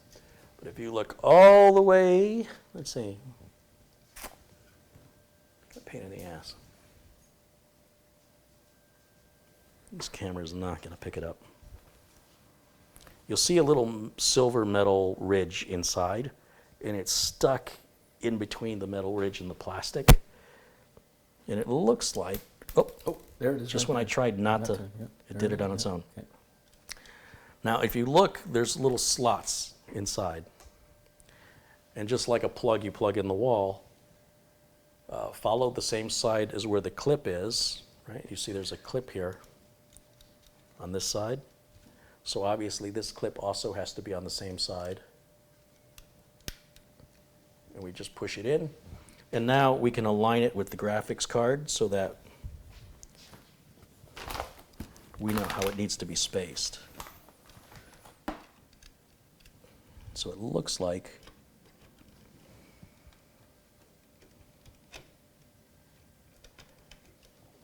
that's going to be right there. And with that in position, I can grab one of these little Allen screws. And again, they're very, very tiny. If you drop them, good luck finding it. So push it down onto the Allen wrench as far as you can get it. And with the piece plugged into your graphics card, you want to lock it down so that it doesn't move. Otherwise, you'll just end up having to take it back out and realign it again. So, here we go. That looks like the proper spacing right there. And I just have to do the other side with the little Allen wrench.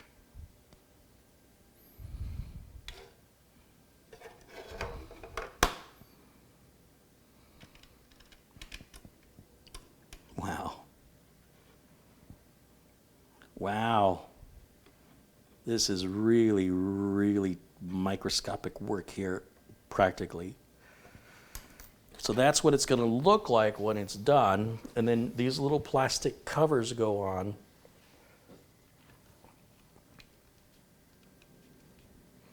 I don't feel so anal retentive now that I see somebody engineered this stupid thing.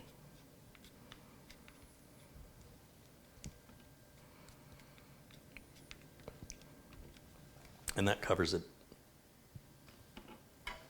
Now I should be able to take this, line it up on the graphics card, push it on, and it should click. It does. Now we can take one of those VGA power cables. Not this one though. See, this one only has one VGA power cable. Some of these other VGA power cables should have two. Or did they? Or is this power supply unique and then? We should have three total. Yeah, 3 total. There's 3 total on this one? I only see 2. Oh. I'm saying there should be 3 little Oh, yeah. connectors on the end on some of these. Seeing any like that at all? Well, I guess that's why they gave us so many. Oh, wait, no, I got one. I got one. See, this one says VGA, and you see we got a connector here and a connector there. Oh, that one too. But this one, the other one I had only had one. Gotcha. So if you have a graphics card that only requires one, it's for cleaner cable management.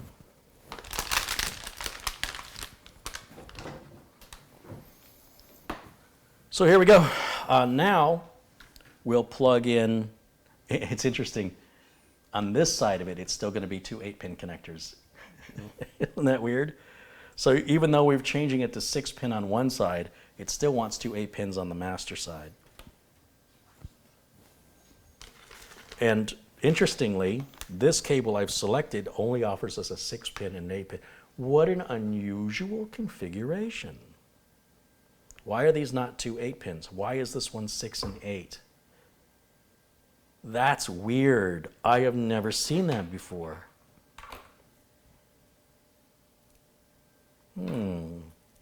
I mean, technically, that's all I need. I just want to make sure I'm plugging the 6 pin into where it goes. You know, one needs 6, one needs 8.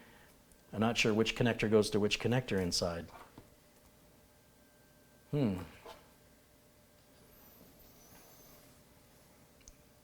Yeah, they're both 6 and 8, or you've got to do it individually. Wow. Okay. That's weird. Strange power supply. Okay, that's fine.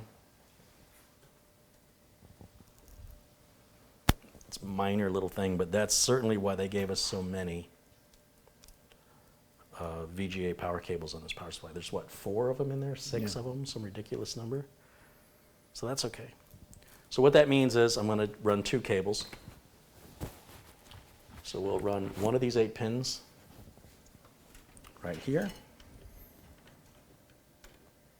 which is doubling the number of cables, by the way, that we're going to potentially see, which defeats the purpose of having this. Now, like I said, in theory, I could still use a 6-pin, but I don't know if the 6-pin goes on the inside or the outside. Does the inside one go to the inside one here, and does the outside one go to the inside one? I don't know. I suppose I can get a multimeter out and test it. And maybe I'll do that later, but I really want to test fire this thing. I'm anxious. Can you shine that light right down, come in through here? I want to plug this into one of those VGA 1 areas on the back of this power supply here. These are all VGA back here, so we'll start in this back corner. And then we'll just do one more. We can test fire right now once I put this last cable on. Well, this was a lot more work than I thought it was going to be. So your price is now double. Pretty hard work, isn't that right, Smedley? What a fine mess you've gotten us into. I do like the idea. I'm not sure I like the execution. Yeah. Yeah, and the same with the power supply. I like the idea of how they did that, but I don't know why they gave us one 6-pin and one 8-pin.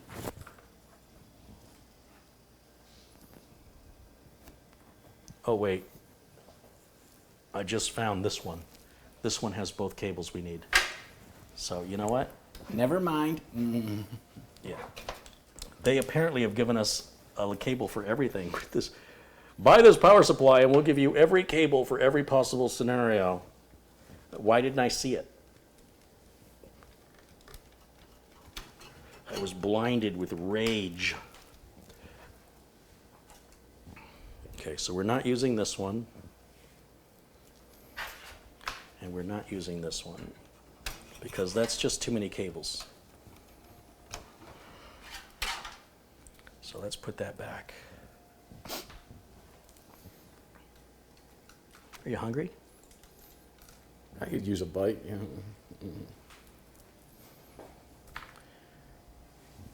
Here we go. Leave it to Carey to go through every cable because, you know, I'm thorough that way. All right, we're going to do this. No, it doesn't have. No, it does not have 8. It doesn't have 8. I was looking at the other end. Wait a minute.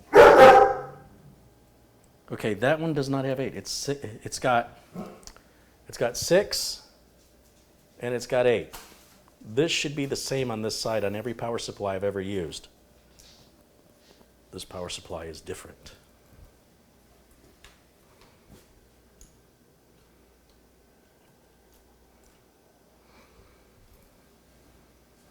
So let me just look at the cables one more time. This VGA power cable only has one 8-pin, nothing else on it. So we're not using either of those yet. This one also only has one. These are what I used before. This is SATA power. This is SATA power. This is SATA power. This is just one on each side again. One on each side again. SATA. Molex, one on each side, Molex. I have to use 2 cables. Okay. That sucks. So I'm going to put it right back the way I had it, because, you know, I like to do everything twice. That's... No, this one has 2, but they're 1/6 and 1/8. Ah! Am I allowed to scream?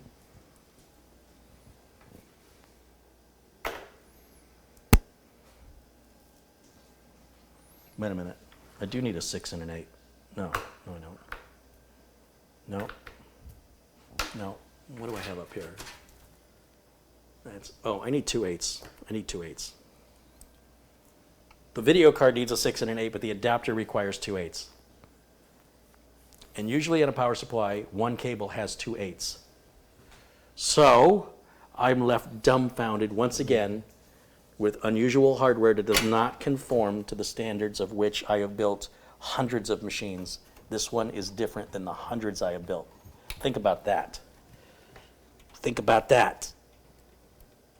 Go on. Are you thinking about it? My mind's blank. All right.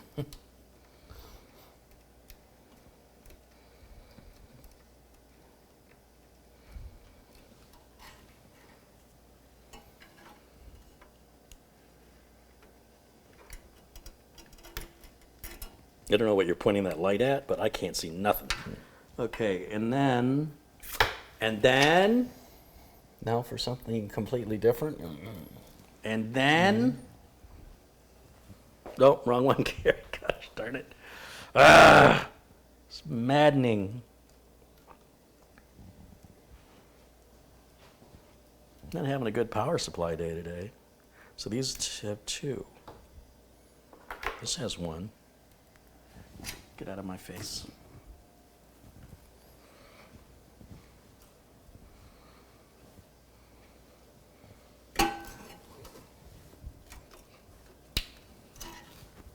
By the way, if I didn't use this piece, the 1 cable would fit on both. If I do use this piece, I have to use 2 cables with this power supply. Part selection, part selection, part selection. We'll differentiate an easy build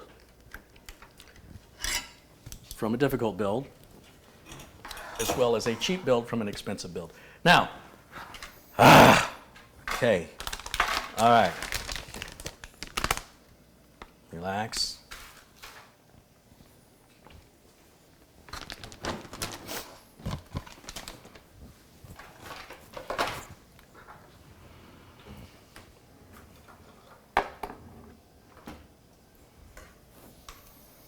Would you take that from me, please?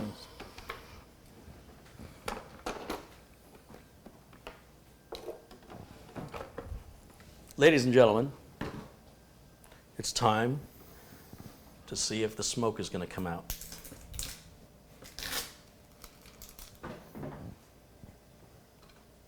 Do you have your fire suit on? No. But I've been burned before. Dun-dun-dun. You should be able to be okay with that. You can put this in there. You hang out with the compound. That can go in there. Oh. I need to run this cable right across here. Make sure the switch is off on the back of the power supply. Let's grab a keyboard. Oh, this can go in there. We have an HDMI cable. Let's grab a keyboard and a mouse right here, and we will plug that in. There's a little dongle we'll plug into the back. Why did I do this? Did I say this was going to be fun? Yeah. I said, Mitch, come on, we'll have a good Yeah. time. It'll be great. Laughs, joy. Here, you know what? We have a little go faster sticker in here.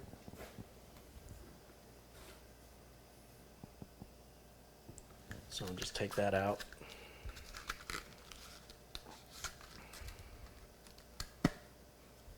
Oh,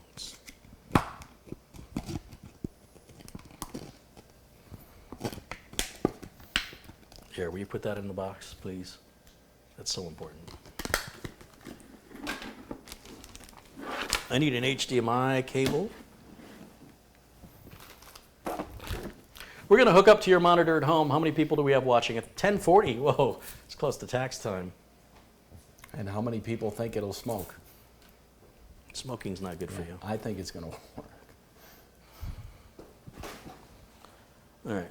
Oh, God, my back. Got a weak back? Yeah. I thought being short meant I wasn't going to have any back problems when I got older, and I would have the last laugh. I'm not laughing. All right, HDMI cable. This is the cable connected to the back of your monitor at home. It is. I know you don't believe me.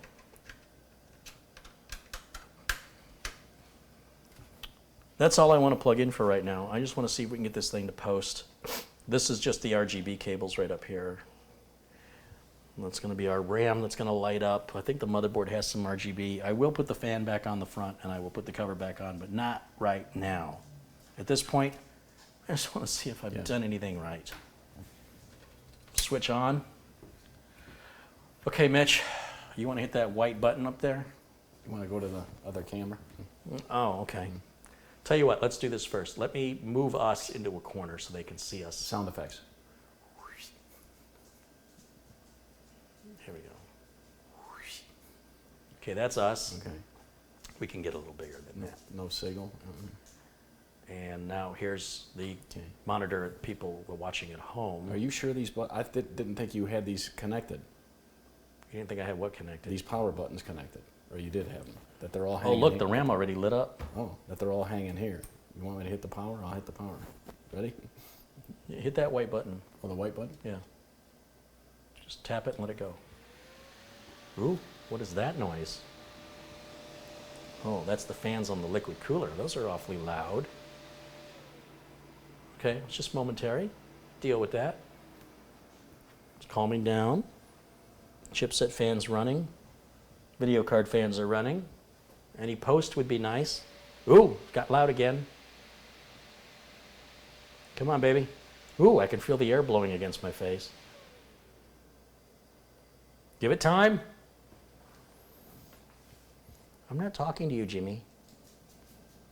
I knew I didn't put that NVMe in right. Although No, I'll just give it a minute. yeah.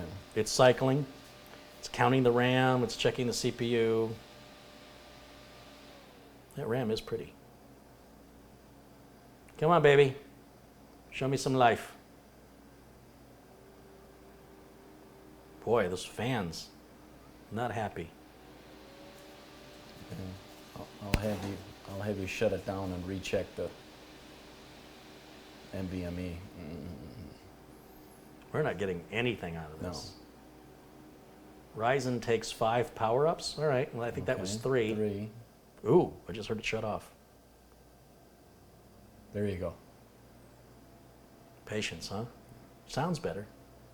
It's kind of yelling at me like a banshee. It wants me to insert proper media, so let's put Windows 10 in there. Use a blue USB port.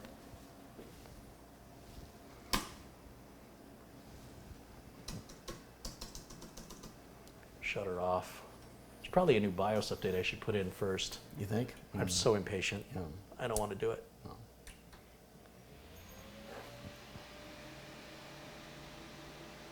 We gonna load Windows and then sign off?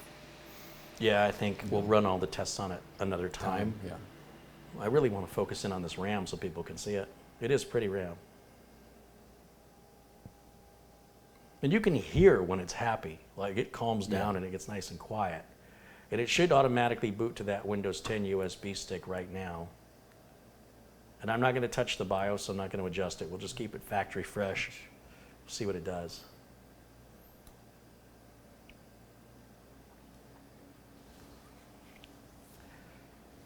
Boom.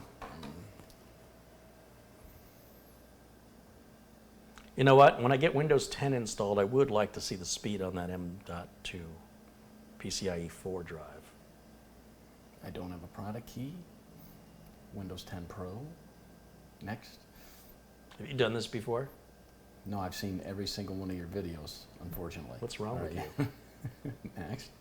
Now, custom. It recognizes it. Yeah. So I must have put it in right. You right? did. Yeah. And there you go. And this will look how quick that's going. Boom, boom, boom, boom. Yeah. Yeah. So, what do you want to do today? I wanted to have a nice, easy 200R build. I need to go get a massage and sit in the yeah, jacuzzi. but no, yeah. By myself. But again, the audience likes seeing things, not that you're struggling, but different. I was struggling. Yeah. Look, I'm very confident and I'm very quick. I know how to get it done. Yeah. But then you throw a couple of different parts in there, and especially the case. And the case is absolutely critical.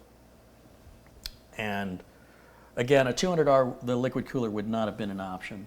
Yeah. Fans on the liquid cooler are turning. I've not hooked up the rear case fan. That's not on. So guys, I have built two full towers cases, 2 mids, and then not as tiny as the one you showed in that little with the handle, but what's a box about this big, where the case is this by this? It's kind of this by that. It's a Corsair. It may be two- mini 200. ITX or micro ITX. It kinda Probably depends. mini. Probably mini. Micro is Mini can be like yeah. this. Oh, okay. Micro ATX is like that, That. Yeah. and ATX is a bit larger. Look at that, we're already doing the first review. Okay, that was fast. That was quick. God, I can't get over that noise. This is my biggest problem with AMDs. This is it right here. I think that's coming from the liquid cooler, but the other AMD didn't do that. Put your hand on the pipe. Make sure it's. It could be the graphics card, is that what you're Okay. saying? No. Oh, on the pipes. Yeah, on the pipe. Oh yeah, they're vibrating. Yeah, as long There's as you're fluid feeling it, moving. yeah. Now, the liquid cooler and the fans aren't lit up because I haven't hooked up Right. the RGB, but the pump is running, for sure. Look at this RAM. Come here. Oh man. Right? It's just, yeah. If you're gonna do it with that. Let's see if I can zoom in on that RAM. Just. Where is it?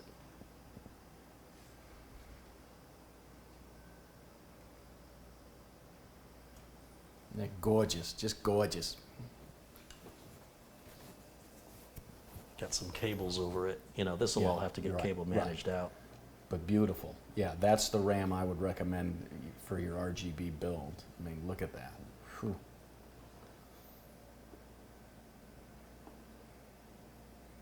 That's pretty darn cool, though, Yeah, right? that's pretty darn cool. Oh, stop it, Carey. I'm not buying into this RGB nonsense. I'm not. Oh, it is nice, Yeah, though. it is nice. All It's, right. it's not for me, but I mean, it's nice. Yeah. It's, you know, I like it. Damn it.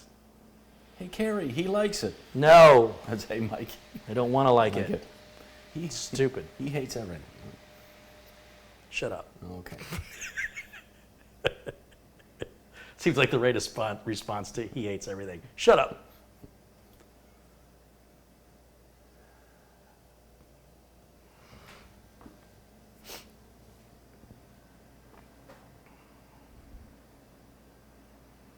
Be patient. It's doing its thing. People get a little impatient, like someone I know. Can you imagine Windows 10 just installed that quickly? Yeah, I mean, I'm not complaining. boom.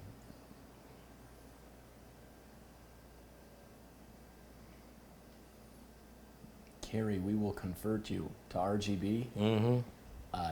Yeah. I like it. It's not worth all the extra effort and expense, though. It's I not worth just it. want a box that works. Yeah. Fast, I want to be able to get to work. Work. I don't want to stare at my computer all day Computer like everybody. like some guy stoned out of his head staring at a lava lamp.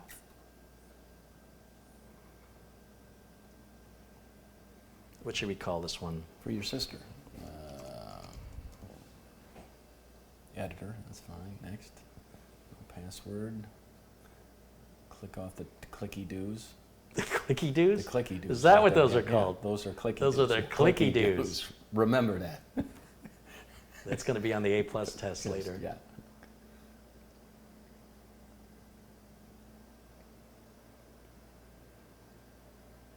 Oh, they're getting everything ready. Everything, including the FBI, are going to be on their way. All right.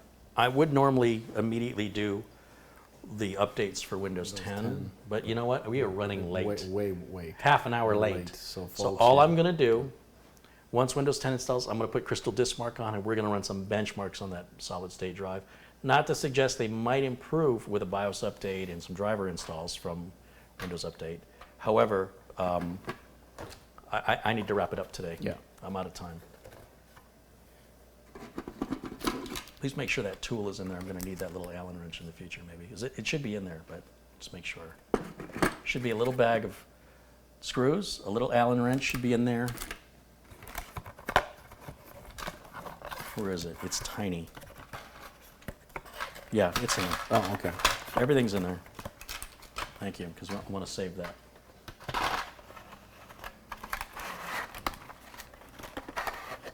We'll be putting that back. Do me a favor, put these screws in the box. In fact, all these bags can go inside the box. That box can go inside that box. Do we have any other documentation that can go in there? I think we got it all. You know, by the way, updating the streaming computer is going to be so much easier than this. Famous last words. No, it will be. No, Now, we don't have the NVIDIA driver on here. But it shouldn't affect our solid-state drive speeds. Let's just see what happens. I got to know. I work too hard I don't have patience for this.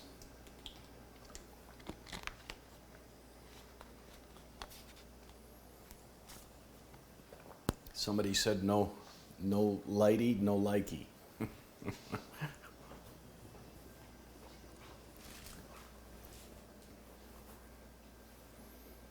Boy, that feels fast. Yeah. What sort of numbers you think you're gonna get? 5,000? Well, for 5,000 right here. No. Yeah. Yeah, on the Samsung 970 Pro Plus, we're looking at 3,600. We should see, yeah, there it is, 5,000. So this is the difference between PCI Express Generation 4, which is only available on the X570 AMD motherboards currently, but it will become the new normal in the future. AMD was just first. Also, the capacity of PCI Express version 4 should lead to 8,000 megabytes per second. So this early generation is much slower, but this is the price you're going to pay for an early adopter, is paying more to get less. Sherry says, when should we watch for part 2 where you show Well, the that's a finish? very good question. So as I mentioned, I have 3 systems Said out. he's got to button up.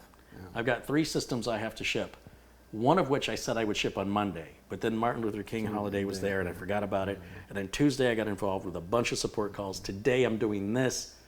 Tomorrow I need to button those. I have to. These customers are really starting to get upset with me. Yeah. I need to button those 3 up and I need to get them shipped. So then maybe Friday I'll come back and finish this Friday. Unless Thursday turns into another day of, I still got to get my car through emissions before the end of the month. Registration's due. So there might not be a show tomorrow because you got to button those No, up. no, it and may be get 'em late. Late. And I might show the buttoning up of those just for the sake of going live. Yeah. And I want to check the specs on this system. I want to verify we're seeing 64 gigs of RAM and the CPU is being detected. So we'll just go here and type in control panel, which is kind of interfering with it. You shouldn't do anything when you're running this test for accurate results, but I'm trying to do everything at once so I can wrap this up.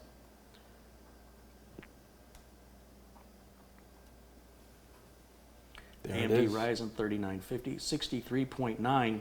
What? Where did I lose a point? Where did I lose it?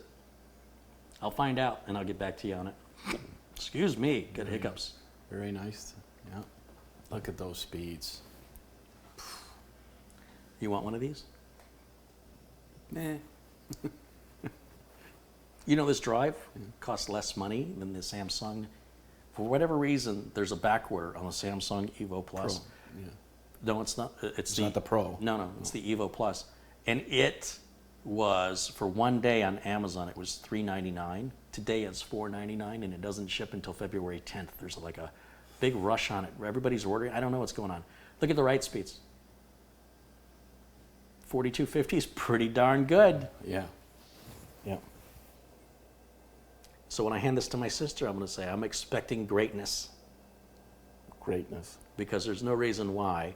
And the noise shouldn't be an issue for her because she's not broadcasting. And in fact, it's pretty calm. Yeah. Now that it's even running this, But it's quite a calm. bit louder than systems I normally build. Yeah. I mean, you do The whisper. Yeah. Intel Whisper. systems I Yeah. normally Yeah. build. Whisper quiet. They're not even whisper quiet. They're dead silent. Silent. Now, granted, this is a BeQuiet case, so it should muffle the sound when we put the covers on. Yeah. But this is going to be perfect for cutting videos.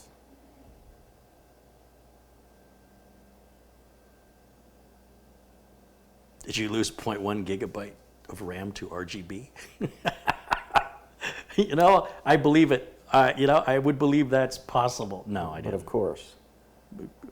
I wouldn't be surprised if it was true, though. Thank you for your camera work today, man. Yeah. Yeah. We were good shutting the camera was- down, so the battery's still good. With on the RGB, it was a very illuminating experience. So remember, Okay. once I have these fans hooked up, we're going to have RGB broadcasting down. Down. The face of this Thing pump will Yeah. And the RAM, change color. Very nice. And then, of course, the RAM will be changing color. Will this light up, maybe? That does not, if it did, it would have done it by Done now. by now. So apparently the GeForce Right. logo does not light up on this. Some do. Yeah, I don't know why that is. Apparently $800 is the cheap Yeah, version, yeah, right? So spend more money. There's our final numbers on Crystal Disk Mark. There's your read and writes. That's the Corsair MP600, which this is the box of what we're using with the big old heat sink on it. That's in that lower slot, so you can see we didn't lose anything by moving it down. And that means if we add another SSD, we can get one without the heat sink and slap it right in the top slot. Super easy to access. It's right there. And once all the cable management, the fans put back on, the covers put back on, all the RGBs hooked up, this is going to be a very nice looking system. Very proud to have built it. I only wish I didn't struggle so much. Would you mind taking the instructions, the documentation out of the Ryzen box and place it into the motherboard box for me? I like to keep all the spare parts, all the spare documentation all together. This EVGA bag we've got, this is for putting all of these spare cables in. Do me a favor, put the power cable in the box too. We'll put the rest of these in this bag. Oh, put those Velcro zip ties in there too. This, I'm not giving to the customer. There may be a BIOS update. I will check for that. I won't do anything off camera with this because this is for the community. There's no point in me doing anything off camera with it. So the next time you see it, it'll be in the exact same condition. Nothing will be done off camera. And with that, Let me close this and let's shut her down. Oof. Wow, that went pretty quick. That's good. And we'll turn off camera 2 and we'll expand camera 1 to take up the full screen. And now we're back to you and I, sir. Yeah. And I don't know about you, but we're burning daylight, so I need to eat a horse. it's time to say so long. Hope you guys enjoyed it, the people that stuck around. Yeah, And, 1,007 people are watching. Oh, it just dropped. Dropped. Thanks, you guys. Guys. I appreciate all of the contributions that made this build a possibility. And And there's more to come. yeah. It will be finished up with all of the little details that are involved in a computer build. I have 2 laptops I've got to fix on camera. I've got 3 builds I have to finish. I have 3 builds I have to start. And we have to upgrade your machine, upgrade the streaming machine, and do the Xenos build. Remember, the Xenos build will be coming up Friday, January 31st at noon Pacific time. Mitch will join me as we encounter. It's a one of a kind. No one on YouTube has ever. No one on the internet has anything like that. Yeah. It's very, very different. There's a custom piece fitted so that we can use a Kraken X62 on it, which is pretty cool. 280 millimeter liquid It's going to be cooler. an amazing build. And it will be the high end of Intel. So we just did the high end of AMD. We'll do the high end of Intel, also with a liquid cooler. And that'll be a 9900KS, which is 5 gigahertz across all cores. It's never been done before. And yeah, the 9900KS is more for gaming. It's better for gaming. The AMD is actually better for working, Okay. believe it or not, even though most AMD fans appear to be gamers. But regardless of that, they're so similar in so many ways. Pick which one you like, you know, and don't pick battles with your friends. Just be glad you're all enthusiasts of computers. It doesn't matter if you like Ford or you like Chevy. We just like cars. You know what I mean? Yep. You know, you don't have to be nasty to each other. You can respect one another's views without insulting the other person. You don't think like me, so you're stupid. That seems to be the way it works. Anyway, my thanks to all the contributors today. Let me give everybody who contributed a real quick shout out in case I missed them earlier, which I probably did. Ian McLeod has contributed $2 and says Slancha. Irving T contributed €2. Thank you, Irving. Hugh Wong contributed $5. Said that the Silverstone pup design seems very similar to the Intermax Lictec 2. I hope it is not noisy. A+ video. And he also contributed $2 and said, relax, Carey. It's very entertaining. You know, it's part of the act. Right? Yeah.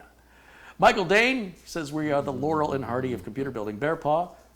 And Donnie Seeger, Gainsey95 says, I sent you a contribution via PayPal. Thank you, of course. Thomas X. Brusvin says, I want to see the RAM. I think you've seen it now. Yeah. Rusty Nail, Rice Star Man, Andy Nicolau, Jeremy Clayton, Barry, Madi Yoel twice, Radio DX, Ian Critch, 24 Viper, Cogjin, Jim Ennis, Kevin Smith, Bear Paw again, Rick Hubbard, Gary Tatum, David Santiago, Hugh Wong, ANS PC Repair, Phil M, Jesse Kirk again, thank you, Jesse, Andrew Brockington, David Griswold, Brendan Looney, and the very first contribution at 7:55 in the morning, long before we started, was Brendan Looney. You got to appreciate that enthusiasm and support. Thanks, you guys, so much. All my friends in blue, thanks for keeping it civil, helping to keep it civil in the chat room today. Thanks for joining me on what was an interesting journey, right? It was definitely not. It was not the way I thought it was going to go. Yep. But in the end, we made it work because that's what we do. That's what we do. That's the way we roll. So have a great evening, whatever part of the world you're in. And Could be morning in the part of the world. Yeah, morning, and we'll... Could be afternoon. We'll live to do it another day. Time will tell. Yeah, yeah. Thanks, guys. Thanks Okay. for watching. We'll see you next time. And bye for now.